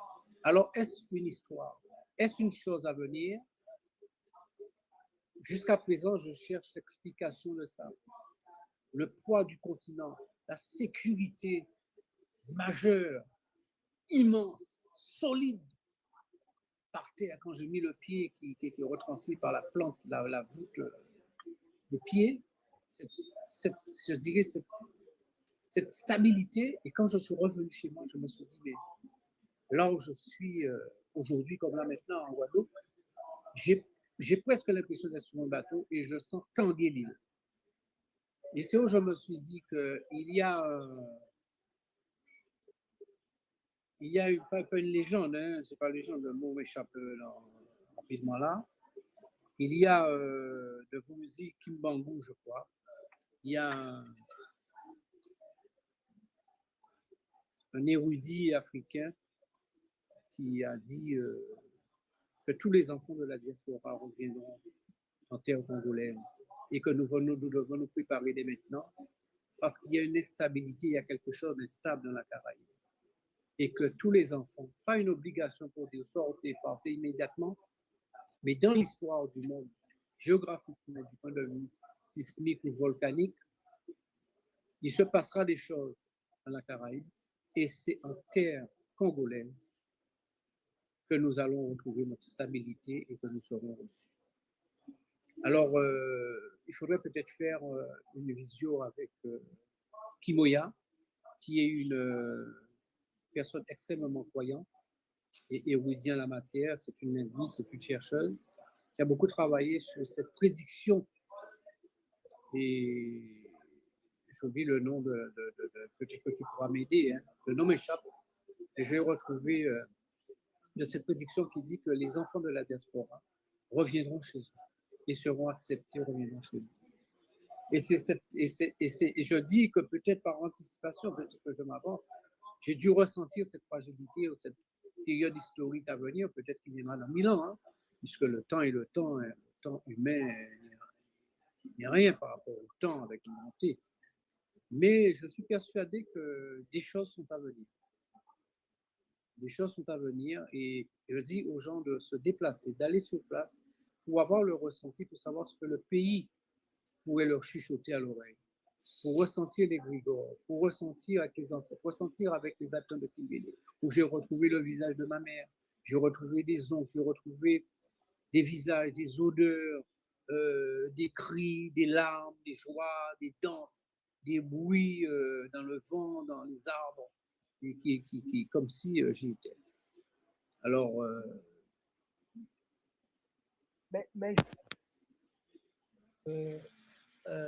Benjamin Moïse Benzo est en train d'écouter. Jocelyn Gabali, je pense, et Bébé Ranspar ou Mama Massembo sont en train de t'écouter. Ce que, mon frère, ce que tu as senti, c'est ce que nous avons senti en 94. En 94. C'était moi, ça, je n'ose pas dire plus pour ne pas créer de frayeur, parce que depuis mon retour, je parle avec mon épouse et tout, et je ressens de plus en plus le besoin de retour et de faire des choses là-bas. J'ai le chef du village de Kimbele qui m'appelle. Les gens attendent beaucoup de choses. Il y a tellement de choses à faire en Afrique, mais avec des terres. C'est-à-dire ce que nous appelons pays ici. Les gens des Guadeloupéens, mon Dieu, mais j'aimerais qu'ils comprennent qu'ils sont sur une capsule de limonade et que le pays, le pays, c'est l'Afrique. Le véritable pays, c'est l'Afrique. Notre tremplin, notre avenir, notre verticalité, on parlait de verticalité, c'est là-bas. Et tu as vu comment j'ai été reçu. Il ne faut pas prendre le fait que je sois porté comme une symbolique personnelle. Hein. Attention, je dis ça aux gens. Ce qui s'est passé là, rien n'était prévu que ça se fasse comme ça. C'est la symbolique du retour. C'est cette magie du pays retrouvé. C'est cette joie immense où les gens m'ont accepté, où j'ai accepté les gens, où on a pleuré, on a dansé entre nous. Moi, je ne sais pas danser, je suis un anti-danse d'ailleurs. J'adore la musique, mais la danse et tout, je trouve ça un côté festif et c'est personnel, mais inutile. Eh bien là, j'ai été obligé. Et tu vois, au départ, quand je descends dans la voiture, il y a un frère africain qui m'a dit, mais il faut danser avec eux. Parce que quelque part, il faut danser avec eux. Tu es africain. Et les gens m'ont accepté. Il y a une dame dans l'assistance, parce que là, vous n'avez pas les échanges, les pleurs, les grimaces, les cris, les cris réels. Il y a une dame qui disait qu'il fallait faire un test ADN pour voir qui est vraiment parent avec toi. Et il y a une autre qui s'est mise à crier, à pleurer, dit non, parce que si tu fais ça, tu vas créer des problèmes dans le village. Ça voudra dire qu'il n'est plus mon frère et il sera ton frère. Donc, s'il vous plaît, ne faites pas ça. Et j'ai dû prendre la parole et dire non, je ne ferai pas de test ADN. Vous êtes tous mes soeurs et mes frères. C'est tout. Non, mais je veux te dire, il y a aussi ce que l'esprit efface, parce que je ne peux pas tout raconter, tout dire. Je suis même incapable d'écrire sur ça. C'est encore trop vivace. C'est comme une plaie ouverte où tu ouvres et c'est encore une plaie ouverte où le sang est encore en train de gicler. Et ça a besoin de s'atténuer. Et comme je suis quelqu'un de profondément mystique et spirituel et que je mets tout sur une explication divine, je n'ai pas fini donc d'explorer, je dirais, toute la quintessence de la compréhension de tout ça. J'aurais peut-être besoin encore, mais je travaille déjà sur mon retour. Et je peux te dire aujourd'hui, avec Ajupa Congo, avec et mon frère Nzendou, avec tous les frères africains, je ne fais aucune différence. C'est l'unité, united of Africa, all African is this earth. Unification of all African. I am an African, you're an African, we are all African. And we have to have respect for African people. OK? C'est ça le principal. Si nous n'avons pas ça, c'est ce qui est primordial. Donc, je les accepte tous avec leurs limites. Toi, tu dois m'accepter avec mes limites. Je ne suis pas un être parfait. Et tu ne l'es pas non plus, mais je ne dois pas pour autant te sabrer à cause de ça. Tu as tes limites. Mais si je t'aime et je te reconnais, je dois accepter tes limites. Je ne peux pas vouloir... Le Christ même, lui-même est venu et regarde son histoire. Tu penses que je vais faire l'unanimité? Tu vas faire l'unanimité, toi? Nous n'aurons jamais l'unanimité, mais essayons, autant que faire se peut, de ne pas nous diviser et d'être ensemble. Et accordons-nous le pardon de chacun. Celui-là a dit ci, celui-là a dit ça, celui-là a mal fait ci, celui-là a fait ça. C'est pas grave, nous allons nous retrouver, nous nous aimons, nous sommes des frères. C'est ça qui est fondamental. C'est ça le principal. Lorsque nous aurons compris ça, Les Blancs, entre eux, se partagent leurs femmes. Ils ne se fâchent jamais, ils ne se battent jamais. Tu n'as jamais entendu que l'un a donné un coup de machette à l'autre. Et nous, pour un regard, nous voulons nous tuer. Pour un morceau de pain, pour un verre de vin. Non! Il faut que nous soyons beaucoup plus cool. On peut écouter le fleuve maintenant? Ah oui, oui, oui. Moi, je veux bien parce que là, peut ça, c'est écouter le touchant. fleuve vibrer? Écoute les paroles, c'est touchant parce que là, ce n'est pas moi qui parlais. Nous sommes maintenant ici au Fleuve Congo avec mon ami. Et nous avons le Congo coupé en deux avec le Congo Kinshasa en face. Et ici, nous sommes à Brazzaville. Donc, un pays qui à l'origine constituait le royaume et aujourd'hui est coupé en deux depuis la séparation occidentale qui s'est réalisée. Et voici donc le fameux fleuve où on pourrait faire de l'hydroélectricité, où on pourrait récupérer de l'eau, donner de l'eau à tout le monde. Quand il n'y aura plus d'eau dans le monde, on viendra dans le fleuve Congo récupérer de l'eau pour pouvoir emmener en bouteille dans le monde entier. Donc voilà, l'Afrique de demain, d'aujourd'hui, d'hier, d'aujourd'hui et aussi de demain. Voilà.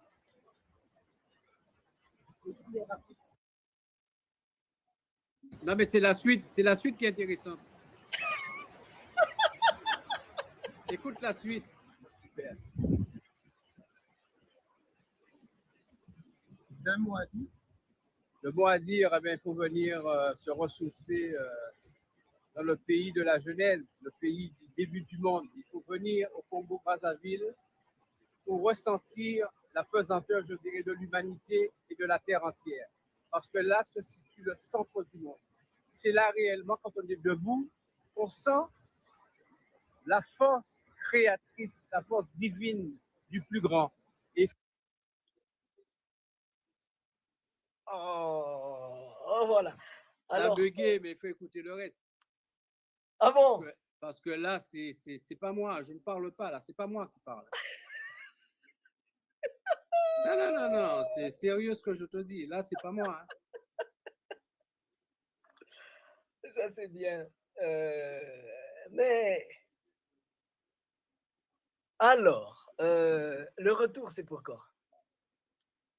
Alors, je te dis une chose, que tout comme je suis parti au Sénégal, tout comme je suis parti récemment, et grâce à Laura qui m'a rappelé, que j'embrasse comme une petite sœur, comme c'était ma fille, et Marie-France aussi que j'embrasse, Benzo, quand on dit Zola, Zola, c'est l'amour là-bas. Voilà. Eh bien, j'ai donc la patronne d'Ajupa Combo qui m'a appelé, qui est une sœur aussi, donc Kimouya, qui me dit, Bernard, depuis ton interview à RTV Congo, ce truc-là est en train de créer un gros boom. Imagine-toi qu'il y a un grand ponte noir du Black Caucus new-yorkais qui nous invite en Afrique du Sud pour parler de ton retour en Afrique, ton retour au Congo. Hier, elle m'appelle.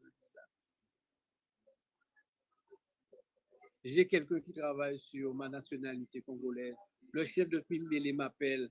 Le consulat, je suis en contact avec eux. Ils sont prêts à me donner 200 hectares de terre pour faire du café, du cacao, de la vanille, pour monter un élevage, faire des bœufs, mettre des cocotiers, faire tout ce qui n'existe pas. J'étais choqué quand je suis arrivé à Brazzaville, qu'on m'a donné à boire du café soluble venant du Made in India. J'ai dit, comment vous n'avez pas, parce que je suis un amateur de café, j'ai dit, comment vous n'avez pas du café à me donner alors? Ah ben non, c'est tout ce qu'on a. J'ai dit, allez me chercher le café ancestral du terroir congolais de Brazzaville. Apportez-moi ce café-là, nous allons le réimplanter dans le pays. Les gens m'attendent, les gens n'arrêtent pas de m'appeler avec Ajupa Congo. Il y a des choses à faire. Ou en Guadeloupe, on a l'impression que tout est mort, il n'y a pas un cri. Voir une femme enceinte, il faut faire un vœu. Parce que tu vois ça tous les 10 ans maintenant. Les gens ne font plus d'enfants. On dirait que ça grésille là. Non? On dirait que ça... Je t'ai perdu ou pas, non? Du point de vue du son, ça va? Non. Okay. Donc, je disais, quand j'ai été dans les écoles, parce que là, tu n'as pas tout, mais le pétillement, la vie, le battement cardiaque, les émotions, les femmes, la démarche, chalouper des femmes, les coups de peule, les regards, je veux te dire, cette joie des enfants. il y a comme une espèce de vie, une espèce de on ressuscite au Congo-Brazzaville. C'est-à-dire qu'il y a quelque chose d'ancien, mais en même temps de nouveau que nous avons perdu ici, parce que nous sommes en pleine schizophrénie dans un pays colonisé, où nous nous sommes haïs nous-mêmes par rapport à nous-mêmes, par rapport à notre race. On nous a appris à aimer l'autre. Je ne dis pas ça avec haine, c'est un constat. Donc nous avons une espèce d'ambivalence en nous qui fait que nous avons une haine de nous-mêmes. Et c'est quand tu reviens là que tu es réellement sur les deux pieds et que tu es en réconciliation avec toi-même, avec tes ancêtres, et les choses s'alignent, où tu finis par voir, mais c'est-à-dire pas voir le tangible, un tel qui est devant toi, mais tu respires quelque chose qui te parle et qui te dit des choses. Et c'est là que tu te sens vivre en toi quelque chose de au-delà de l'humanité, que tu es un être vieux, tu es un être ancestral, et que la tradition et que les ancêtres sont là, et que tout ce monde est vivant autour de toi. Tu es 1000 fois plus vivant que dans un pays aujourd'hui. Quand j'entends, par exemple, qu'il y a, depuis janvier à aujourd'hui, il y a 35 décès par arme à feu entre les jeunes dans mon pays, Guadeloupe, je me pose des questions.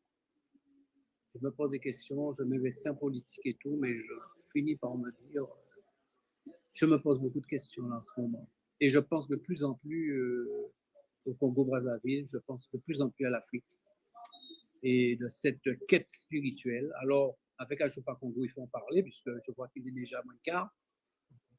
Depuis, j'ai fait un sacerdoce, j'ai fait un vœu avec Kimoya et avec Marie-France, avec tous les frères qui veulent bien m'aider, qui sont avec nous, parce que je ne m'approprie pas les choses. Hein.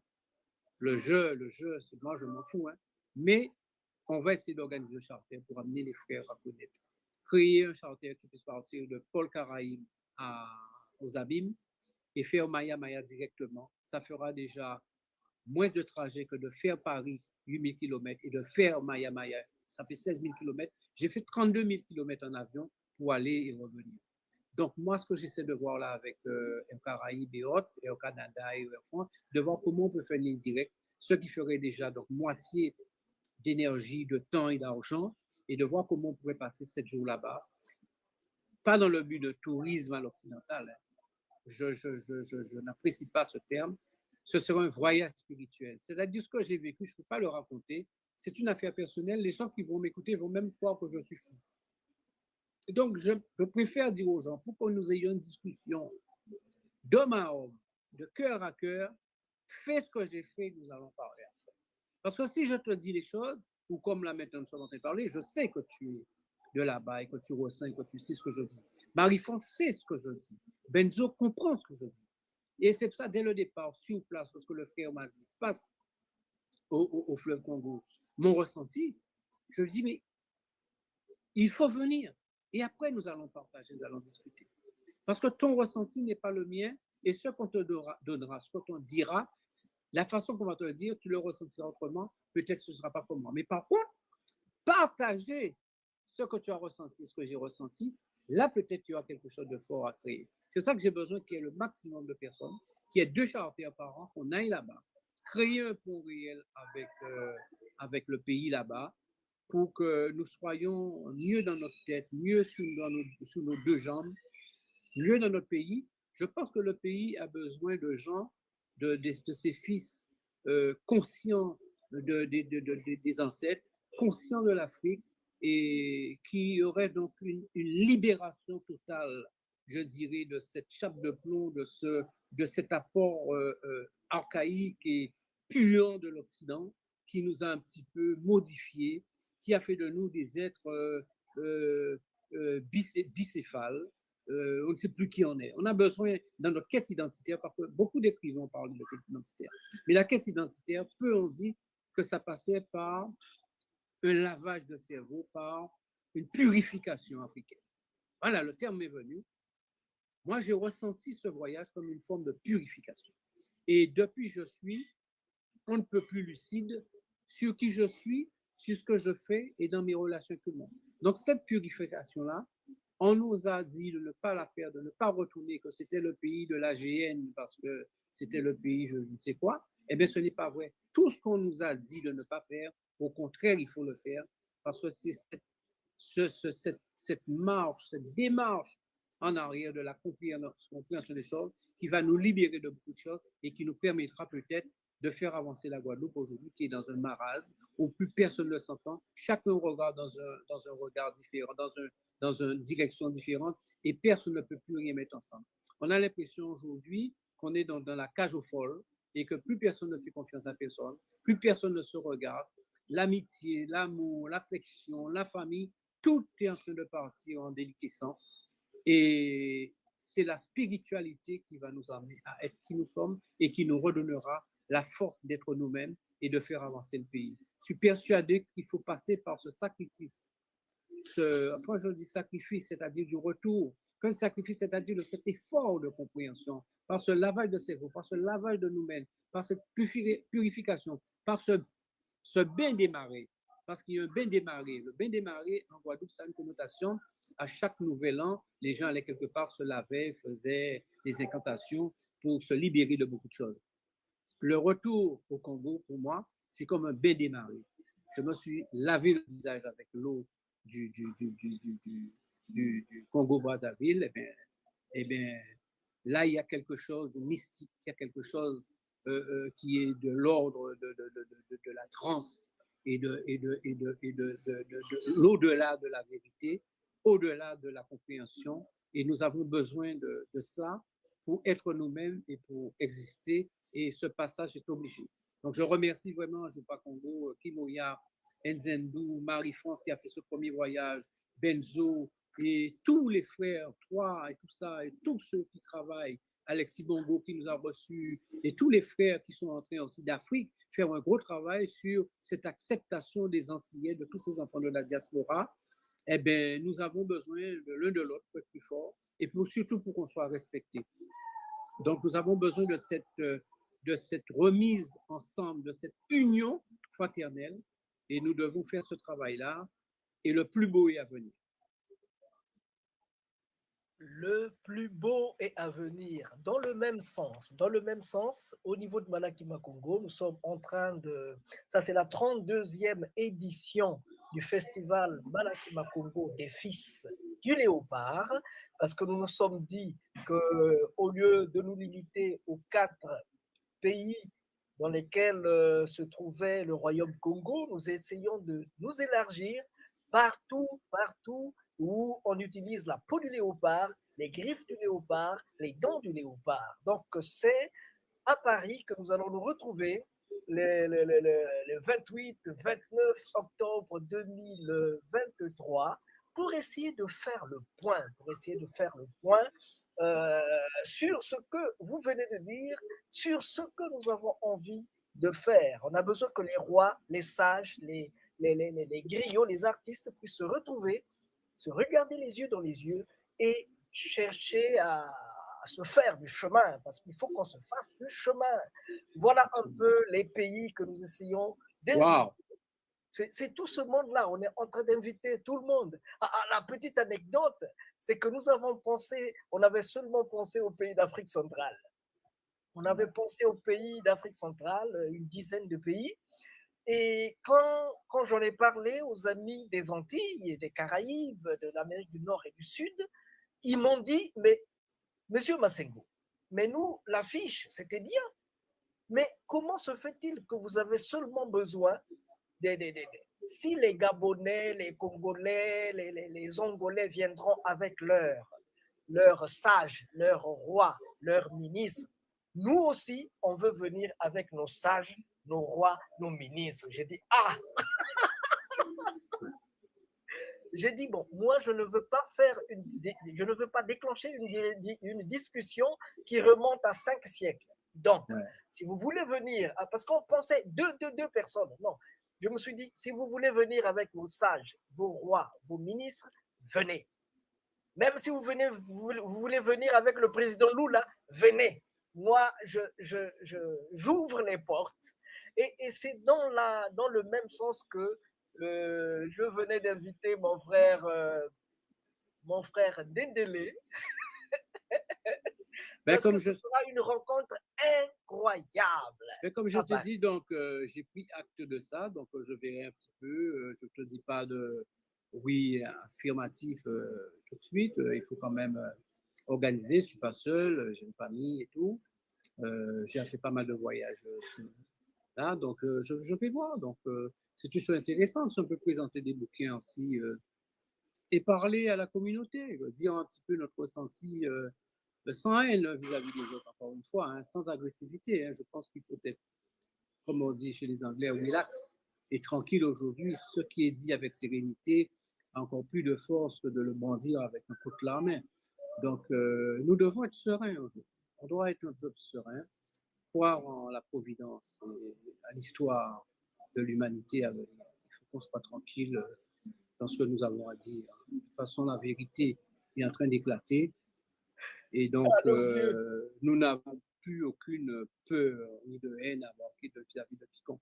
Il faut qu'on reste serein et faire très attention. Oui. Tout en faisant très attention. On doit être serein et faire beaucoup attention parce que... C'est pour ça qu'il faut une solidarité entre nous. Il faut une grande solidarité, savoir qui est qui fait quoi. Et c'est parce que nous aurons un cercle vertueux suffisamment grand et fort avec une chaîne où chaque maillon sera suffisamment solide, qu'on va nous respecter et que les gens ont peur de nous attaquer. Mais si tu fonctionnes individuellement, tu n'as aucun frère autour de toi, et que l'un est en train de tirer sur l'autre, dit « Ah, mais qu'est-ce qu'il croit? Qu'est-ce qu'il dit celui-là? N'importe quoi. » Il faut arrêter avec ça. Autant si tu as un problème avec le frère, tu l'appelles personnellement, tu dis « telle chose entre nous. » Mais jamais décrier un frère ou une sœur à la barbe du monde, qui veut l'entendre, ou toujours... créer une espèce de division entre nous. Ça, c'est quelque chose que nous devons annihiler dans notre concept de vie, c'est de créer encore davantage de division entre nous. Nous devons nous unir et pouvoir nous accepter avec nos limites. Et sans pour cela casser du sucre sur l'autre. Ça, il faut qu'on arrête ça, il faut qu'on apprenne à être solidaire. Alors, on va écouter une petite partition de musique. Et puis après, monsieur... Ben, on est pratiquement l'heure. Je vais quand même te dire rapidement, très rapidement, au lieu d'écouter la musique, parce qu'il ne va pas nous rester trop de temps, il est déjà -5. Je voulais te dire que pour Ajupa Congo, j'ai fait un petit point quand même pour te dire que l'objectif, c'est de transmettre et valoriser la civilisation Congo pour préparer nos peuples au retour prophétique, voilà, prophétie de Kimbangu, le 10 septembre 1921 à Mbanza Nsanda, actuelle République démocratique du Congo. Nos actions, pôle recherche et enseignement, langue Congo, Kikongo, Kikami et le créole, histoire, spiritualité par rapport à nos ancêtres, un pôle voyage, retour au Congo, terre ancestrale, expérience pilote avec mon départ à Kimbélé, invitation au Congo du continent à visiter leurs sœurs et leurs frères de la Caraïbe. Et il est prévu donc un pôle édition aussi avec des ouvrages de civilisation Congo qui seront donc édités. Et d'ailleurs, Kimouya commence avec ça. Et tout individu de la diaspora qui voudrait écrire, qui ne trouve pas un éditeur, nous sommes là donc pour promouvoir ensemble. Alors, je veux dire que tu rentrais à Ajupa Congo, j'ai porté aussi ma petite note de sagesse. Kimouya m'écoute, elle m'entend, on arrive à travailler, moi j'entends aussi ce qu'elle me dit. Mais je parle d'un concept où moi j'ai eu beaucoup de chance dans ma jeune vie avec des parents, beaucoup d'amour.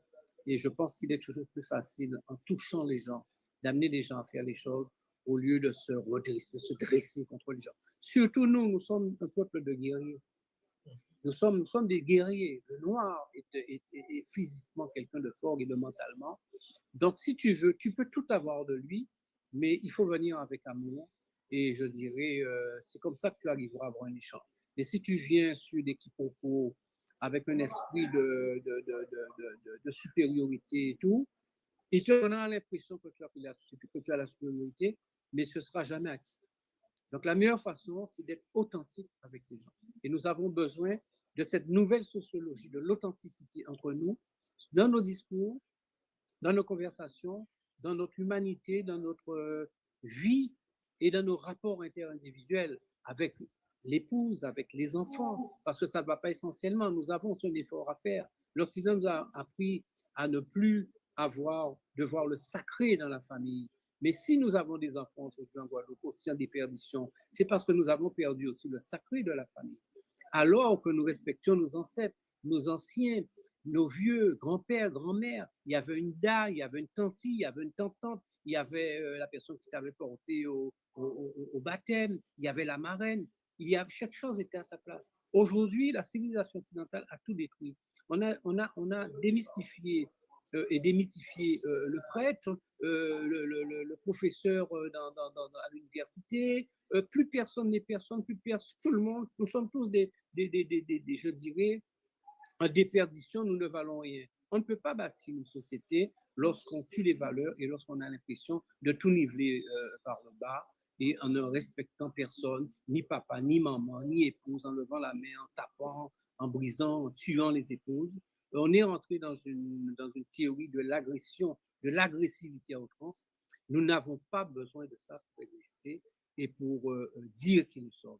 Il faut que nous soyons conscients de ça, que notre survie et notre avenir fassent une meilleure entente entre nous, et un plus grand amour vis-à-vis de nos enfants, de nos petits-enfants.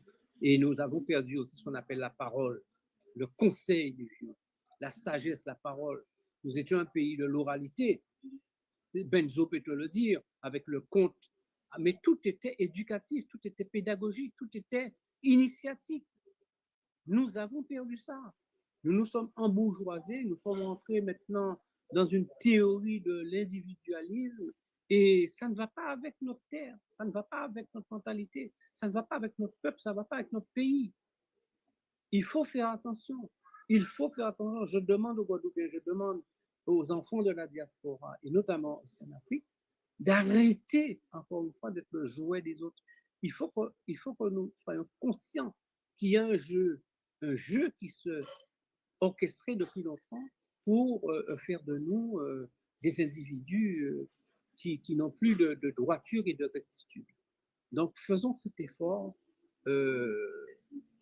d'être des gens bien, d'être des exemples pour nos enfants et vis-à-vis de notre famille, de nos parents autour de nous, pour que lorsque nous ayons à parler à nos jeunes, pour qu'ils puissent dire « Ah ouais, ce que le monsieur dit, c'est vrai, bon, c'est du respect ». Nous avons perdu ça et plus personne ne peut donner de conseils à nos jeunes. Mais je pense que c'est une stratégie qui est voulue. Donc, faisons attention. Soyons attentifs à ça. Et ne tombons pas davantage dans le piège.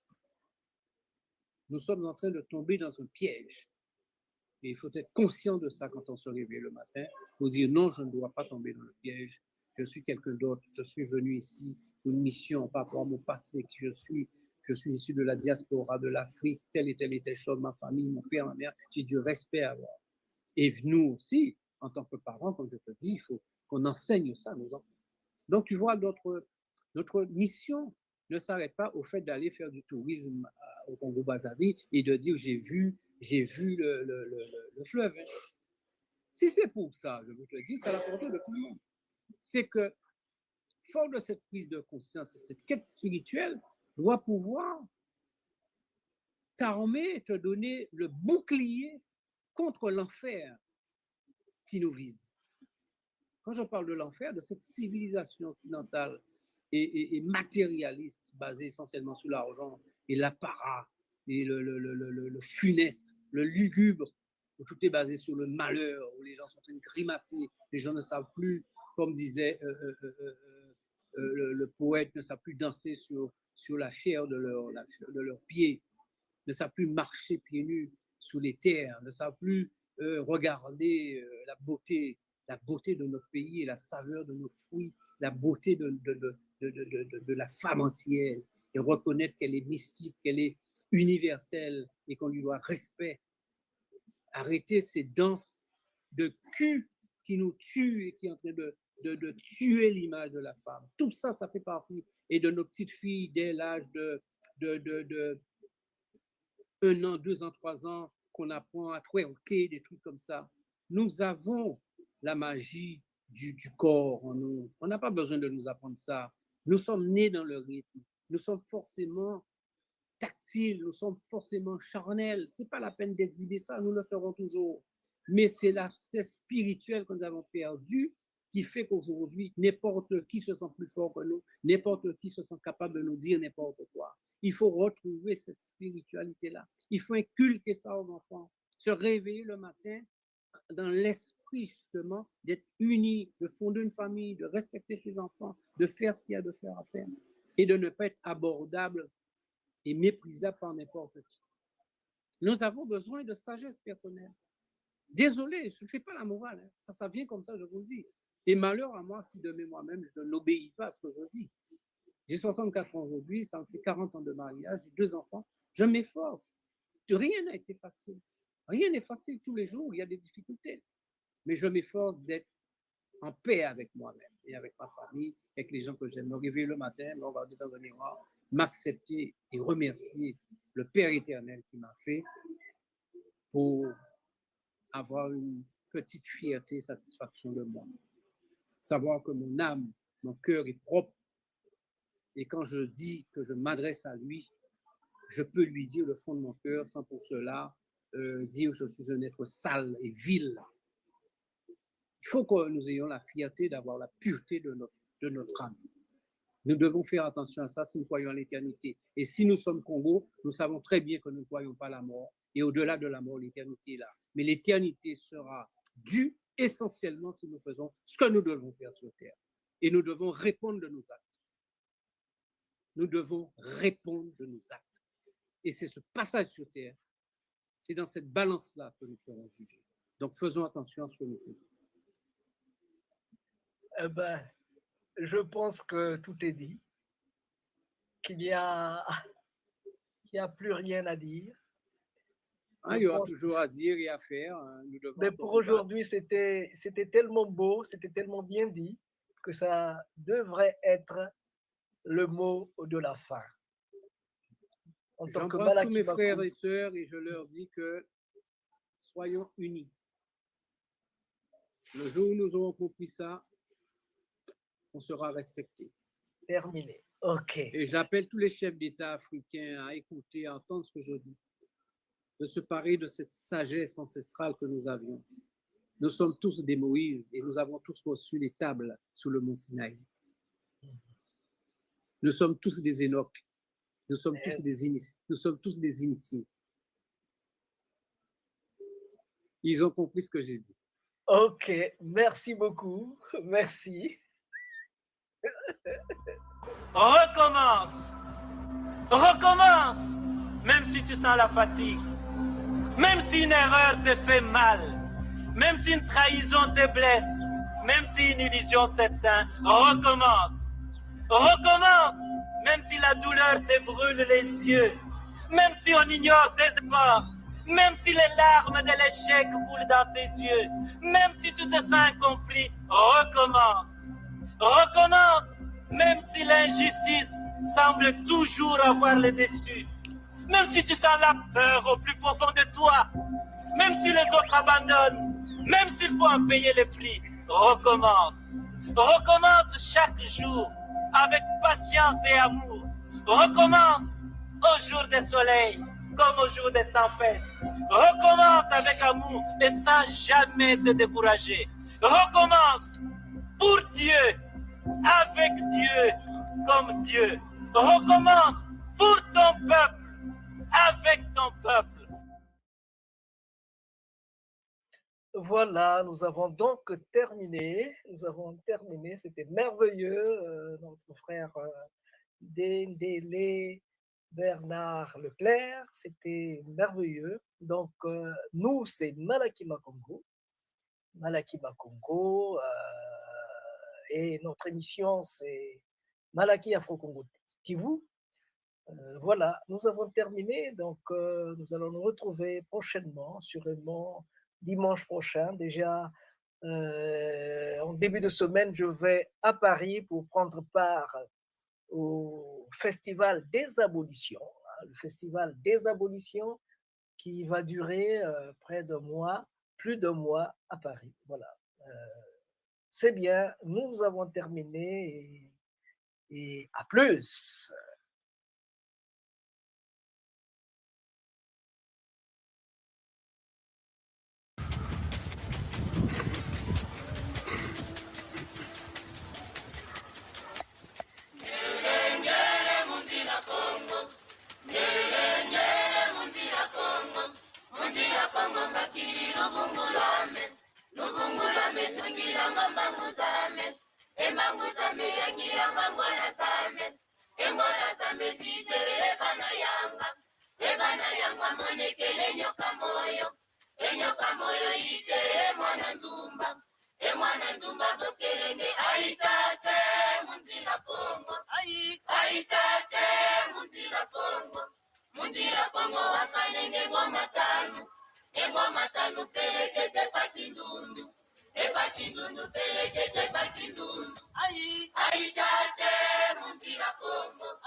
Congo remercie vivement les Malakima Congo qui a voulu songer et penser à adresser une invitation à Bundu du Congo de participer à ce forum d'une grande importance historique.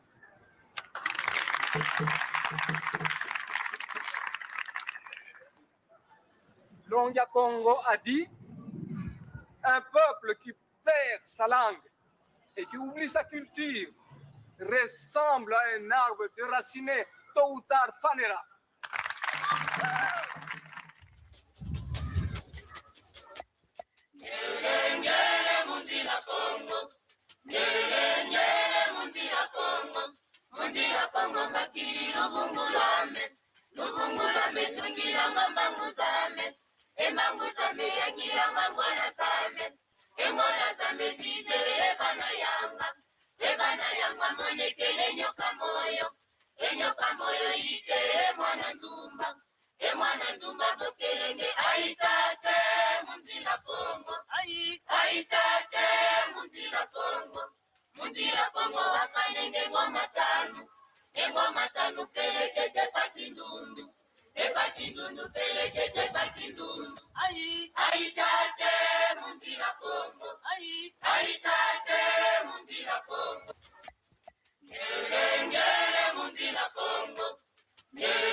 C'était donc le prince Nsundi.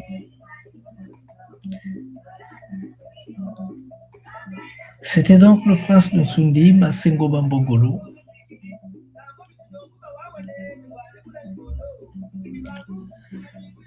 C'était donc le prince Nsundi, Masengo Bambongolo, qui vous a accompagné ce soir.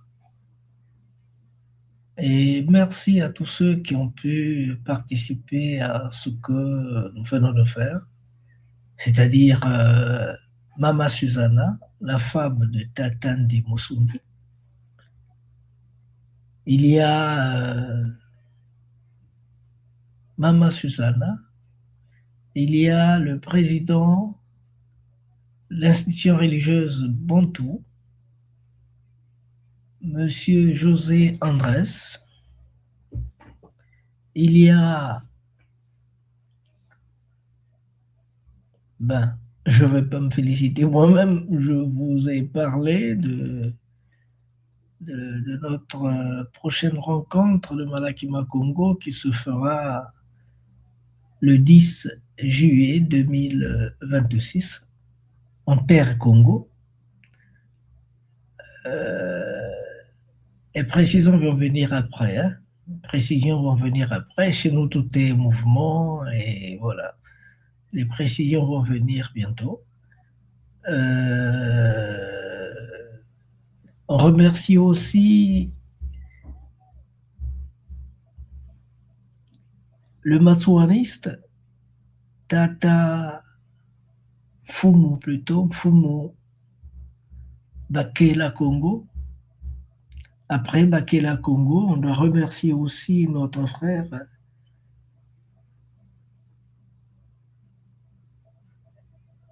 Bernard Ndendele, Bernard Leclerc Ndendele. On doit aussi le remercier pour nous avoir parlé de ses sentiments, du rapprochement avec le Congo et de son voyage au Congo. Merci beaucoup. Le prince Nsundi est très heureux de vous avoir accompagné ce soir. Et dans 2 jours, je serai encore là. Entre-temps, nous avons des images à vous faire voir comme on pourra. Voilà. Merci beaucoup. Nous avons terminé.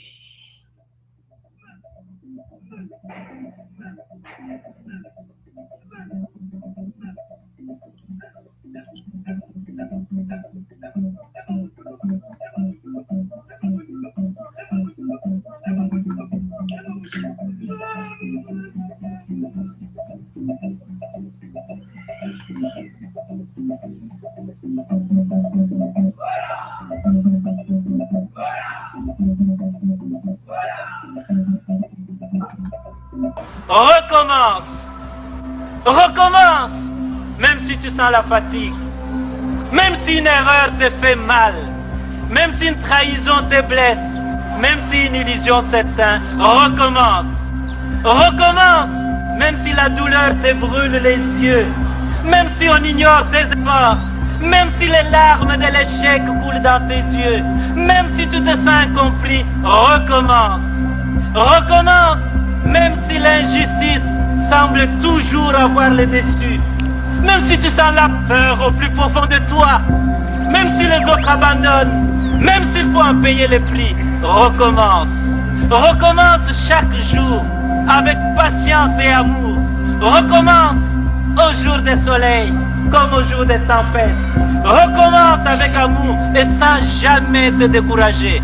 Recommence pour Dieu, avec Dieu, comme Dieu.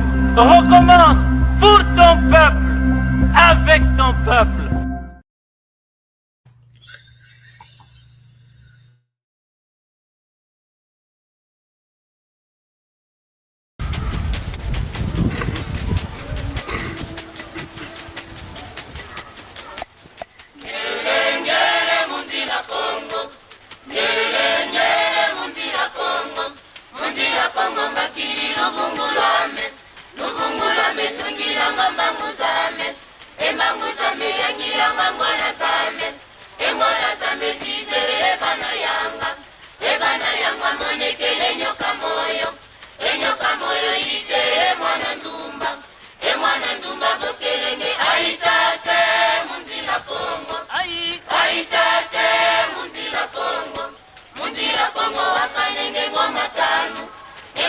matanu peleke te pakindundu. Te pakindundu peleke te pakindundu. Aïe tate mundira Congo. Aïe tate mundira Congo. Le Congo remercie vivement les Malakima Congo qui a voulu songer et penser à adresser une invitation à Bundu de Congo de participer à ce forum d'une grande importance historique.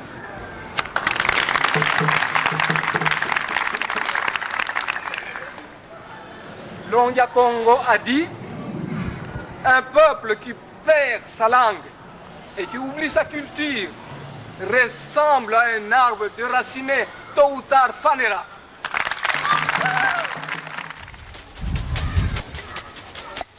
Ngere mundira Congo. Ngere mundira Congo. Mundira Congo mbakiri lubungulame. Lubungulame tungira ngamba nguzame. Emba nguzame yangira ngangwana zame. Engwana zame zizere bana yanga. Ebana yanga monekele nyoka moyo. Enyoka moyo ite mwana ndumba. Mwana ndumba bokelenge aitate mundira Congo. Aitate mundira Congo. Mundira Congo wakanenge ngoma tanu. Engoma tanu